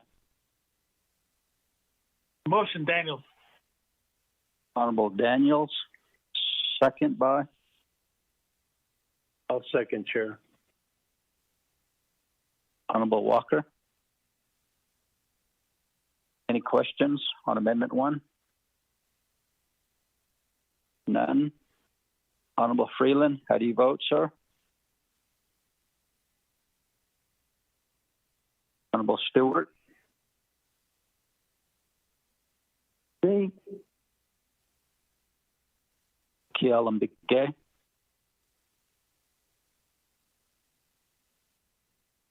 Chairman Kialam votes green. Thank you. Honorable Vice Chair Walker. I vote green. Honorable Daniels. Green. Honorable Freeland. We have a vote of 4 in favor, 0 not voting. Motion for Amendment 1 carried. Questions, comments? None. We'll vote on the legislation. Honorable Freeland, how do you vote? Honorable Stewart? Green. Gay? Chairman Keelan votes green.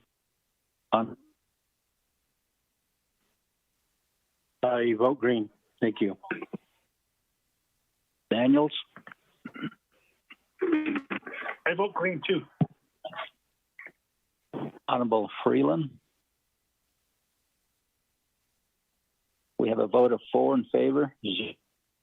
Chair not voting. Legislation 247-20. Honorable Speaker Damon.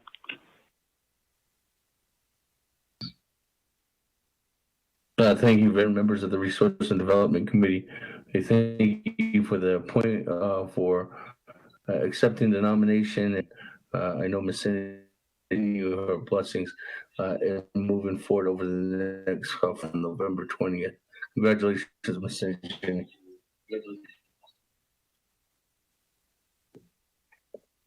I don't know anything. Mr. Speaker, or Honorable Speaker and Honorable Chair, I'm looking forward to serving our Navajo Nation and doing what I can to use my expertise and protect our water. Yeah. Thank you. Next, at 0250-20, sponsor Honorable Otto So. He's still on the line with us. Ms. Begay, could you read that into the record, please?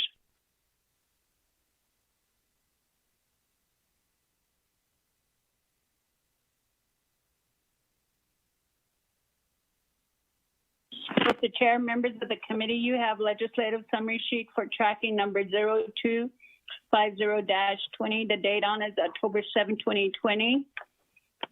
Title of the resolution: an action relating to Resource Development Committee at reappointing Lawrence Quintero to serve on the management board of the Navajo Nation Hospitality Enterprise. This legislation appointment of Lawrence Quintero to the Management Nation Hospitality Enterprise. AutoSo is the prime sponsor. RDC will have final authority on this particular legislation. Tracking number 0250-20, an action relating to Resource Development Committee, reappointing Lawrence Quintero to serve on the management board of the Navajo Nation Hospitality Enterprise. Be it enacted, Section 1 authorities. A, the Resource Development Committee is a standing committee of the Navajo Nation Council, 2 NNC Section 500. B, the Resource Development Committee has the authority to give final approval for appointments to Navajo Nation Enterprise, 2 NNC Section 501B9. C, according to the plan of operation for the Navajo Nation Hospitality Enterprise. NNHG, the Resource Development Committee has the authority to approve appointments to the NNHG Management Board. If the President of the Navajo Nation fails to nominate persons for service on the management board within the time limits set forth in subsection C and G of this section, the Economic Development Committee, now the Resource Development Committee, but shall not be required to nominate and confirm appointments to the management board on its own initiative. Approved by CD 79-02, Article 5H, attachment as Exhibit 1, Sub-Exhibit B, Section 2 findings. A, each of the Navajo Nation Hospitality Enterprise Board members shall serve for a 3-year term pursuant to the NNHE Plan of Operation approved by CD 7902, Article 5A, attached as Exhibit 1, Sub-Exhibit B. B, the President of the Navajo Nation is to appoint a board member up to 60 days prior to the expiration of his or her term. CD 7902, Article 5C, Article 5, attached as Exhibit 1, Sub-Exhibit B. president has not appointed a board member to fill the vacancy created by the term of one board member in 2018. Lawrence Patero's name and credential added to the president as recently as February 4, 2019. C, in such case where the president stated a person for service on the board within the 60-day time limit specified in the plan of operation, the Resource Development Committee has the authority to nominate and confirm Patero on its own initiative. CD 7902 Article H attaches Exhibit 1, Exhibit B. D, Lawrence Patero fulfills the requirement for reappointment. See Exhibit 2. E, it's in the best interest of the nomination that Lawrence Patero be reappointed to the position of the NNHE Section 3 appointment. The Resource Development Committee of the Nomination Council hereby reappoints Lawrence Patero to the Management Board of the Nomination Hospitality Enterprise. He shall be reappointed for a 3-year term as provided for by the NNHC Plan of Operation. All of the exhibits that are referenced in the content of the legislation are attached to the packet. You will note that Mr.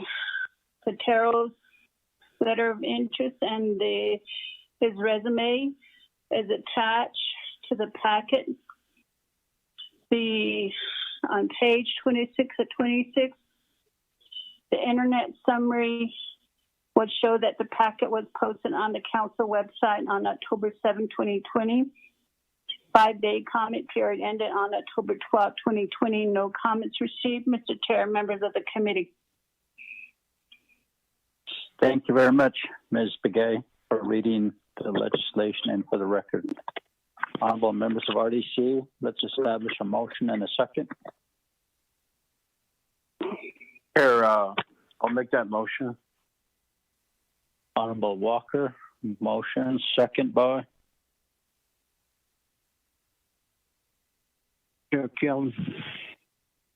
Honorable Begay. Thank you very much. Honorable Chairman Rousseau, you have the floor. Very much, members of the Resources and Development Committee, and today the legislation number 0250-20, which was read into the record, is a piece of legislation to move forth with the appointment of a board member to the Navajo Nation Hospitality Enterprise. And as the legislation has been read into record, the board position has expired, and Mr. Patero has continued to fill that position. And information has been provided to the office of the president prior for consideration of reappointments. And from that day on to today, it's over 60 days. And so with that, we are going to go moving forth with the authority of what Resources and Development has as what is outlined in the article of the articles of the plan of operation for the Navajo Hospitality Enterprise. We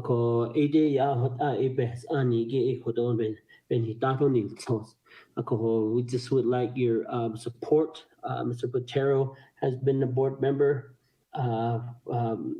and he's been part of the communication and leading leading conversations in the betterment of the involvement of the hospitality enterprise. And this is the same scenario as legislation 249-20 related to the appointment of Lorenzo Max. Navajo Hospitality Enterprise is a tribal enterprise which is run by board members. The nation government has created these enterprises so that these enterprises can operate as a function off of not relying on the Navajo Nation government. So today we are asking for board consideration of a favorable consideration of a board appointment of Mr. Lawrence Patero. At this time, I would like to turn some time over to Mr. Lawrence Patero for introduction and some additional information he may have. Chairman. Thank you, Honorable. So, Mr. Platero.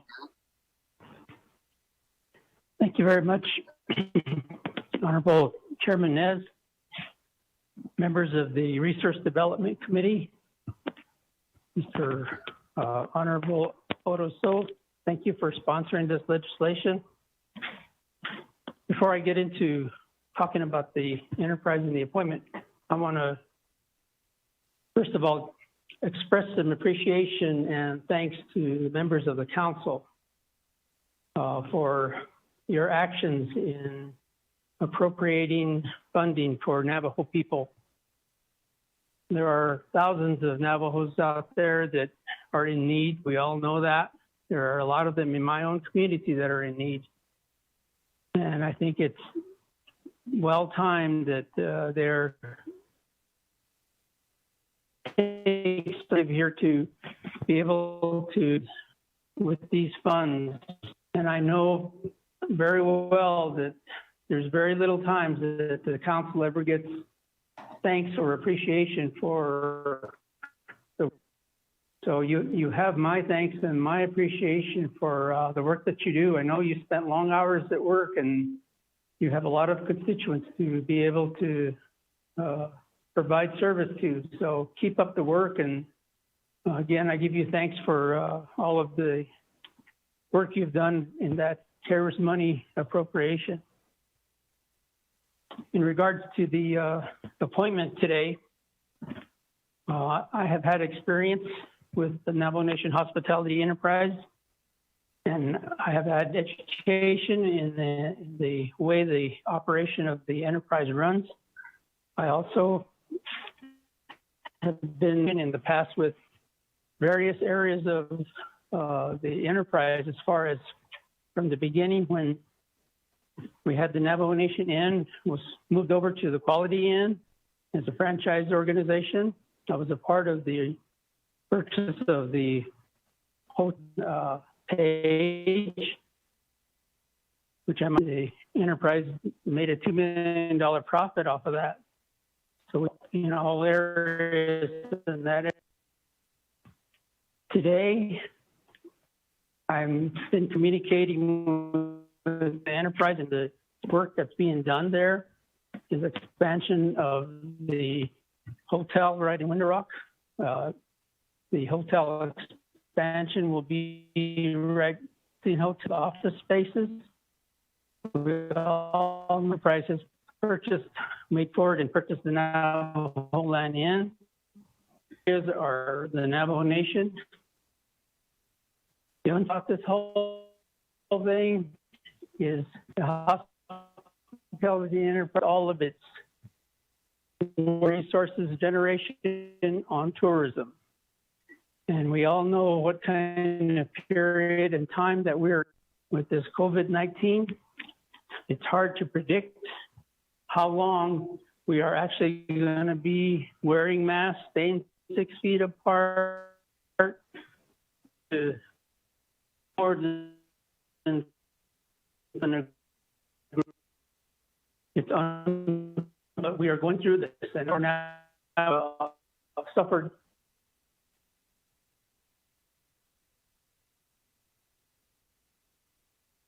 losses throughout the national.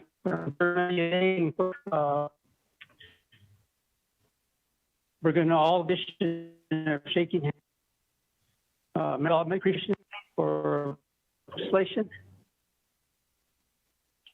And I look forward to working in a lot of you in the near future. Thank you very much, Mr. Chair.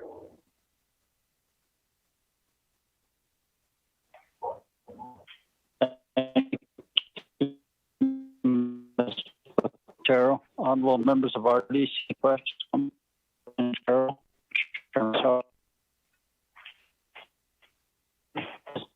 Honorable Freeland?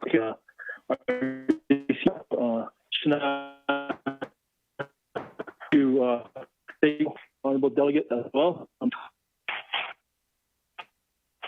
They're nominated this position, very important position. Gratitude for your continued.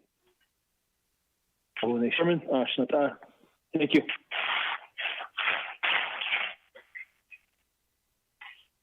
Thank you. Honorable Freeland. Any other questions, comments? We'll go back to Honorable Shuo. Thank you very much, Shanant. We really and we are grateful that that this consideration and is here before the Resources and Development Committee. And I just would like to implement that. We really want to be the enterprise really wants to be transparent and to provide many other information related to the business of hospitality enterprise.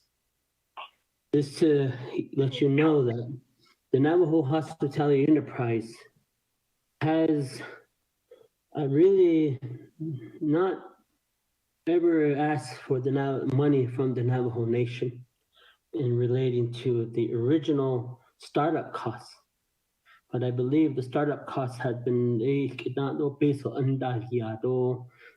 in lieu of that, Navajo people work for us, the Nenahan throughout the properties throughout the Navajo Nation, whether it's at the in Window-Rock at Quality Inn or the newly acquired property at the Navajo Land Days Inn, the property in Chin Lee, the Thunderbird Lodge, the convenience store that is being operated by Navajo Hospitality Enterprise at Navajo Travel Center in Navajo, Arizona. And then, so these areas are our enterprise, including Tuba City. And this enterprise in the industry that tourism and the market is really unpredictable, but it's very surprising to me in a positive way that they've been coping through and coming through the storm, and they are okay at this time. And we haven't heard anything to say that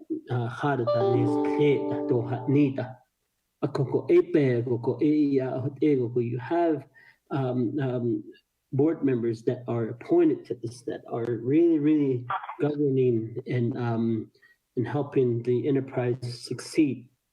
And I really hear the term of expanding and everything. As expansion moves forth, the planning really in my mind opens the door. Why don't we start supporting them with to build out a hotel? Whether it's in Chin Lee or whether it's in Window Rock or Nayizi. And these areas, it's a tourist circle, a grand circle that we could try to accomplish and revenue in based on leaning. And I believe in Window Rock, the office complex that Navajo Hospitality Enterprise has is actually currently constructing now, is a office complex that the Navajo Hospitality Enterprise went out and got their own monies, got a loan. They will be moving forth to build the new hotel in Window Rock, next door to the old or to the current Quality Inn. The plan, and there's a plan that had been developed for that brand new site and the expansion of the current Quality Inn. There's a lot of possibilities.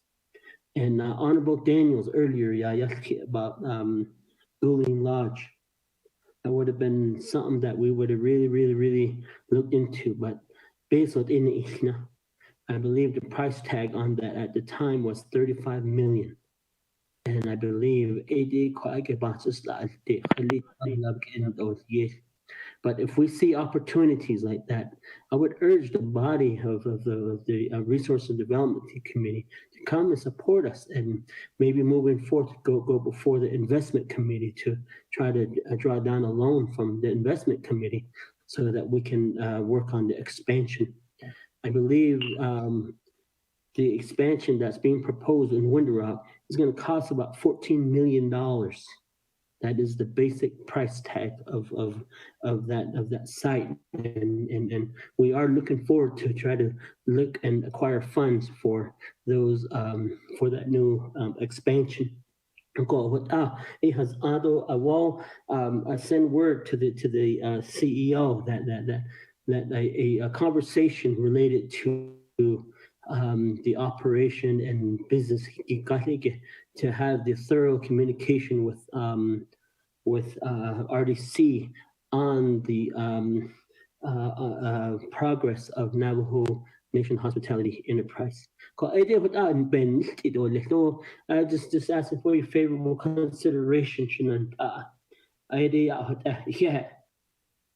Thank you, Honorable Chairman So. Honorable members of RDC, any questions or comments? Then, okay. Let's go and vote on it. Honorable Freeland, how do you vote, sir? Honorable Stewart? Honorable Kialam Begay? Chairman, Kialam votes green. Thank you. Honorable Vice Chair Walker? Chairman, I vote green. Thank you. Honorable Daniels? I vote green. Honorable Freeland? Green. Honorable. We have a vote of 4 in favor, 0 opposed. Chair not voting for legislative 20. Thank you, Honorable So and Mr. Patero. Thank you very much, Mr. Chairman and members of the committee. Thank you very much. Thank you. Resource Development Committee. Honorable members of RDC, we're still on new business. E, approving to reschedule a follow-up leadership meeting with Lechi Chapter Community relating to the NPM Navajo Nation Quadrilateral Agreement at Antelope Point Page, Arizona. The date is November 2. And November 2 is on a Monday. Mr. Chair, members of the committee, yes, November 2nd is a, but I know I received several texts all wanting to meet on a weekend, so I text Paul Begay, and he said they could work with November 7th. Thank you, Ms. Begay. Honorable members of RDC, would like to have a motion. Motion, Daniels. Honorable Daniels, motion, second by? I'll second. Honorable Walker. Any questions? Any questions for November 7th on this leadership meeting? None? We'll vote on it. Honorable Freeland, how do you vote?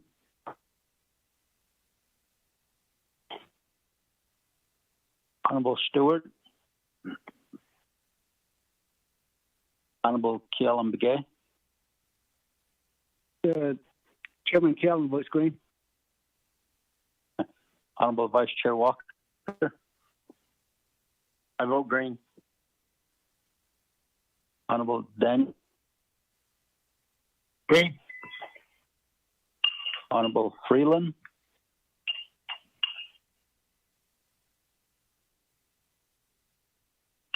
Honorable Stewart.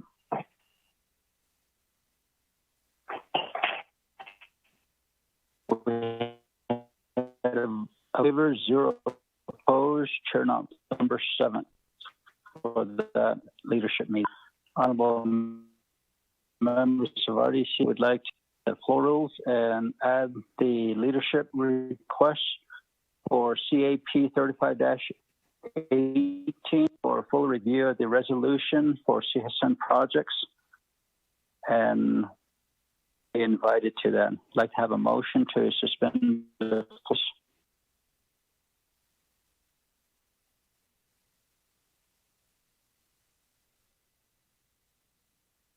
to add this to the agenda. Motion. I'll motion, Chair. Freeland. I'll second, Chair.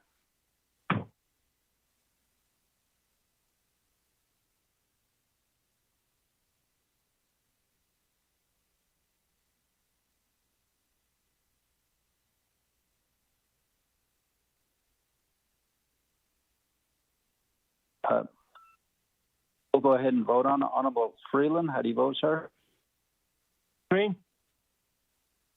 Honorable Stewart. Honorable Begay. Chairman, correction on the last one, but Delegate Kealan votes green.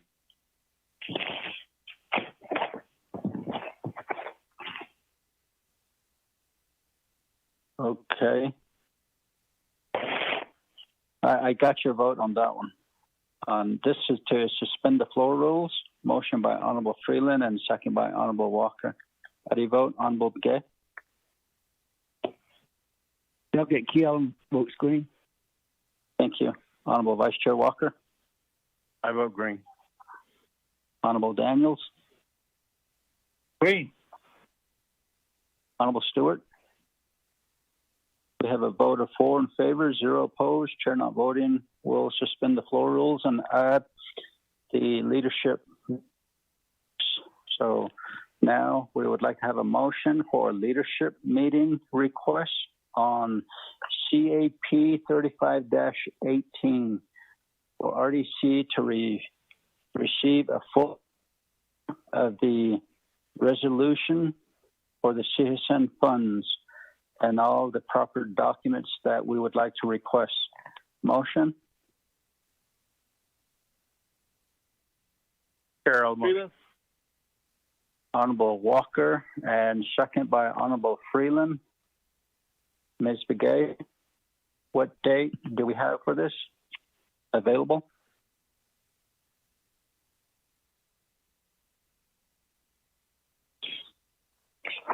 Mr. Chair, members of the committee, I believe we said I have the 27th and the 30th open. And I believe Key Allen mentioned the 30th, so October 30th. Maybe we need to double check with him.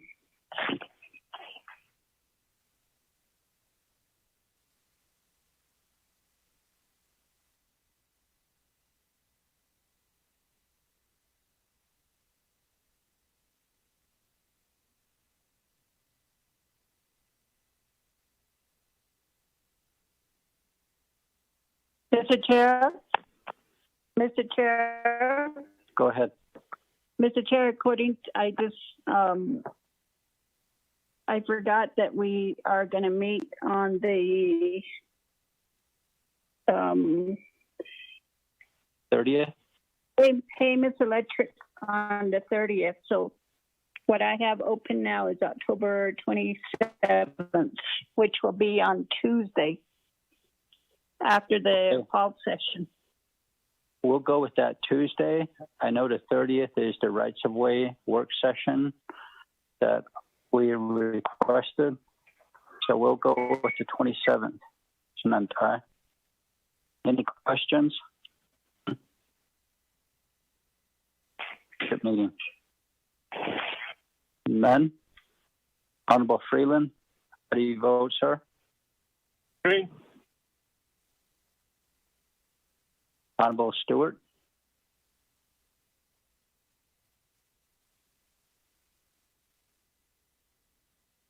Honorable Begay. Delegate Gallup was going, Chair. Vice Chair Walker. This will be at 9 o'clock in the morning. Honorable Vice Chair Walker. I vote green. Honorable Daniels.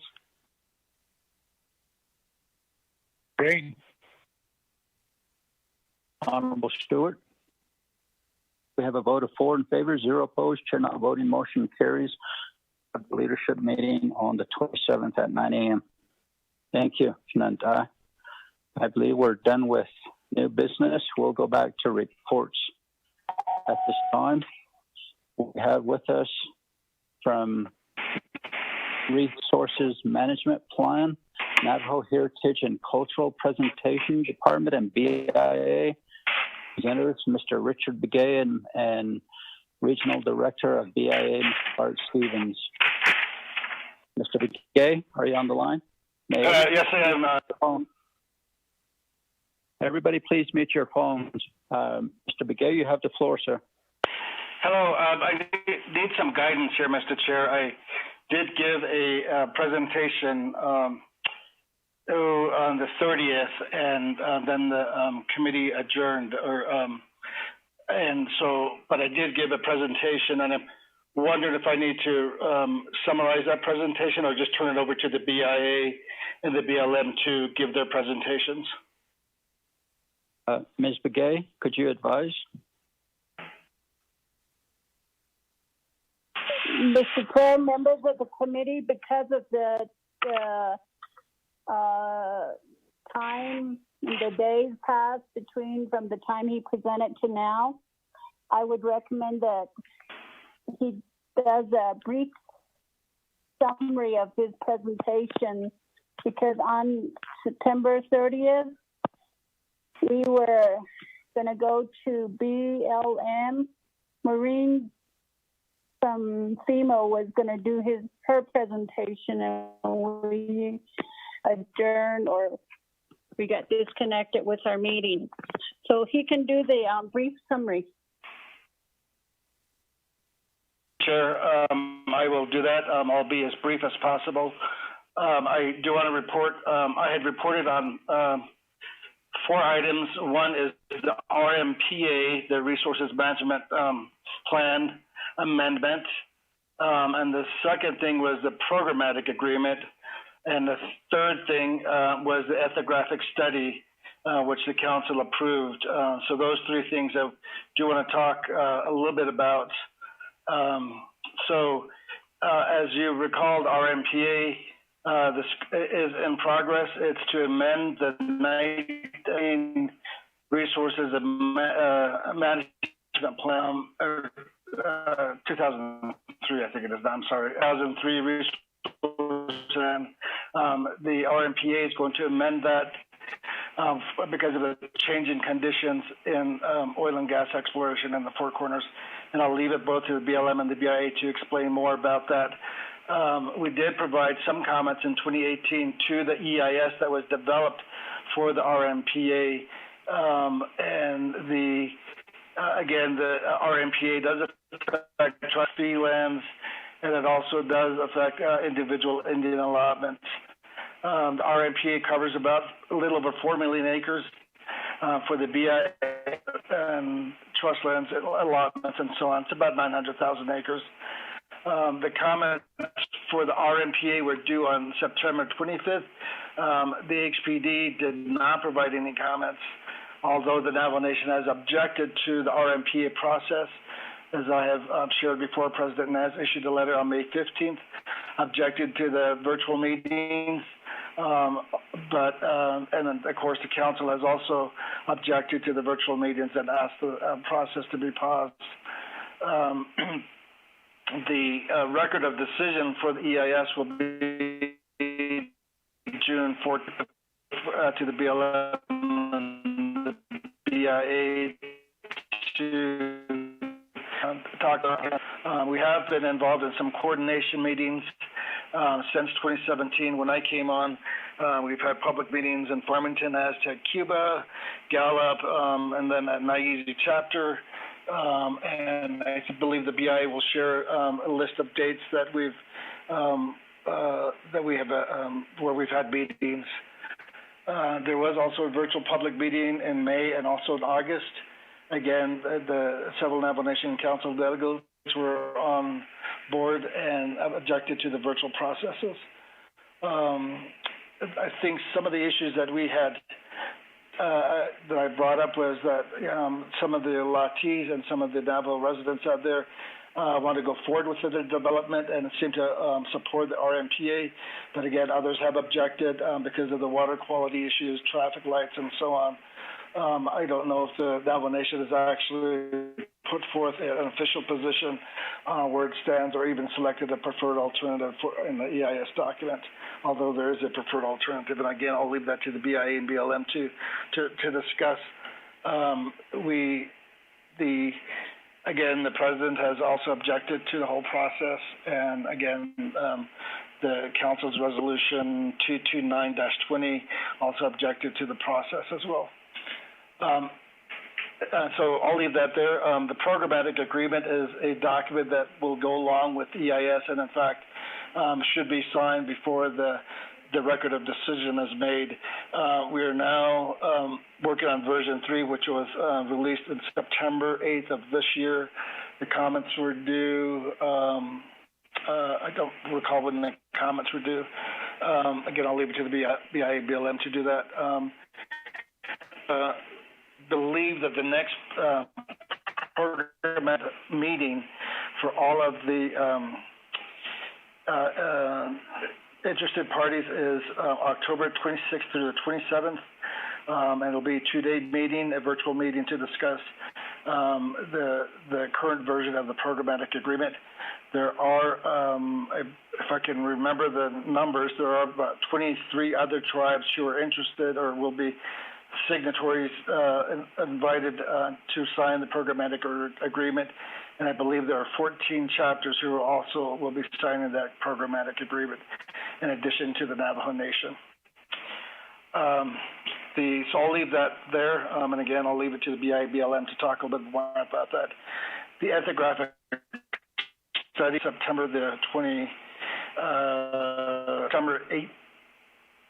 18th. I believe the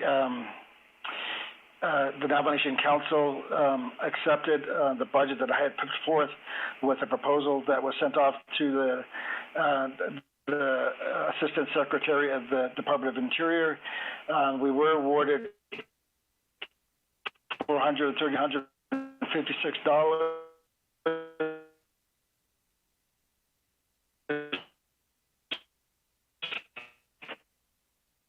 We received that award letter,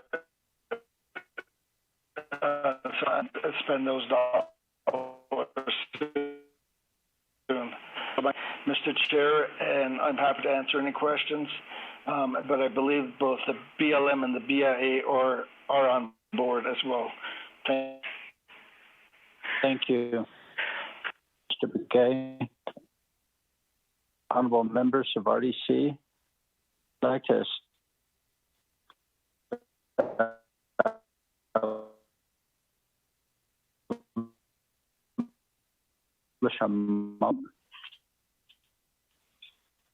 second by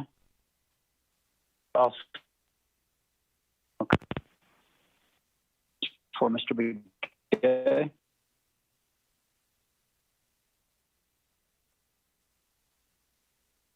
Any questions? If not, we'll go to BIA. Go ahead, Mr. Stevens. Good afternoon. Thanks again for having us. And Chairman, members, I too shared some information earlier, but I'll go through and summarize those pieces. I don't believe I heard the BLM on the call this morning when we were introducing ourselves, so I'm not certain if they joined since or if they're on the call, but I have my team on the call that can answer questions. I have the FEMA director, Maureen Joe, as well as Robert Biguet, who's the project manager for as the BIA is the co-lead with BLM on this project going forward. So I'll just go over the summary again, and then I'll turn it over to Jules to provide more boots on the ground level details. And then, of course, we'll all be on the call to respond to any questions that any of you might have. As Mr. Begay stated, the current ROD date is June 14th of 2020. The current PA dates sent to the Navajo Nation for review by March of 2021 is the plan, due back on the end of that, or the end of May, and signed off. We hope to have it signed off by 2021 once all that process is followed. The NOI, the Notice of Intent, which is published in the NEPA Register for BLM, happened in 2014, and for BIA in 2016.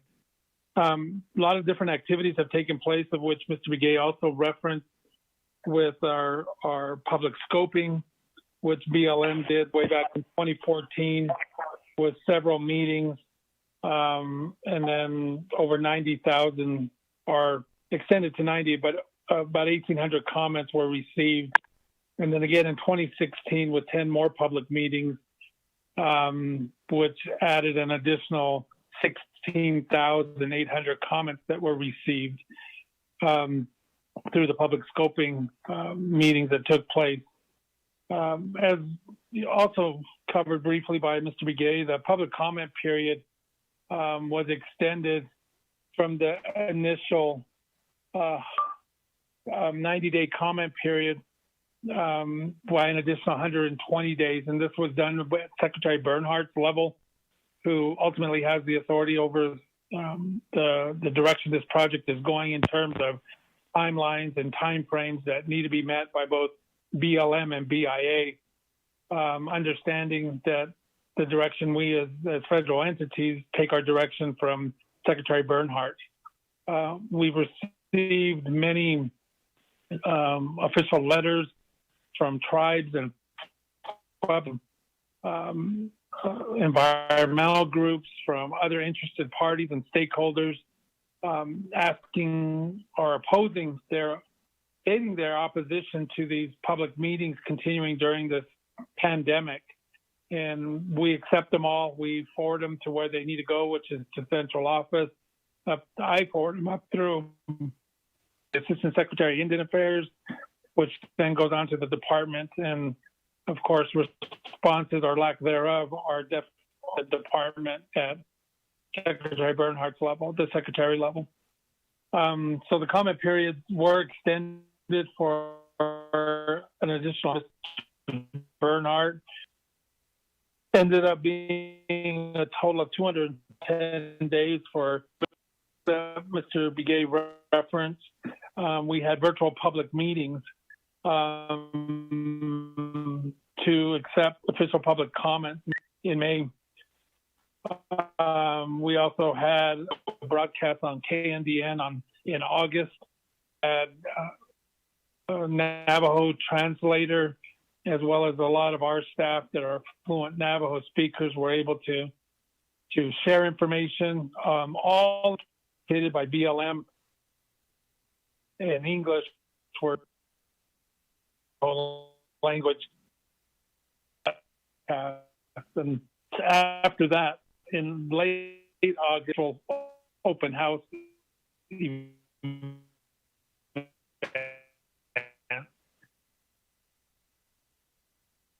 and those Zoom, you could either get online and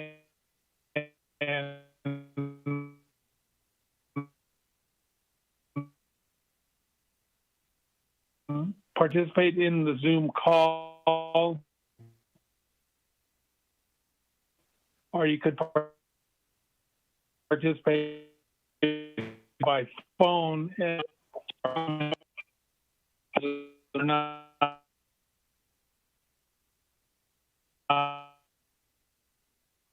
But a lot of that conversation having the virtual meetings. And again, we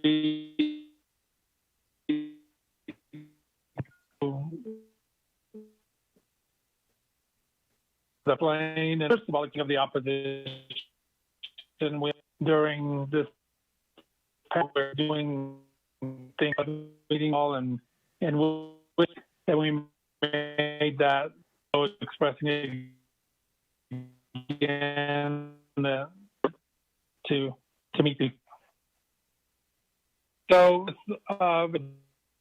BLM action that was slightly to my last. I think this is where the area ended. The planning action development pattern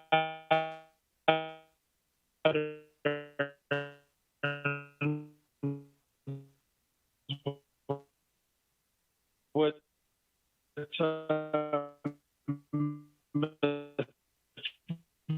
also reference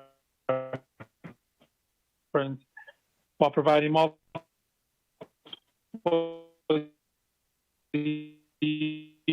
use and protecting valid existing rights.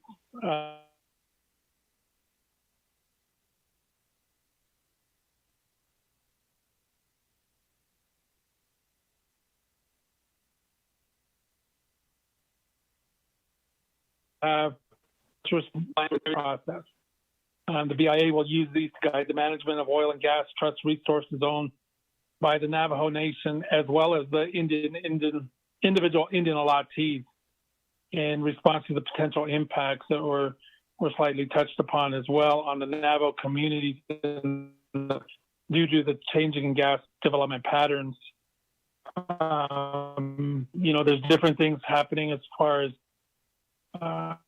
different technology, drilling or multi-stage hydraulic fracturing that definitely have reason for concern and have certainly community members, a lot of all the special interest groups and tribes and pueblos certainly are hearing, are being opportunity to ask questions answered. The split estate. I have a list of many of the meetings that have happened over the last several months, but we've had about at least 61 total meetings that were conducted on the RMPA EIS and Section 106. Out of those 61, 37 of those meetings were with the Navajo Nation. Out of those as well, 16 meetings that were with Navajo Nation chapters, Vicente, Lake Valley, etc. And 8 were government-to-government meetings with the Navajo Nation president.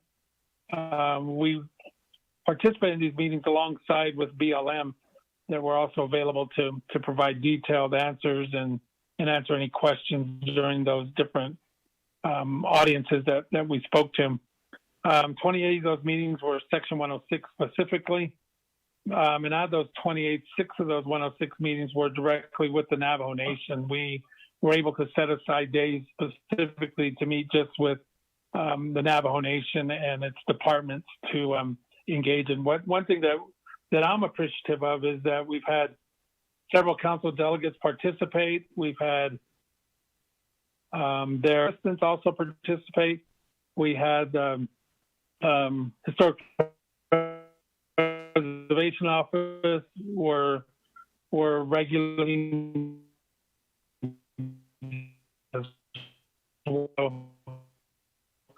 and in Pueblo.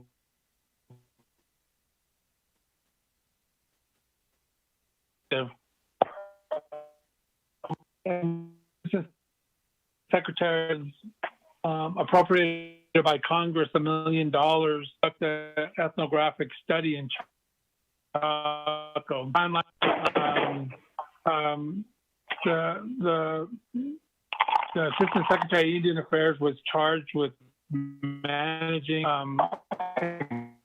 accepting, then making the awards.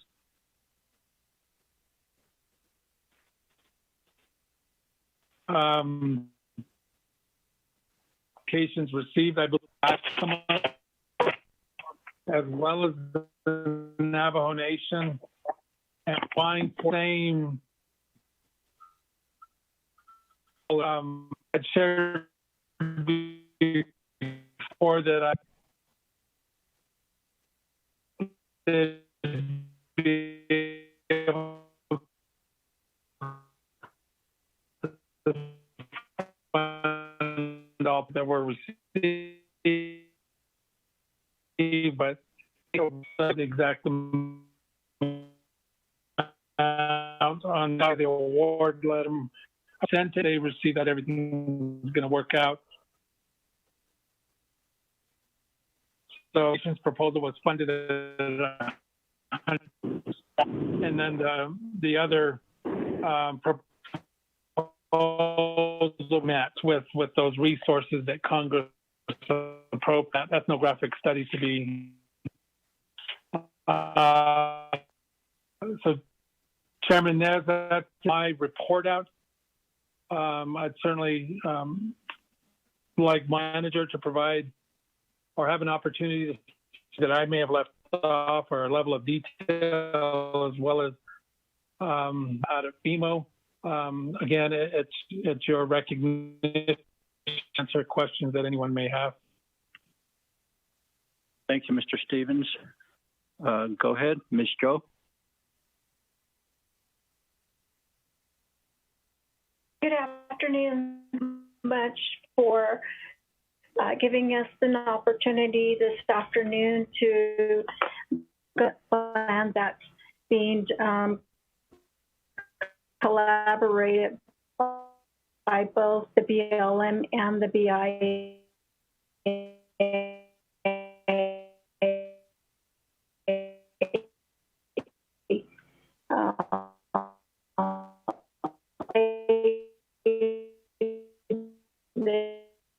The Indian allotment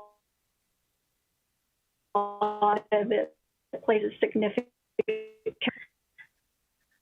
There's the impact what we're planning for the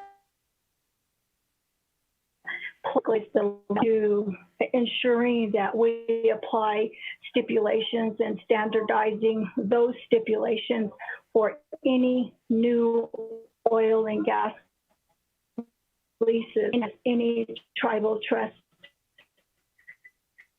That we look is that with the initiative as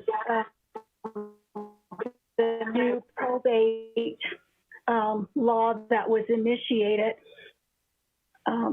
some of the Indian allotted by them through these initiatives, the land buyback and the new probate. That's one of the things that's really, really Navajo Nation and oil and gas leases that are being extracted Eastern Agency. Other than that, Durance has pretty much covered all aspect of it. We've done everything we can continue to do so to honor our treaty and meeting government to government relations to ensure that we listen and the Indian allottees want a FEMO situation. The office was initially put in place to listen and to ensure that we abide by their trust responsibility, that we do what's best for any development. That's to add additional things. Thank you, Ms. Joe, for that. If you mute your phones. Thank you.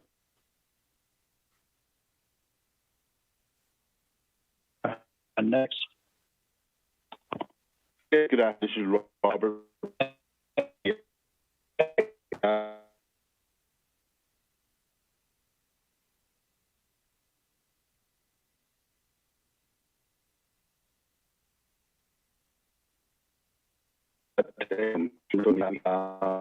One is the no action. Basically, no action to business as we're doing. There's a naturally called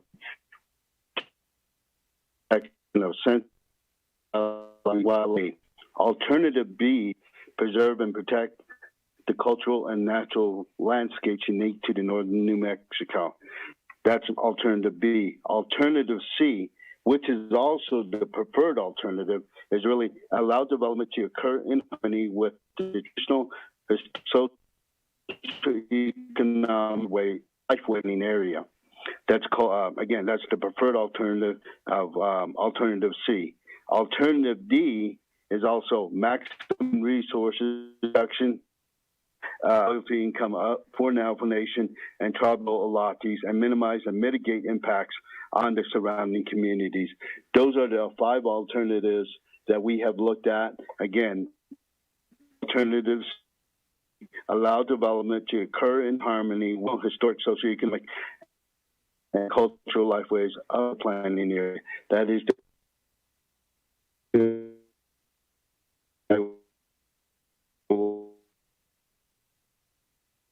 add on, and into the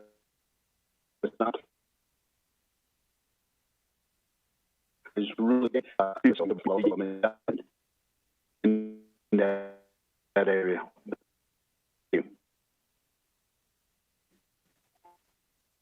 Do you have any or any of the presenters?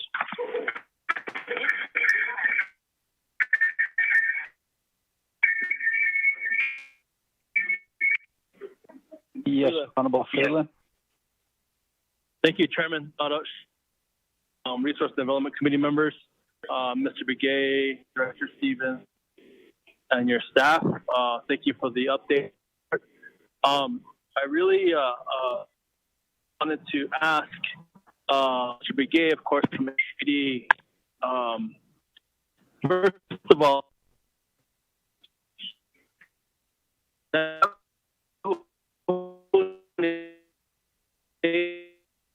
an official position. We have Mr. Stevens and to the CIA.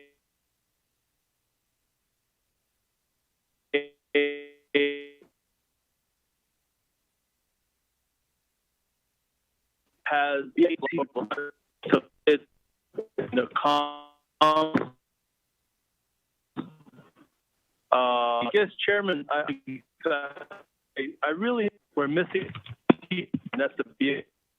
With all due respect to BIA and Navajo Nation, but the BLM should be on this call as well.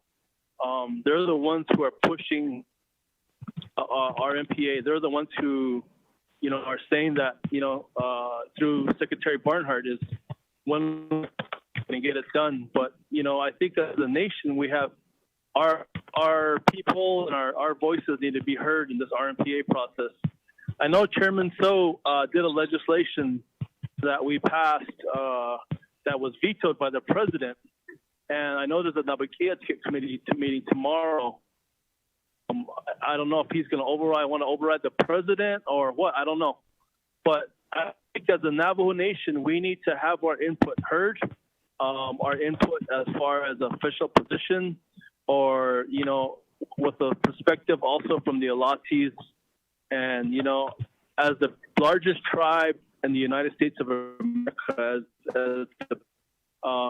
we should have our input. And I don't know if we have a clear position on this process. So those are my questions to Mr. Begay and Director Stevens, and my comments as well to the committee. Thank you, Honorable Freeland.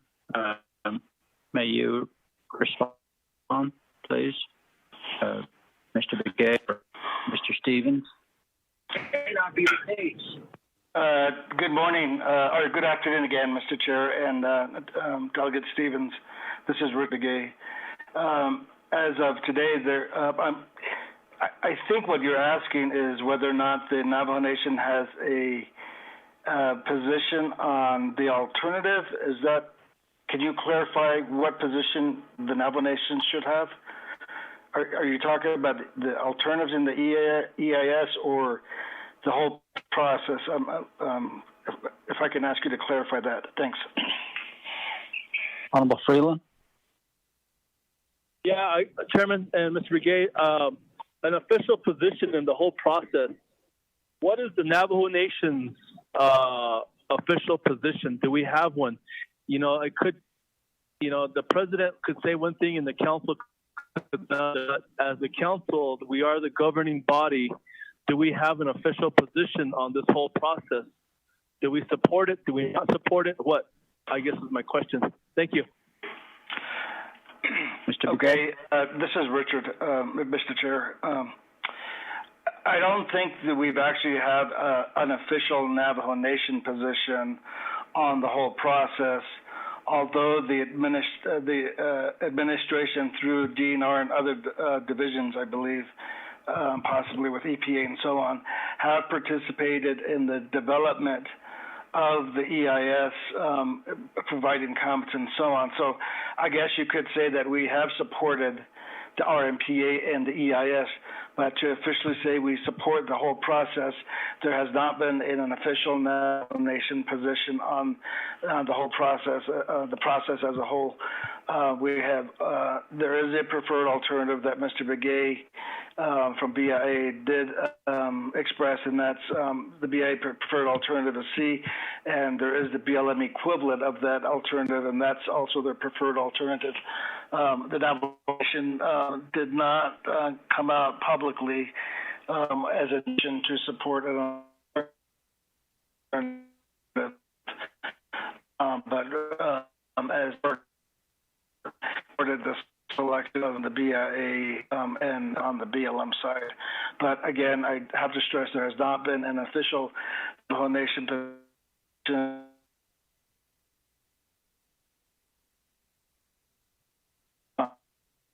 on the process as a whole. Thank you, Mr. McKay.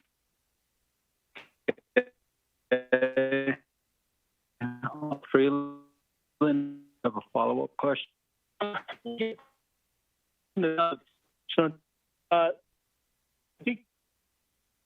the BLM really should as well. We don't have a position where we're trying to nominate there's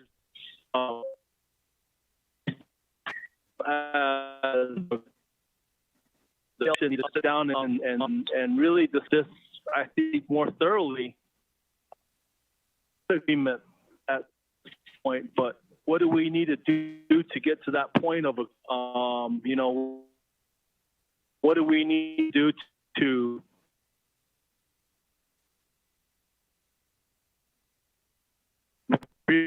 really have a because we Mr. Begay. Mr. Chair, Delegate Freeland.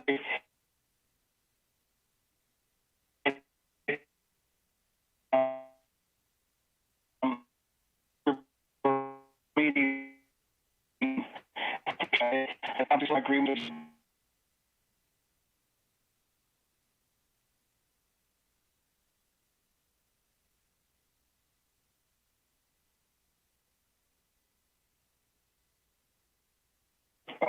I have a through government consultation. And again, I have always stressed both to the BA and the BLM that the Navajo Nation is sure involved in this process. The Navajo Nation is the only tribe that has jurisdiction, land jurisdiction. The individual tribal members have allotments. Now the tribal members have allotments in the Eastern Agency. So we are first and foremost affected a management plan had to be on the BIA regarding I could in the next couple of days talk with you privately or and then see how we can go forward to get a meeting together or what we need to do. I'm more than happy to Number one is Navajo Nation, the biggest allottee for what we have through the land buyback program, have attained a lot of allotments in Eastern Navajo. How will those be affected?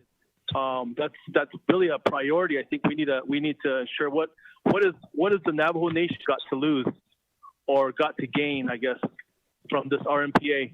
Number two, it seems like this whole process is a juggernaut, and I don't want to refer to it as a juggernaut, but it's really being pushed hard from the DC level.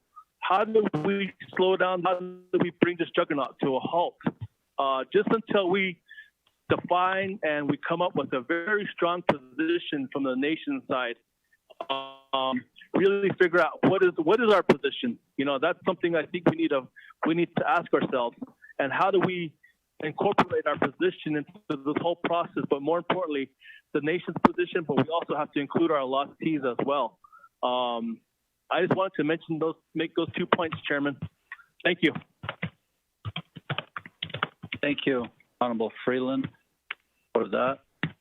It is a major concern, and I appreciate the meeting today, that we have everybody in the line to have their input as well.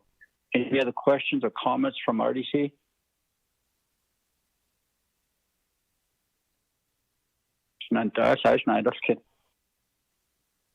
Anything you would like to add, Mr. Richard Begay? No, I just I'm listening with interest, and I am looking for direction from the Navajo Nation Council. Did these 28,000? Sabiyani, I need the cruciate budget as out. Door out the neck, I should have now. Ada Lahasi Dale Kianidan Linita. Ni did not the Quishit Ada, the Ada Hatas Dale. I don't know how that the Hegit laser that Tali in Najada, the head the Quishi Tal Aja had not had it or Hundas. I don't know the Nella Adana. Now be Hundlin Ada Kate. Shishi Kayatan, Kaya Bahadasta. Don't he don't have one nation kid in he Kaya Adasa. A quadid la RMPA, but the Nigi. I is a laugh, she has it other not. I give it had need lead or listen and so this. Do could sadly have done a credo, but the Napa Yelke. Do has in so done he not honest and he called what I do delegates than Linegi. Do Bandan, she thought could I know. The Napa eat in the no, Halit ala decay, Hagi, Joban hat Ado lesa no. I don't the base but Ado done. Say, did Anna she gas or less done. I don't the Lata no Chida Shaku Kaste, Chidipin Nada, Opahat the Kunda de Jah, Topic Nahadas, Linita, Dan Chongi, that then he linked a land open as the Satan that say done. Though that is Shabi, it's not the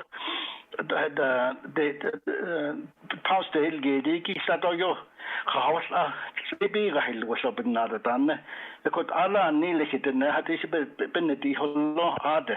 I could Allah kneel did it don't need it, Mr. Delegate, Freeman. It didn't need Allah Nina, Jola, Bandit, in Sojon here. Hinata, Anakin Hinata, but has Ado later. The Napa Badi, Nani, a Kula Cash and Mr. Begay, what Adanek Etcher, Bahenji, what I best has got open Nachi, Hozon. So here, Honorable members of RDC.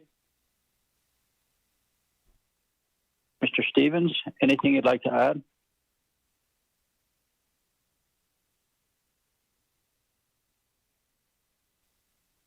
Good afternoon, members of the RDC. My name's Sarah Scott. I'm with the BLM, and I apologize. I haven't heard the whole conversation.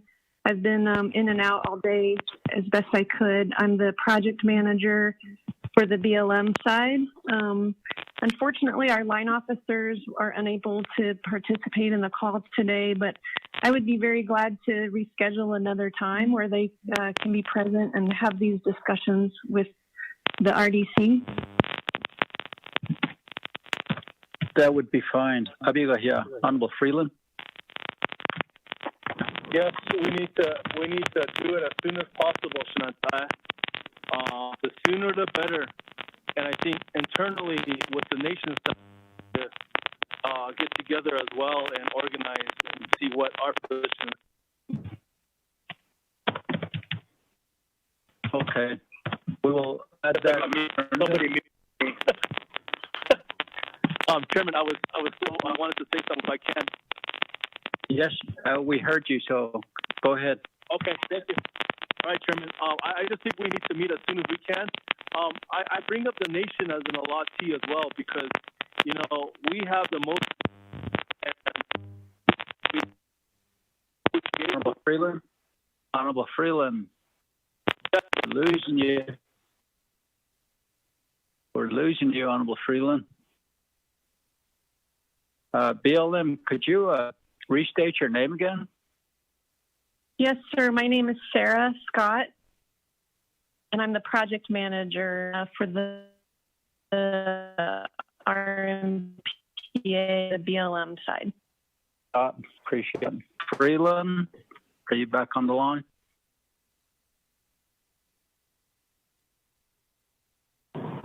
Sorry, Chair. Honorable Freeland, go ahead. I was just going to say the sooner we can meet internally, the better. I don't know if the president's office is on the line, but we'll come together on this whole and then we can meet with the BLM as soon as possible. Those are my comments, Chair. Thank you. Thank you, Honorable Freeland. Etty from OPV, are you still on the line? Yes, sir, I am.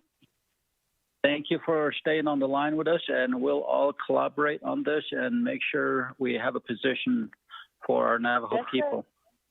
Thank you, Ms. Scott. Thank you. Any other comments or questions? You're welcome. Any other comments or questions from honorable members of RDC? None? We'll go ahead and accept the report. Honorable Freeland, how do you vote? Green. Honorable Stewart?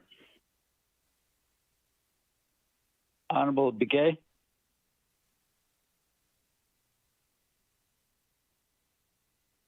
Honorable Walker, Vice Chair Walker?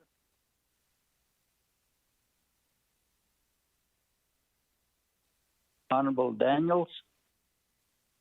I vote green. Honorable Daniels votes green. Honorable Stewart?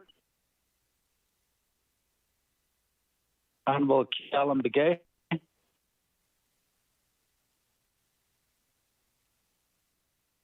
Honorable Walker?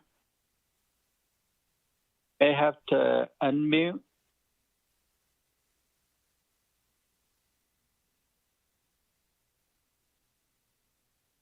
Honorable Vice Chair Walker?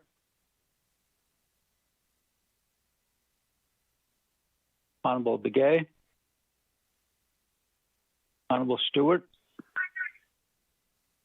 Chair, I'm here. Honorable Walker, we're voting to accept the report. Yes, green. Okay. Thank you. Honorable Begay? Chairman Gallen votes green. Thank you. Honorable Stewart? We have a vote of 4 in favor, 0 opposed, chair not voting, motion carries. We're down to B, report from Navajo EPA. Mr. Alafuele and Mr.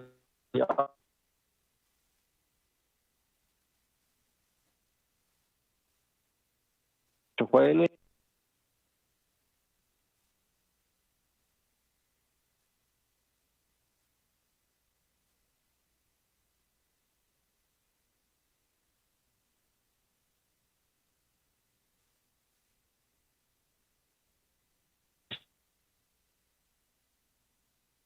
Obviously, the difficulties of hiring and not so much finding qualified candidates, but classification scale value to where we could attract qualified people, even those that are recent graduates. What is entry level on the Navajo Nation is just too low for someone with a graduate degree, and there are just opportunities for Navajo people.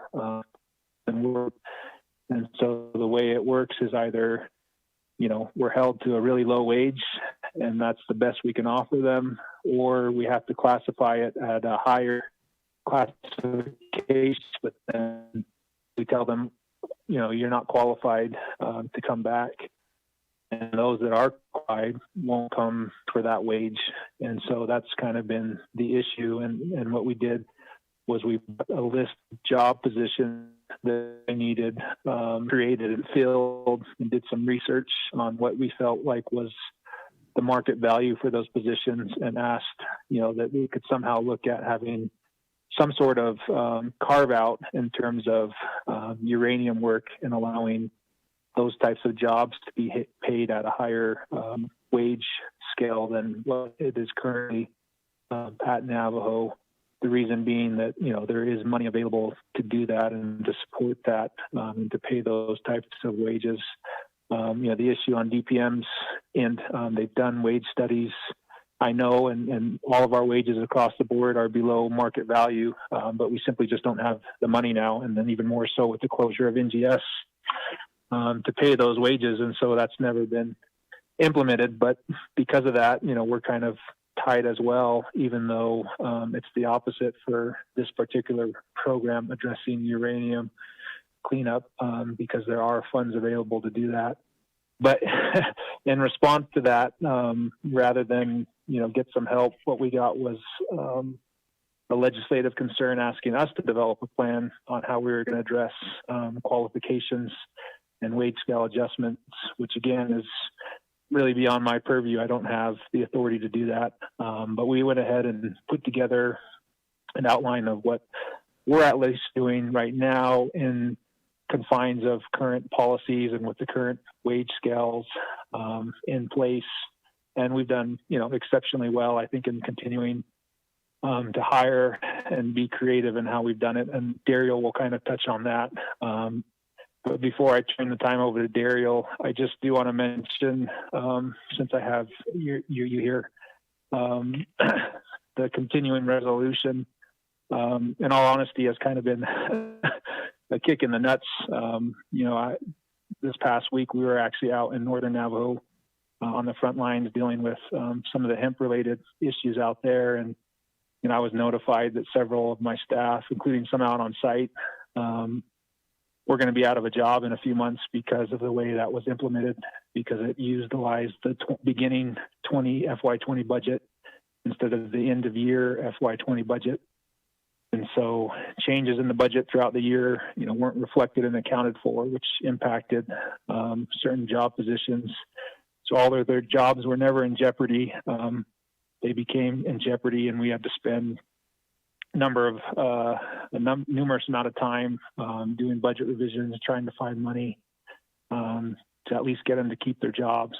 And it's also, going to impact what we're doing with the uranium stuff in terms of some of the hires that we're trying to get in place, contracting and work going through at this point until the end of the year, at least until an FY21 budget gets passed. And so just a plea that if we, somehow, I don't know all the ins and outs of what's involved with that, but if we can get an FY21 budget passed, that would be, really helpful to us, and managing and moving along the work that we're doing on our end. So, Derry, I'll go ahead and turn the time over to you, and you can give a report just on what we've done in terms of hiring. Mr. Halsey, you have the floor, sir. Thank you, Otto, Yate, Shananta, all members of RDC. Always appreciate the opportunity to present, to discuss, to have meaningful discussions with our oversight committee. And so just to add on to what Oliver was saying, our approach, our plan, and in what we had shared with the Resource and Development Committee was an approach to identify two primary areas of how we would move forward in building up Navajo Superfund capacity in not only addressing abandoned uranium mines, but addressing all CERCLA related activities where there's a hazard that's going to impact the communities or otherwise have an adverse impact to the environment. And this would then be identified or identifiable to finding the responsible parties. When we've been talking and presenting about CERCLA in itself, it's identifying that responsible party and holding them accountable to addressing the mess they've left behind. The polluter pays. So we started moving forward, and we're happy to present that our efforts have shown that we're meeting our own goals. We started off with 5 people at Navajo Superfund. Throughout this process, we've been able to build our program up to 14 strong today. And the process that we've been utilizing is the existing process that Navajo Department of Personnel Management has.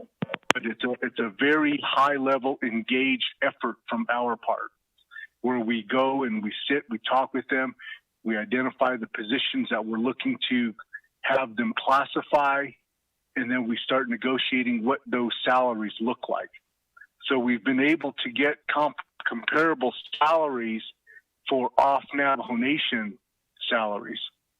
We're able to bring that quality of work and experience back to Navajo Nation.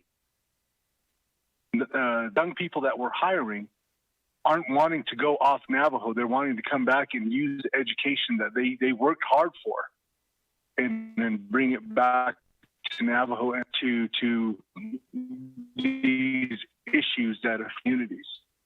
So now today I have a team of 5 new engineer on staff. I have so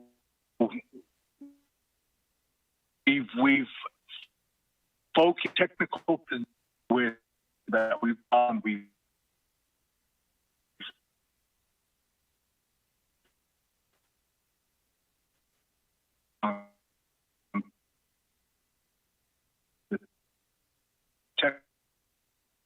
technical positions. It's bringing us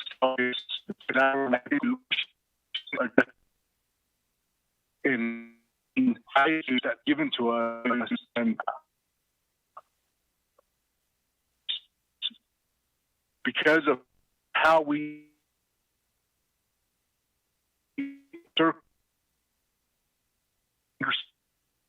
understand the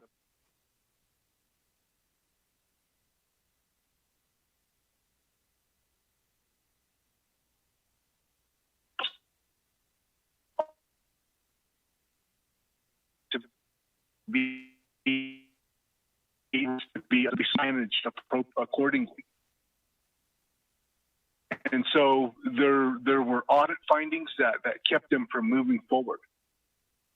And all of that is based on the premise of understanding that these dollars they have to be very specific, and they have to be tracked even more specifically with a great amount of detail for each dollar that's spent. So now we've got the technical part. We've got that group on board. Now we're going to focus on bringing in support for the administrative side. And then we will continue to bring on more experts in the field of engineers and geologists to really bring this group together. And so the other part, I said there was two areas we were going to focus on: utilizing DPM's process. The other side is to use a contracting element where we would hire the experts that we need. Right now, I'm in conversations with US EPA in identifying what we call ARARs. ARARs are those laws that exist on Navajo that are more stringent than federal laws that we can apply to this cleanup process. We have water standards, we have air standards, all of it can apply it will make our cleanup more stringent than federal counterparts. So as I'm looking to bring that kind of experts on to Navajo, I can also look at doing it through a contract process. One of the technical experts that I need is someone who's familiar with understanding and who can write out the law to include the net fundamental law. We have regular practitioners. We have regular discussions with former chief justices, with educators on Navajo. And this process is going to be a difficult one because of how our own knowledge of who we are as the Nebebehezani Hulye, to take that and include it in this type of effort, it's not been done. And so what whole points should we recognize? So there's a lot of whole points that we need to be cognizant of. That's the technical expert I'm looking for. I have a contract ready to go, but due to the pandemic, Controller's office wasn't processing anything that wasn't pandemic related. And as we've come out of this pandemic and we've been able to return to work, but on a very limited scale, now we're dealing with a continuing resolution that ties up the funds that I have for a contract. So this is where we are, Shananta, members of RDC, and in whatever that you can do on your part to help us to move this process forward will continue to help drive this effort. This group that I've got in place now is such a high-level group. We met with US EPA headquarters last week. We invited council, we invited oversight to come and sit with us and talk with this group. So now the dynamics of how that relationship is evolving into something different now. They're hearing us as we talk about Navajo Nation being identified to be in the lead for these cleanup efforts. Now they're hearing us when we're talking about getting direct funding.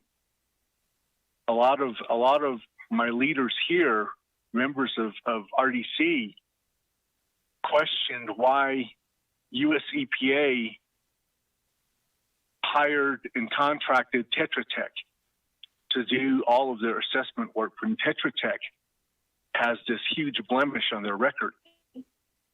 Why is Navajo Nation allowing that? They heard that. They're hearing the group that we have now that's negotiating on behalf of Navajo, that we need to change that dynamic in itself. So if there's any questions, please feel free to ask. We're doing everything that we can. We always need your support, Shannon, members of RDC. I appreciate the time and allowing to share what we're doing and providing some insight as to how this process is moving forward. Thank you. Chair. Mr. Whaley?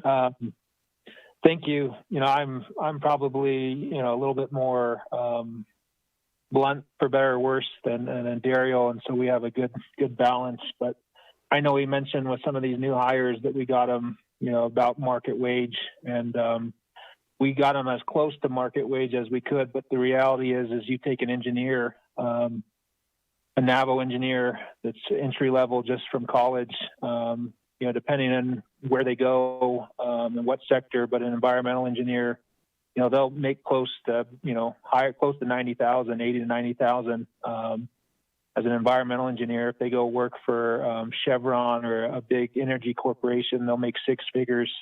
The engineer that we hired, though, is a guy that's got years of experience, got his PE, and we're way below that level. He wants to be here, as well as all of our staff. They want to be here, but they're definitely not paid market value, and it's great that they want to be here. But it's difficult again because some of our Navajos that have gotten educated, that have experience, also want to get paid what is market value, and they have other opportunities. And so for those here as well as those in other places, I think they deserve to get paid market value, and I think that's what we'd like to see happen, and I think we can do it in this particular instance and case. And then as Dario kind of touched on at the end, just FYI, in terms of moving forward, we've done some extensive work in kind of moving the pendulum towards the Navajo Nation, taking the lead in a lot of what we're doing. I made some pitches, had several people from US EPA today. I just finished a call up with BRIC, who's a subsidiary branch of our Net Development Corporation. And then had a call again with EPA headquarters people that were out. And so we're moving in the direction of, doing more of the work ourselves, using a Navajo workforce. There's a lot of ins and outs and complex pieces to that. But a big part of that, as Dario mentioned, has been us hiring our staff, proving that we're competent and continuing to do that. And I think we'll get to where we want to be. But it's happening. It's taken more work and effort than I think we wanted or anticipated, but we're doing it, and it's going to continue to get better, and we'll get to where we want to be. Thank you. Thank you, Mr. Whaley. Honorable members of RDC, would like to establish a motion and a second.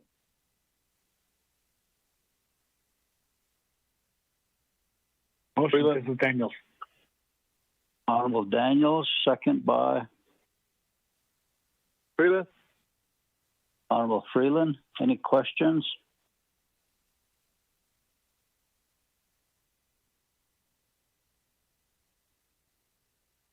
And Naidus Kiddish. Do you have any questions or comments? Mr. Whaley and Mr. Yazzie, I just want to say thank you for all that you do. Navajo Nation, as far as working in your positions as EPA and so for doing your work over San Juan River. I know that it's been I'm glad we're over that hump now. And just want to say thank you. This is Daniel, just a comment. Daniel, go ahead. Thank you. Mr. Chair, kudo yeah kudo, the Vice Chair, committee members, Seniki kudo the Resources and Development Committee, his staff, so kudo Shamakeno Seniki. I know that we've been on the line for close to 7 hours. Yesterday, 10 hours of the day. But I appreciate the report that's been given by Mr. Whaley, the EPA, as I mentioned, Mr. Yazi, I see in Junugo, the information that you provided. See the at the chapter level here, at the chapter level here, in Manama Valley and other the 3 chapters that I represent. I know my area, Manama Valley, I see it's impacted by uranium. I don't know Mr. Yazi, I'm spelling Diego. I don't know baby. Because be fin, I don't be near Shokodo, young thousand. So I yet on thousand from Lena for Kododa. Mr. Yazi, I say, I just want to say thank you. I see I am speaking in general a Genoban Hosnek Kododa, and a Americana Keshido at the neck issue. Genoban Hosneko. So I see Papa Head and it's cynical. So I just want to say thank you. I don't know for giving us an update. I don't know report to RDC. I don't know what about that. I don't know. You have my support. I don't know great. EPA. I in the Shiki. I go to get in how to go on Navajo land. Uranium. That go to love it. Hitch in the house. Go to. So I just want to say thank you, Mr. Chair. Thank you. Thank you. Mr. Daniels, Mr. Whaley.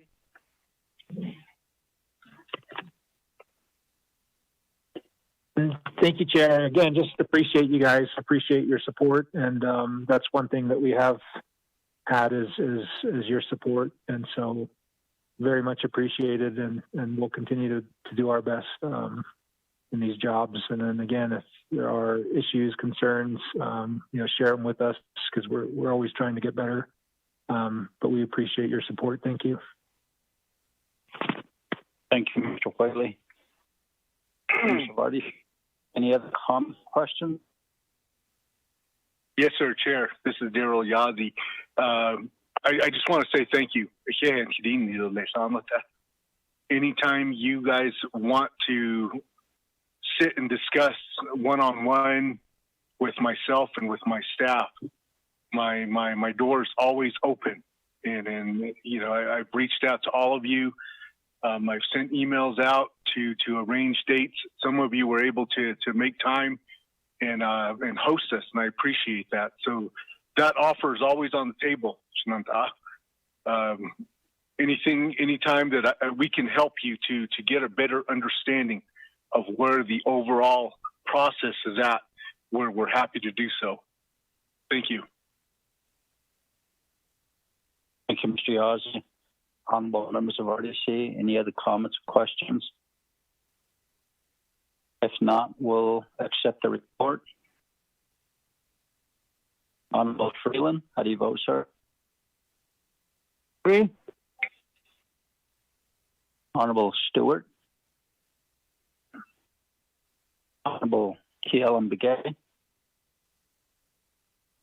Chairman Keelan votes green. Honorable Vice Chair Walker. Here I vote green. Honorable Daniels. Green all the way. Thank you. Honorable Stewart.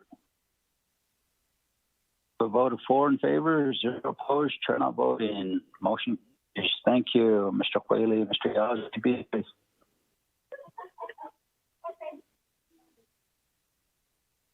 Thank you. Yes. Thank you. Yeah. We're down to reports. Dr. Yellowman. Their email. Steve from them, Shananta. And this is about our Mr. flag Chair? agency. Yes, Ms. Mr. Chair, I just sent the documents out. It's a large volume. I don't know if you will be able to get all of the 5 agency reports, but it's been sent out just now. Thank you very much. I did receive mine. I have it right in front of me on the computer. Nantais, did you receive yours? Dr. Yellowman, are you on the line? Anybody from DCD? Good afternoon, This Chairman. is MC. Let me run to her office to prompt her, Mr. Chair. I believe we have Dr. Yellowman on the line. MC, I'm glad you're on the line. Dr. Yellowman? Yat Ashanant, we are on the line. Thank you, MC. Okay. We are here, and we have staff department managers, Mr. Adakai, also on the line, and then we also have our ASC department manager and team, internal team, helping to adjust the sanction and the cap. And I'll provide a quick overview and then turn the time over to Mr. Adakai to go through the documents. The documents by agency are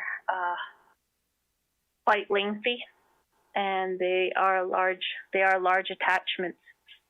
And so I commend CPMD for the amount of compilations and data that they're able to put together. Just a quick rundown of the projects. And also, Chairman Nez, if I can just give a quick rundown. I'll just stick with the projects for now. For our Best you can, Dr. Yellowman, to summarize. Okay, all right. So for Citizen, year one, 149 projects. The budgets were set up with NDOT and Water Resource Management. The budgets were not set up with them, but NDOT and Water Resource Management assist with project management as well as CPMD staff. Year two, 95 projects with business units requested. Those are ongoing conversations with OMB and updating folders and assigning PMs to those projects. Year three also includes 29 projects, and those business unit numbers are being established right now. In all total for Citizen funds, there's a total of 273 projects. CPMD,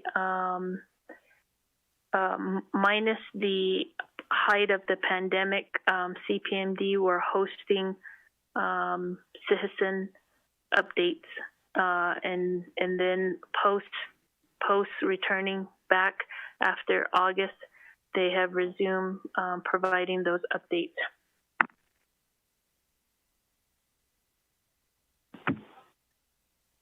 I'll move on to New Mexico projects. New Mexico projects under House Bill 349, New Mexico projects. There were a total of 37 projects. Those projects have been moving forward. We did assign an internal lead project manager to be a point of contact for those projects. That was Mr. Andy Thomas. We appreciate his help as well. He has been leaning on the on-call consultant, Ms. Shauna Ballet, and they have been addressing the urgency of those projects. We also have Senate Bill 207, the Senior Citizen Center projects.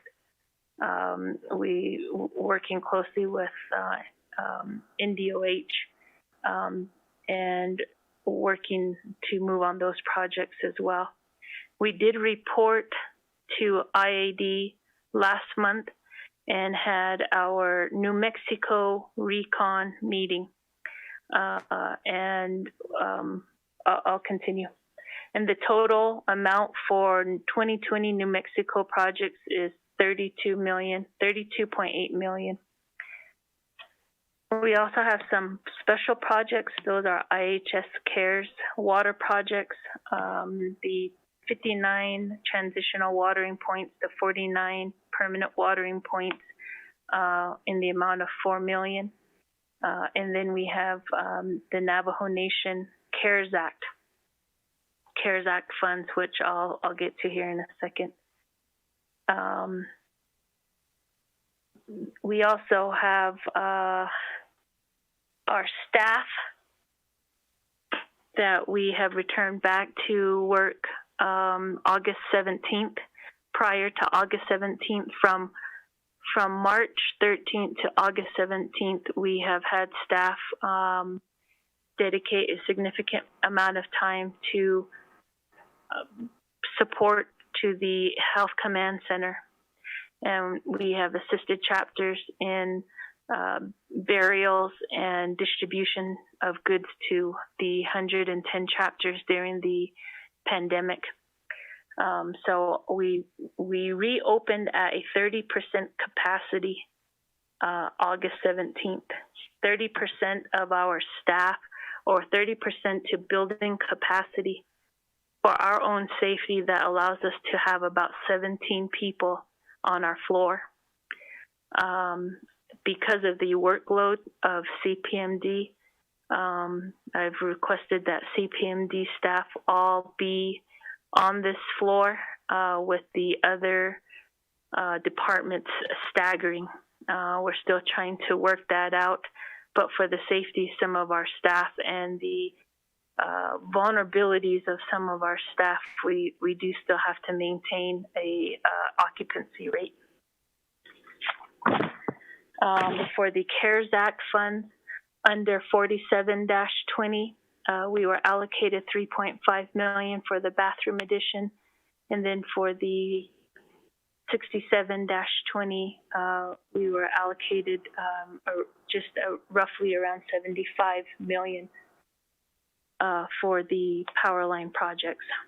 Those projects are monitored through CPMD and DCD. However, under the recent legislation, CS 73-20, there are provisions in the expenditure plan to address infrastructure-related projects. We're going to be very busy addressing and categorizing and determining the realistic ability to meet some of those requests. And we're meeting with OOC. We have been meeting with OOC since Monday. So those are some of just a general outline of the CPMD projects. If I can call on Mr. Adekai to go in a more in-depth detail of the listings that have been sent to RDC members. We did send a copy this morning to RDC or to Ms. Begay, but that was sent out this morning. So we apologize for the hang up there. Thank you, Dr. Gilman. Mr. Adekai?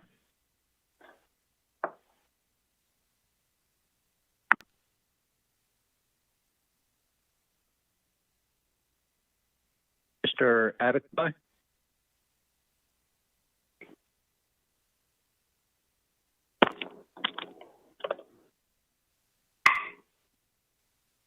Mr. Adekai?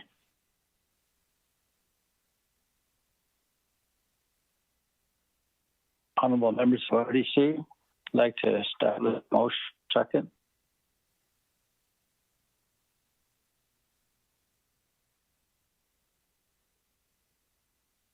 Chairman Fiala, motion. Honorable Begay. Thank you. Second by? Chair, I'll second. Honorable Walker, Vice Chair Walker. Thank you very much. Any questions for DC?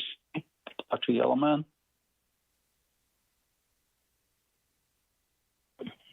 Chairman Kelly. Honorable Begay, you have the floor. I hope that Mr. Atakai would get on to the call.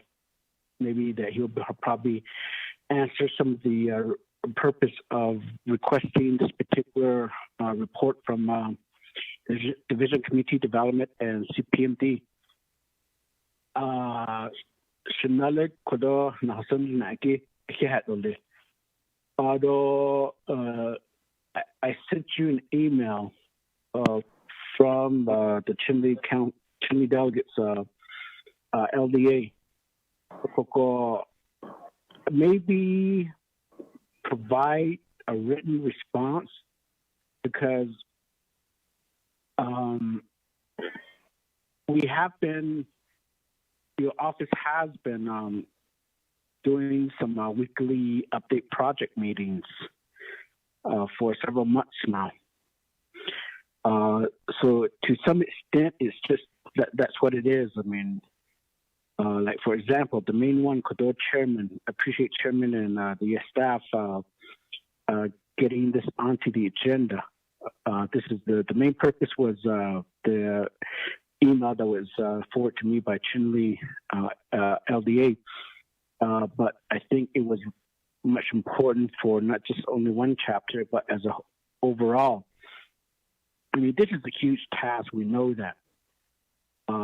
Like right now, I know your office is probably that you guys are working on the CARES funding projects, but the key has been in process for several years now. Some of these chapters, certified chapters, y'all that locate for their projects.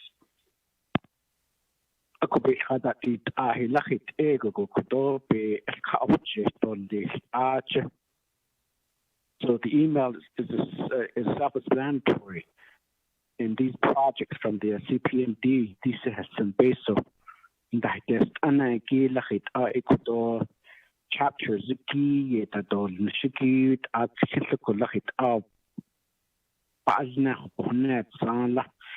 it's not like Office of the Controller or OMB if they can't assign the unit business unit number so where can we help in helping the chapters to get these funding and get these some of these projects going at the same time? Could you provide us, RDC, how we can help and get these funding out? Because, I mean, not just because CARE funding has a deadline to get them out of the door. I believe that these Jackson funding also needs to be in the same format to get them out of the door for its intended appropriated funds based on linking data being that on the a lot of these chapters have been waiting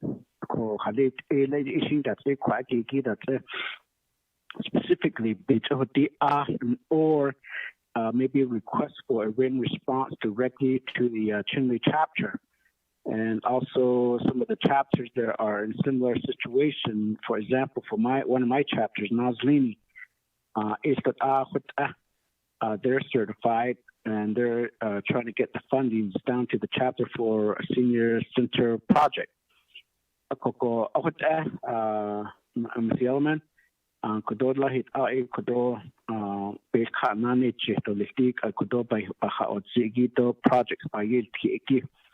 So, Chairman, let me have additional questions after other committee members have posed question or comment. Chair. Thank you, Honorable Begay, for that. Dr. Yellowman, really appreciate your time. I know you're all swamped, your staff as well, with the CARES Act Fund, but I'm glad that we're talking about this, and may you respond, please? Thank you.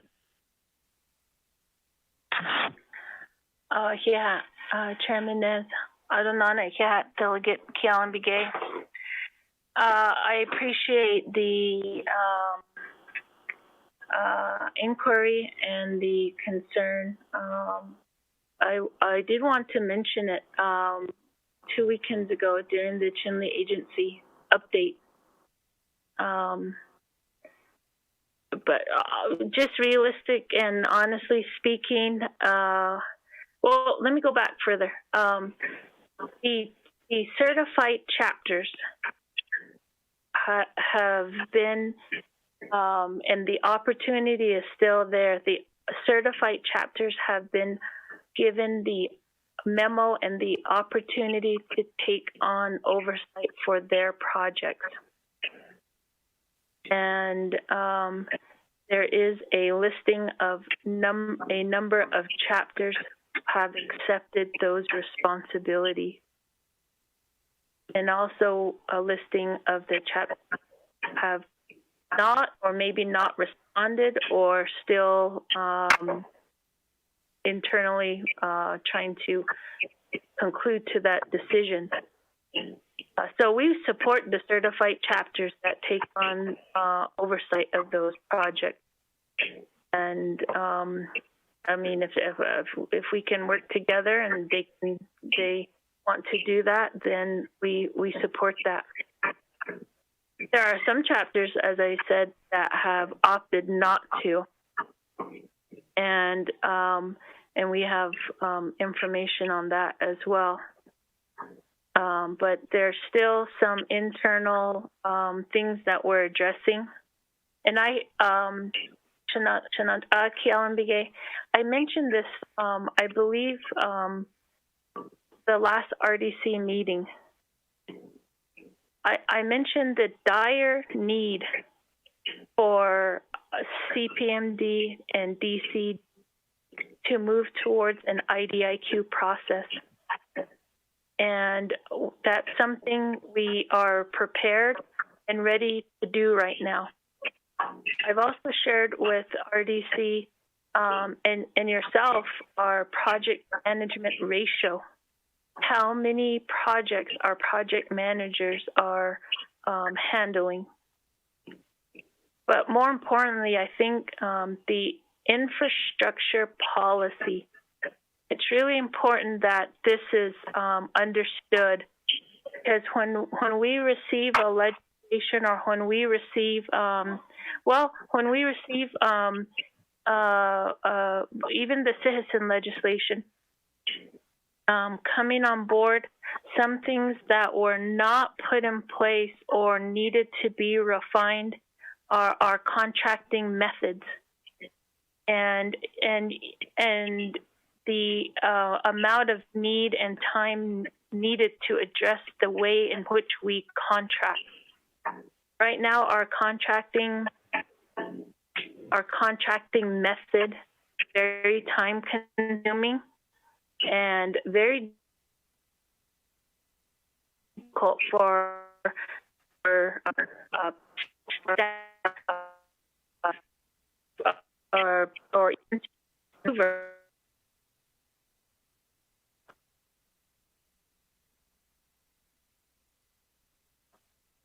and we had a situation where chapter one to take on the project, and that only one channel day. So infrastructure policy needs to be in.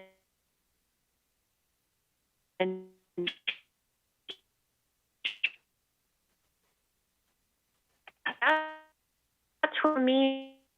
By with that, we understand we're working on the citizen.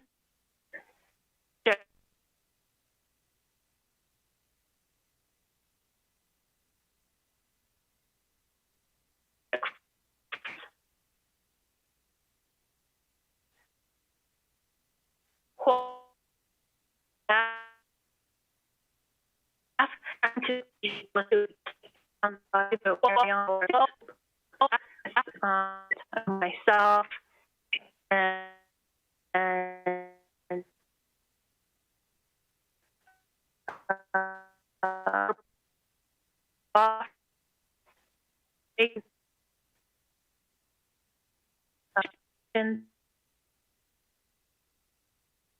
and the recommendations and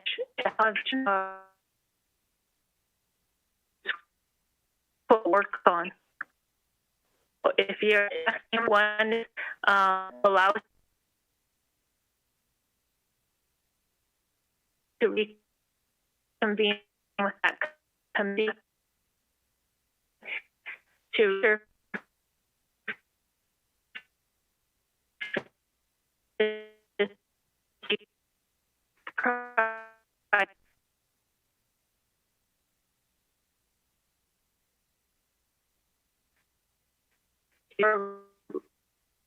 we're moving to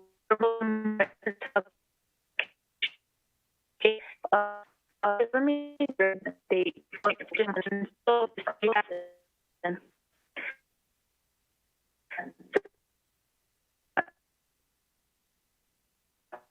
some point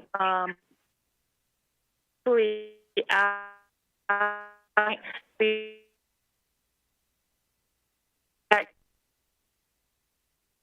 get down to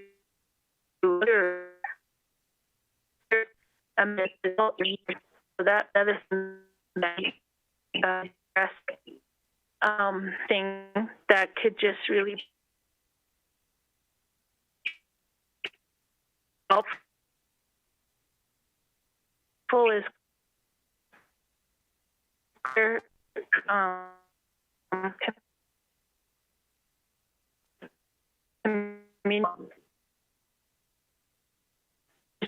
and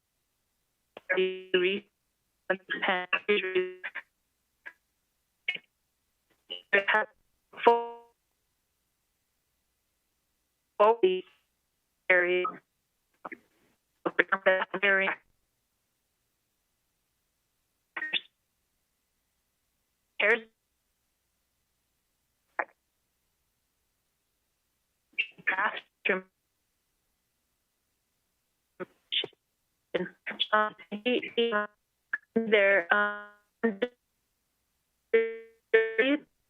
they're definitely challenge us with making subjects difficult to manage. On the other note, in the 164 between OMB is a daunting task I have encountered.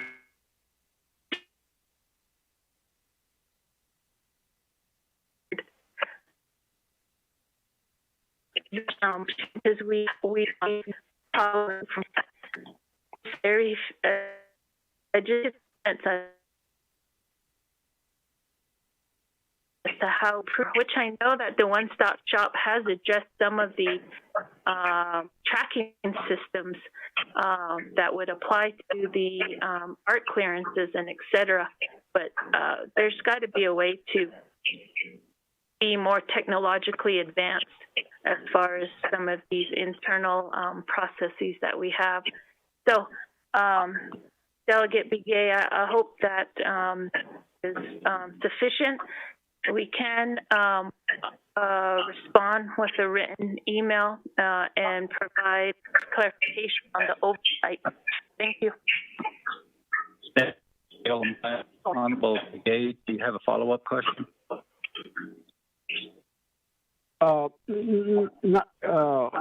Not really, but maybe just a request, Ms. Yellowman, Dr. Yellowman, that if the office or the staff could respond back to the Chinle chapter. I appreciate that. Thank you. Dr. Yellowman? Okay, thank you. We can do that, sir. Thank you. Okay. Any other questions, comments? None? None. We'll go ahead and vote on accepting the report. Honorable Freeland, how do you vote?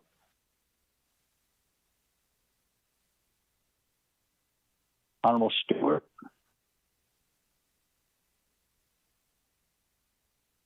Honorable Kealan Begay?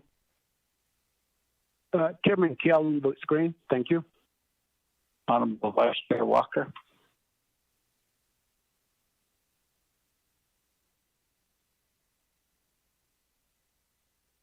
Honorable Daniels?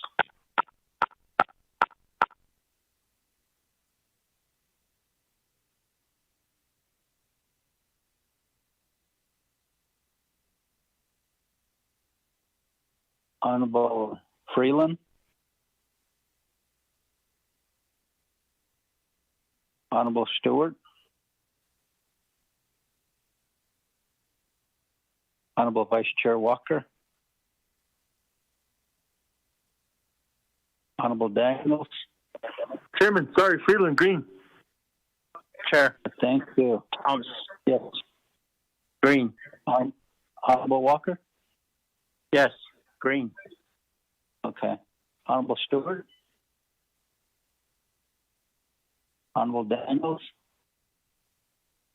We have a vote of 3 in favor, 0 opposed, chair not voting, motion carries. We'll accept the report from DCD, Dr. Yellowman. Thank you very much. We're down to D, last report, and chapters, ASC operational activities, presenters from Dr. Jim Martin and Dr. Yellowman, as well as Ms. Helen Brown.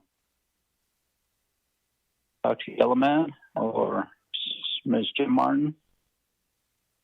Thank you, honorable members of RDC. Ms. Jim Martin and Mr. Jumbo are on the line. I'll go into the next room to join them. They did provide a PowerPoint slide, and just want to make sure that that was received. And also to the Office of the Auditor General for the communications that has been going back and forth and the partnership. So I appreciate the staff, and we'll turn the time over to Ms. Jim Martin, and then I'll go in the other room. Thank you, Chairman. Martin?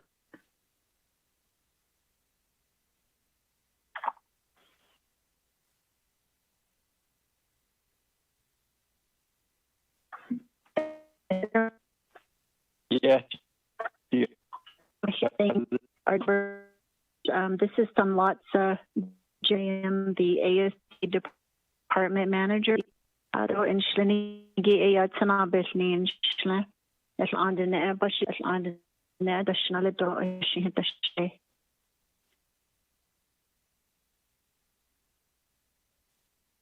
am happy to provide on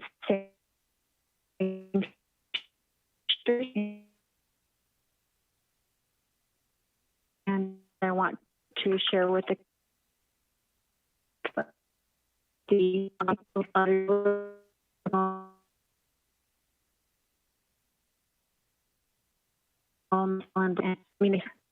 and the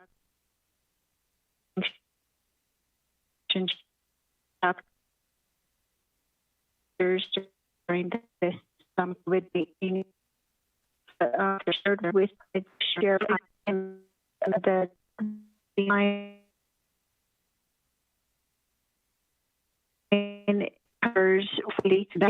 did provide update at that time. I was in your plan with the division of her manager yet. I did present the 11. We set some dates for review, heard from their officials as well as our ASC staff that were representing the chapters to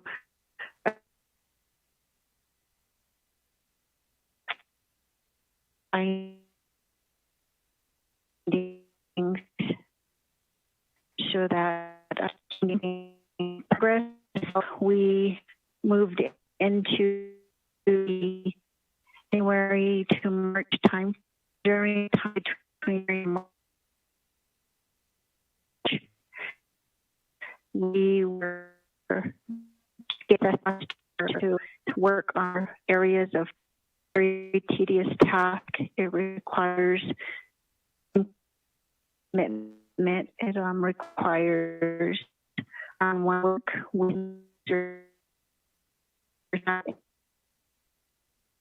and on in January, March, we had full contact so unfortunately on 17th the Navajo Nation had our first case occur in the Navajo community, and as of that date, with the Health Command Operations Center. I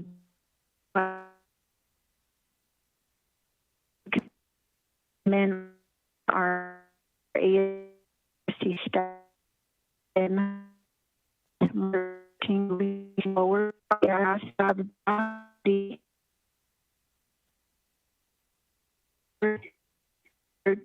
With the COVID-19 communities. Unfortunately, between March and August, we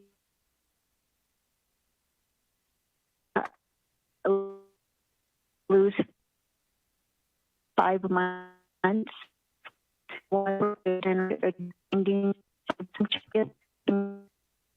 Lost due to the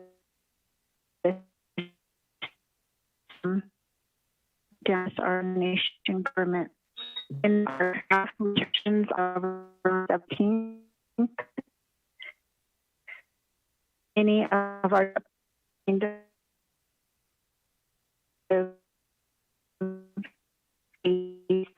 5 months for the COVID-19 emergency relief efforts. So many of the staff, when they returned on August 17th, administrative tasks were tiled and they had to take time to get back to all of the administrative duties. The sanction and caps that chapters were working on were put on hold until they could catch up on paying bills and other administrative duties for the chapter community, the constituents. In September, we did regroup with the staff to begin our telecommunications and have teleconferences with the chapters that were ready to regroup with us and start scheduling time to get back to their sanction. Was again just we did coordinate communication with the Office of the Auditor and page with them. They also had staff that were out during the government closure, so they also had to regroup and get their teams set again. Currently, we have our SPPS staff and our ASC staff making coordinated efforts to communicate with chapters and also set time for review and follow-up where we're at right now. On the next slide, I have a status of sanctioned chapters.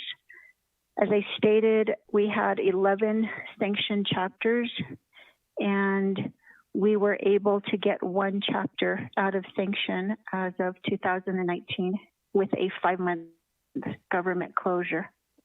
So I'm pretty proud of our Tisnospas chapter community, our chapter staff, our chapter officials for working hard with our assigned SPPS, Miss Elizabeth Washburn, to get their findings addressed even during these difficult times.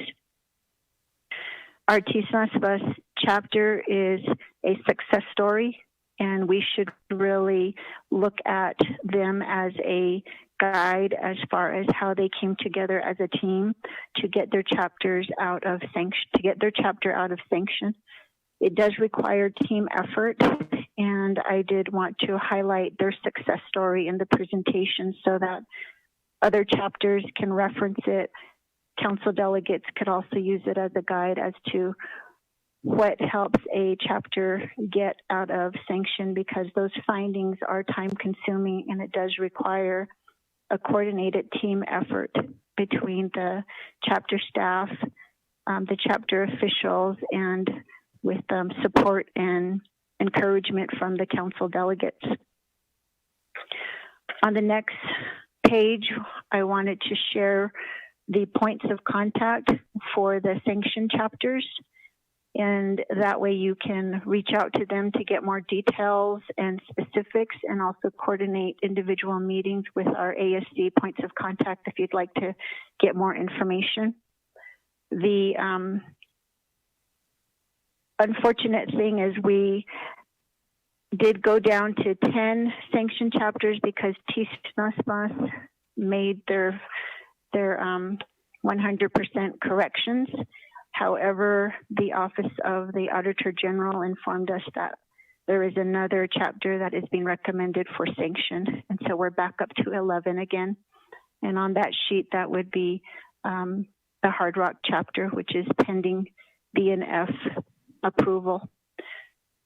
So you do see a list of our ASC staff on the list of 11 currently sanctioned chapters with one pending, and they can be contacted to get more details or meet with you as well as our delegates.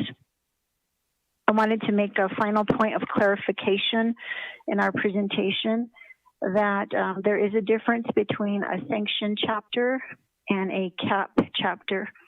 Unfortunately, we do have some confusion out there that sanctioned chapters are the same as CAP chapters. And I just want to clarify that the CAP chapters are the chapters that are under corrective action plans. And if they don't address those corrective action plans, they could be recommended for sanction if they don't get those remedied. So for our CAP chapters, just to give you an idea on what we are working on with the Office of the Auditor General as well, is 16 chapters that are under corrective action plans. And out of those 16, half of them are pending for approval. So there's only 7 right now that have a corrective action plan that they must address by a certain due date. And then the other chapters are being recommended by the Office of the Auditor General, and those are pending approval. So with that, honorable delegates, that concludes my report on the sanction and CAP chapters, and I stand for questions. Mr. Hatt. Thank you very much, Ms. Jim Martin. Honorable members of RDC, establish a motion and a second. None. Motion. Freeland. Thank you, Honorable Freeland. Second by Chair, I can second. Honorable Vice Chair Walker. I know that we're all tired, 2 days in a row at a marathon meeting. So any questions for Ms. Samlatha Johnson on sanction chapters? Mr. Chair, excuse me. This is Helen Brown from the Auditor General's office. I am listening in on your call here, so if there's any questions for me, I am available. Thank you, sir.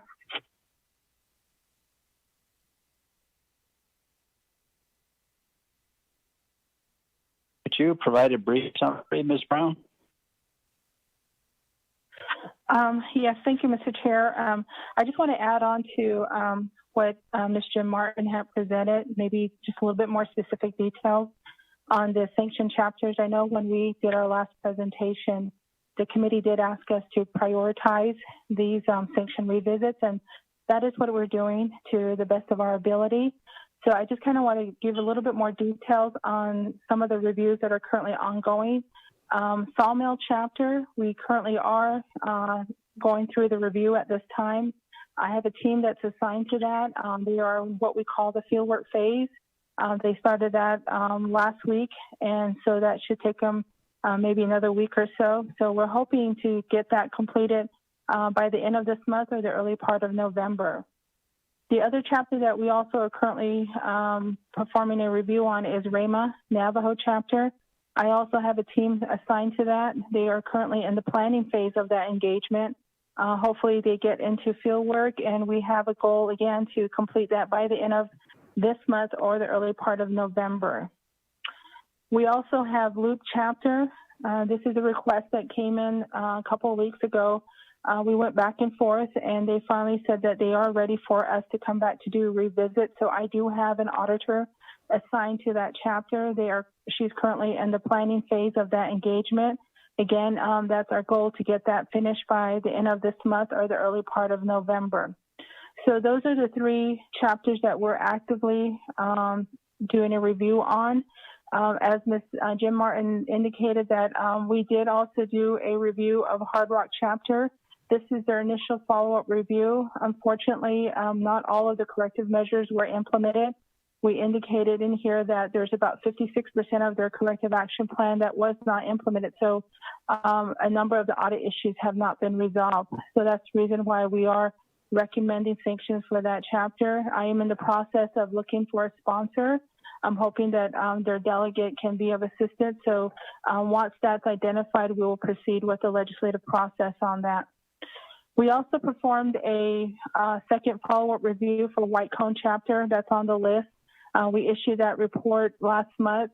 Again, the sanctions are going to remain in place for that chapter because about 60% of the cap has not been addressed. So there's a number of audit issues that have not been resolved.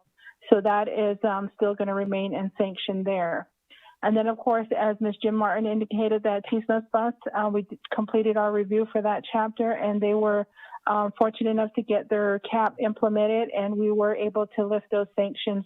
With that, we sent a letter over to the controller's office to let them know that the chapter has implemented their cap and addressed their audit issues, so the funds should be released to the chapter. So I leave that up to the chapter to work with their ASC and the controller's office on that.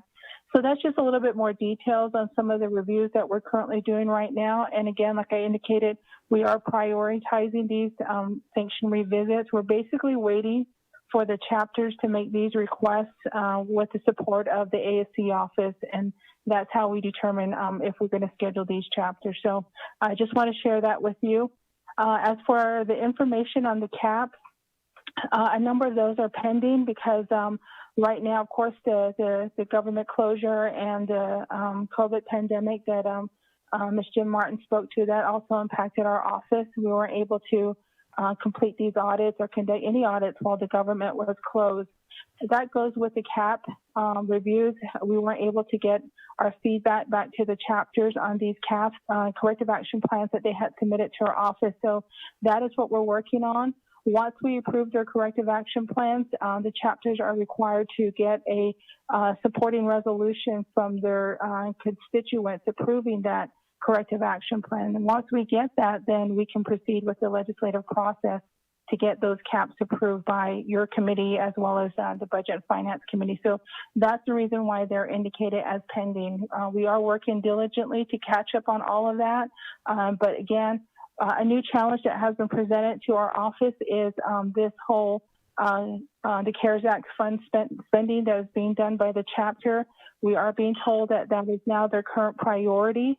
So we're just going to have to figure out how to work with the chapters as well as ASC on those new priorities and how they will impact our office when we're trying to request for records and we're trying to schedule meetings with chapters and so forth. So it's something that we're just going to have to figure out going forward with Dr. Yellowman and Ms. Jim Martin and her staff on that. So, but we are going to address those as soon as we can. So that is what I have to share with the committee. If you have any questions, I'll be happy to answer that for you. Thank you. Thank you very much, Ms. Brown. Appreciate that. Honorable members of RDC, are there any questions or comments for Ms. Jim Martin and Ms. Brown? Schneider, yes, go ahead. Thank you, Chair, though, committee members, although our staff, everyone that's still on the call, other presenters, though, Sitsoka, Dr. Yellowman, though, Ms. Jim Martin, although Ms. Brown, though, for the report. Quick question on sanctioned chapters. As you know, one of my chapters is on that sanction list, and what Ms. Brown just mentioned just a few minutes ago. There's that funding, the chapter distribution fund that's now in the works of being distributed to the chapters, Ada. So when it comes to sanctioned chapters, funds being withheld at a certain percent if they're sanctioned, how does this apply or doesn't apply to CARES Act funds? That's my question. Thank you. Thank you, Honorable Vice Chair Walker. Ms. Some lots, Jim or Ms. Brown? Yes, thank you. Go ahead, Helen. Okay, thank you. I'd like to have Mr. Walker for that question and the RDC committee. It's indicated in our plan of operation that the withholding of funds is only for general fund appropriation. So the CARES Act funding, from what I understand, is federal funding. So it should not impact those funds. According to our plan of operation, again, it's related to general fund appropriations. So that would be my response to your question, sir. Thank you. Honorable Vice Walker, do you have a follow-up question? Chair Hushing, thank you. So general funds, yeah. Okay, we can take that. Sehasen funds, the question regarding Sehasen funds. Ms. Brown? I'm sorry, I need to unmute myself. As far as those funds, I don't believe they're withholding those funds either. Again, it's just the general fund appropriations that the chapters get on an annual basis. That is the primary funds that are being impacted. But if Ms. Jim Martin could correct me if I'm incorrect, I appreciate it.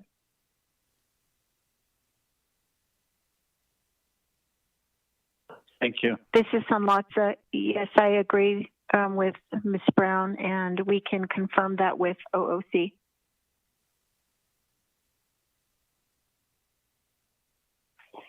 Sure.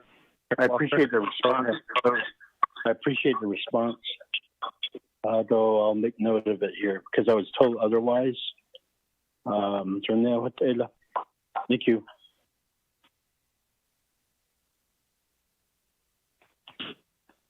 Honorable members of RDC, any other questions or comments? Atenya Sheila, thank you. Lots of Jim Martin and Ms. Brown. Appreciate your time. I know it's late, but Chairman. Thank you. Chair. Yes. Freeland. Honorable Freeland, go ahead. I just have a comment, Chair. Presenters, I know it's getting late.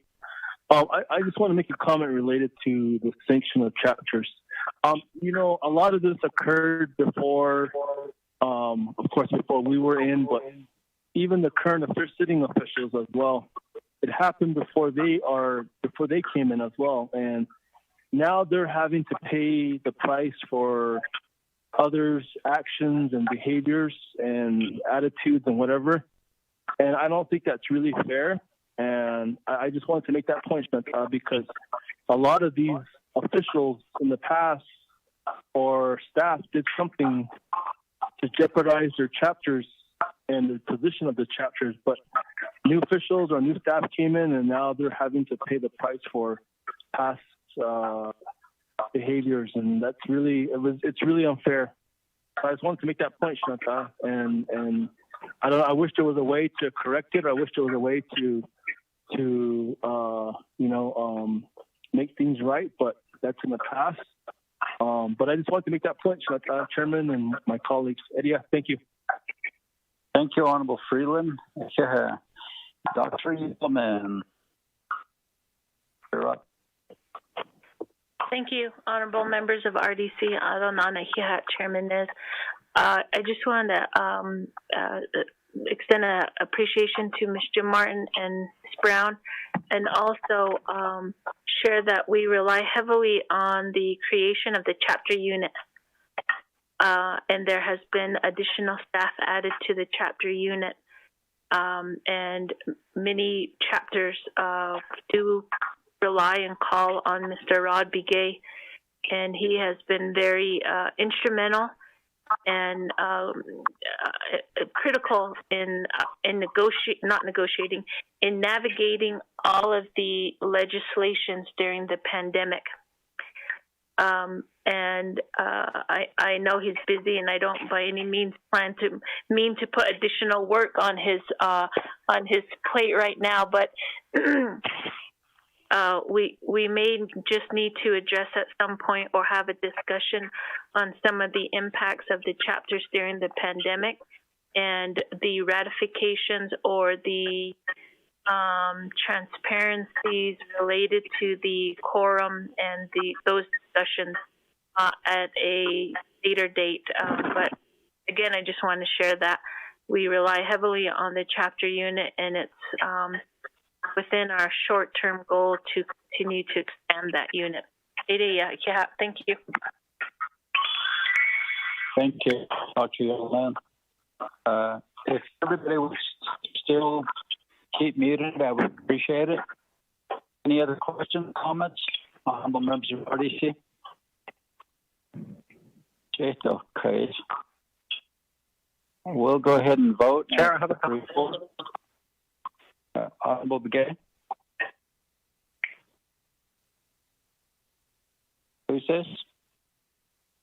That was me, Shania Stewart. Okay, go ahead, Honorable Stewart.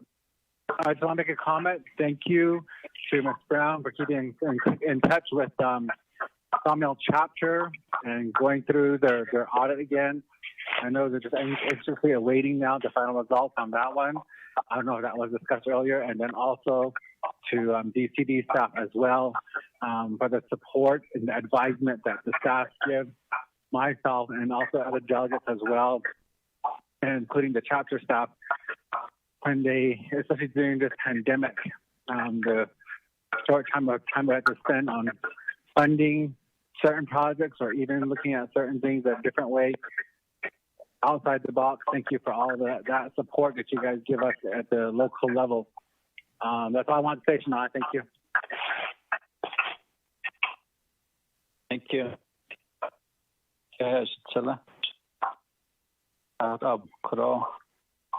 The acknowledgement. Appreciate that. Dr. Young, thank you to you, staff. I know you're all very busy with the CARES Act funds, but thank you for taking the time to provide RDC a report. Members of RDC, any last comments, questions? We'll vote to accept the report. Freeland, how do you vote? Green. Honorable Stewart. Green. Honorable Begay. Chairman Calvin, what's green? Honorable Walker. Chairman, I vote green. Thank you. Honorable Daniels. Honorable Daniels. We have a vote of 4 in favor, 0 opposed. Chair not voting. Motion carries. We'll accept the reports from DC, ASC, and Brown. Thank you. Be safe out there. Yeah. Chairman Nez, could I just add one more thing?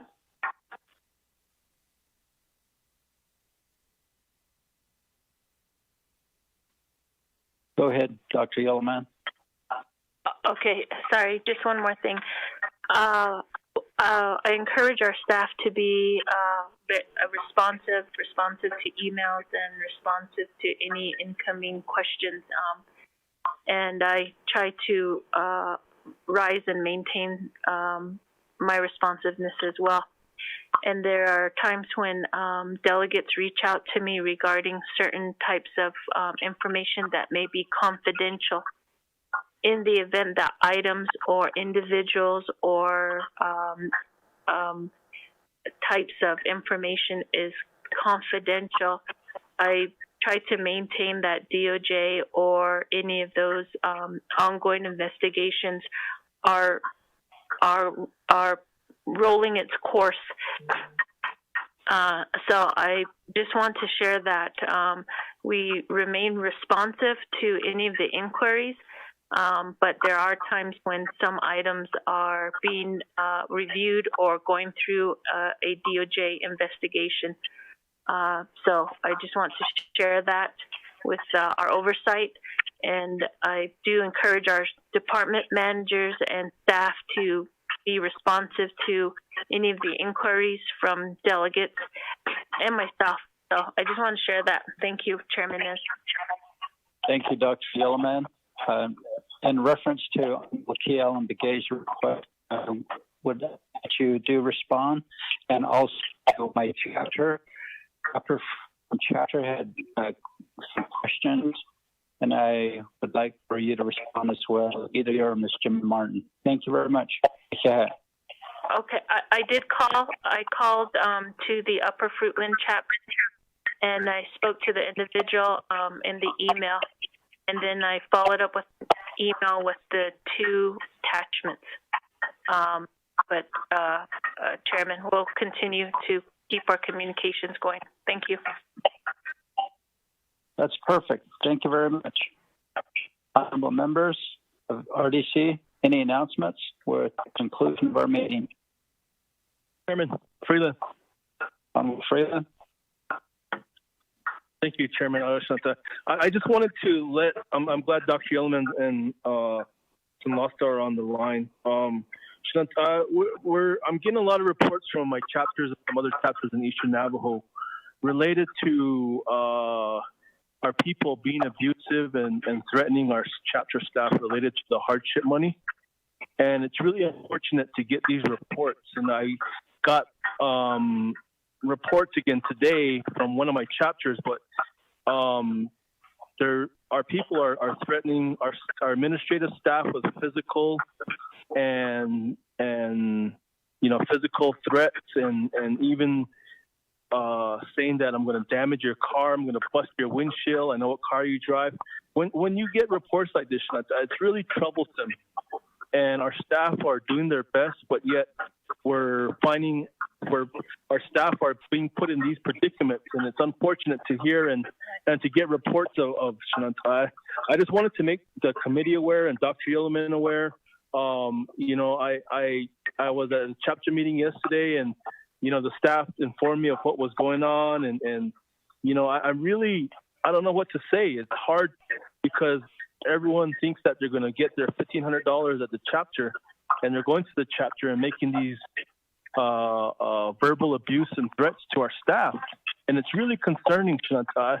I told my chapter management, administrative staff, and I told others that if you get these kind of occurrences, contact the police authorities immediately. These need to be taken seriously. And I don't know if it's just Eastern or if it's going on elsewhere, but just a concern. And I think with our people expecting $1,500, they're getting a little riled up right now, asking the chapters directly for their money. So I just wanted to make that known, Chantal, and to my colleagues and Dr. Yeoman and staff. Thank you. Thank you, Honorable Freeland. That an email speaker, and Mr. Byron Shorty responded. They are going to schedule a radio forum, and we'll have the controller on there as well as maybe Dr. Yellowman, and respond to, just give the public some education on how this hard financial assistance is going to work. I think that's a lot of people do not have social media, so they listen to the radio station. So perhaps that will be on the information out to our people. Thank you, Honorable. Any other announcements? Chairman, if I could just quickly respond. Go ahead. Thank you, Delegate Freeland. So we do believe, and you're right, it's just really unfortunate, and we are aware of some of the recent occurrences. We do believe that there needs to be some clarification and distinctions between the hardship bill and then the 73-20. Part of our goal this week is to roll out some PSAs. We also have the call line center, which our phone numbers were established last night. And so we're going to begin to advertise call line center and also begin to share or move forward with our PSAs. But the coordination between DCD and social services, which we're fortunate we're in the same building, is really important because we still have to iron out those uniform guidelines and the controller's recommendation as to what is duplication of services. And I mentioned this briefly yesterday, and I know it's getting late, but can a individual get their utility possibly assisted in under 73-20, and can the same individual go to receive hardship? So those fine details are still being kind of addressed between the two legislations. And then, of course, the conversation as to what doesn't get expended by November 30th possibly goes into the hardship. So we're trying to mitigate all of that and put a proper timeline, but we're also trying to keep the chapters informed. So we have ongoing meetings with the controller, but today I believe Ms. Kirk was busy with the test committee as well on the application for that legislation. So we're navigating quite a few details of these legislations, but we do know it's very important to communicate with the chapters. There's a lot of misinformation as well out there. And we seek your support and partnership to address the PSAs and communications going out. So thank you.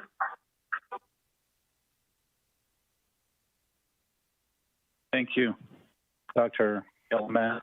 We still have BIA on the line. Ms. Curley. Oh, yeah, it's and the RDC members. I'm not sure if Mr. Stevens is still on the call, but I just wanted to give a quick update on behalf of BIA. We are also working in coordination with Navajo Nation Tribal Enrollment Office, where the BIA is working on updating their website to include information on where they can reach out to tribal enrollment regarding the hardship relief fund status. And Mr. Duncan sent us frequently asked questions and just agency contact information So we are working with Navajo Nation closely on this, and I just wanted to let you all know that as helping with disseminating information to the public also.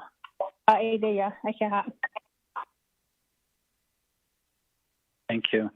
Well, Gay.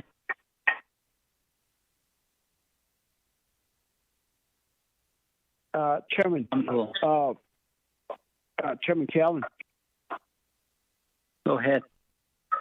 Kudoni Shateja from BIA Hatsi, Ms. Curley. Meeting members, you probably seen my email sending an email to Mr. Duncan.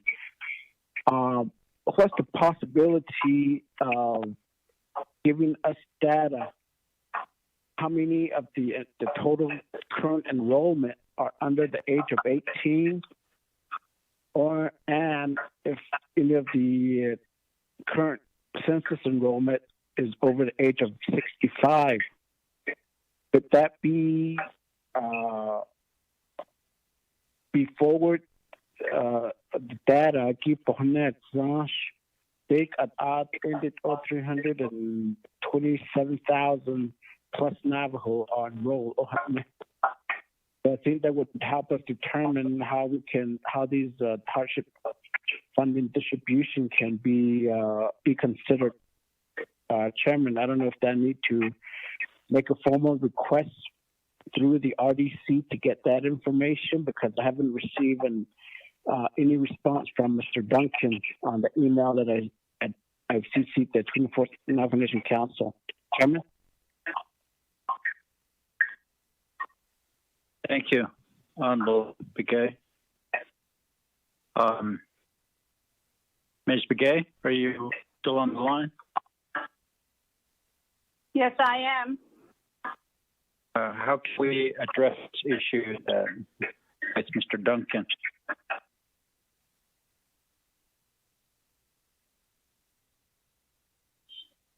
I would like to ask Key Allen to repeat that, Mr. Chair. I just caught the last end of it. Or what was the question? Honorable Begay? Chairman, Dornidia, BIA, Kodol, Jahanazi, BIA is saying that they're working with the census office and updating the actual number. My request is that, is there a way that if we could receive data from the census office, how many of these current enrollment are under the age of 18, and how many of the current enrollment are over the age of 65? Could that data be provided to us? I sent an email to Mr. Duncan's office, but I haven't received any response yet. Is it possible that RDC, through RDC, that we request for that data? Chairman. Ms. Begay? Mr. Chair, members of the committee, I will probably need to contact Mr. Duncan and talk with him about the releasing the data information. I'm pretty certain he will say that that information would be confidential.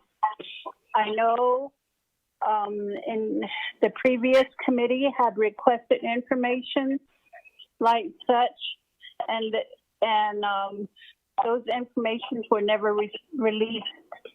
But I can make contact with Mr. Duncan and follow up on your request, and I'll email you back. Thank you. Let me go back to Ms. Curley. Could you make some clarification, Ms. Curley? Oh, yes, RDC Chair, RDC members. Kodoniri at Behasiki, what I was referring to is the Navajo Nation enrollment referrals. So BIA, we've been getting a number of calls more frequently on the hardship relief funding ako nisha Kodoban des Nisho A website igi BIA website frequently asked questions igi referral so contact information for the census office igi Mr. Duncan not necessarily the numbers or the census information a enrollment office or referral from BIA to the Navajo Nation.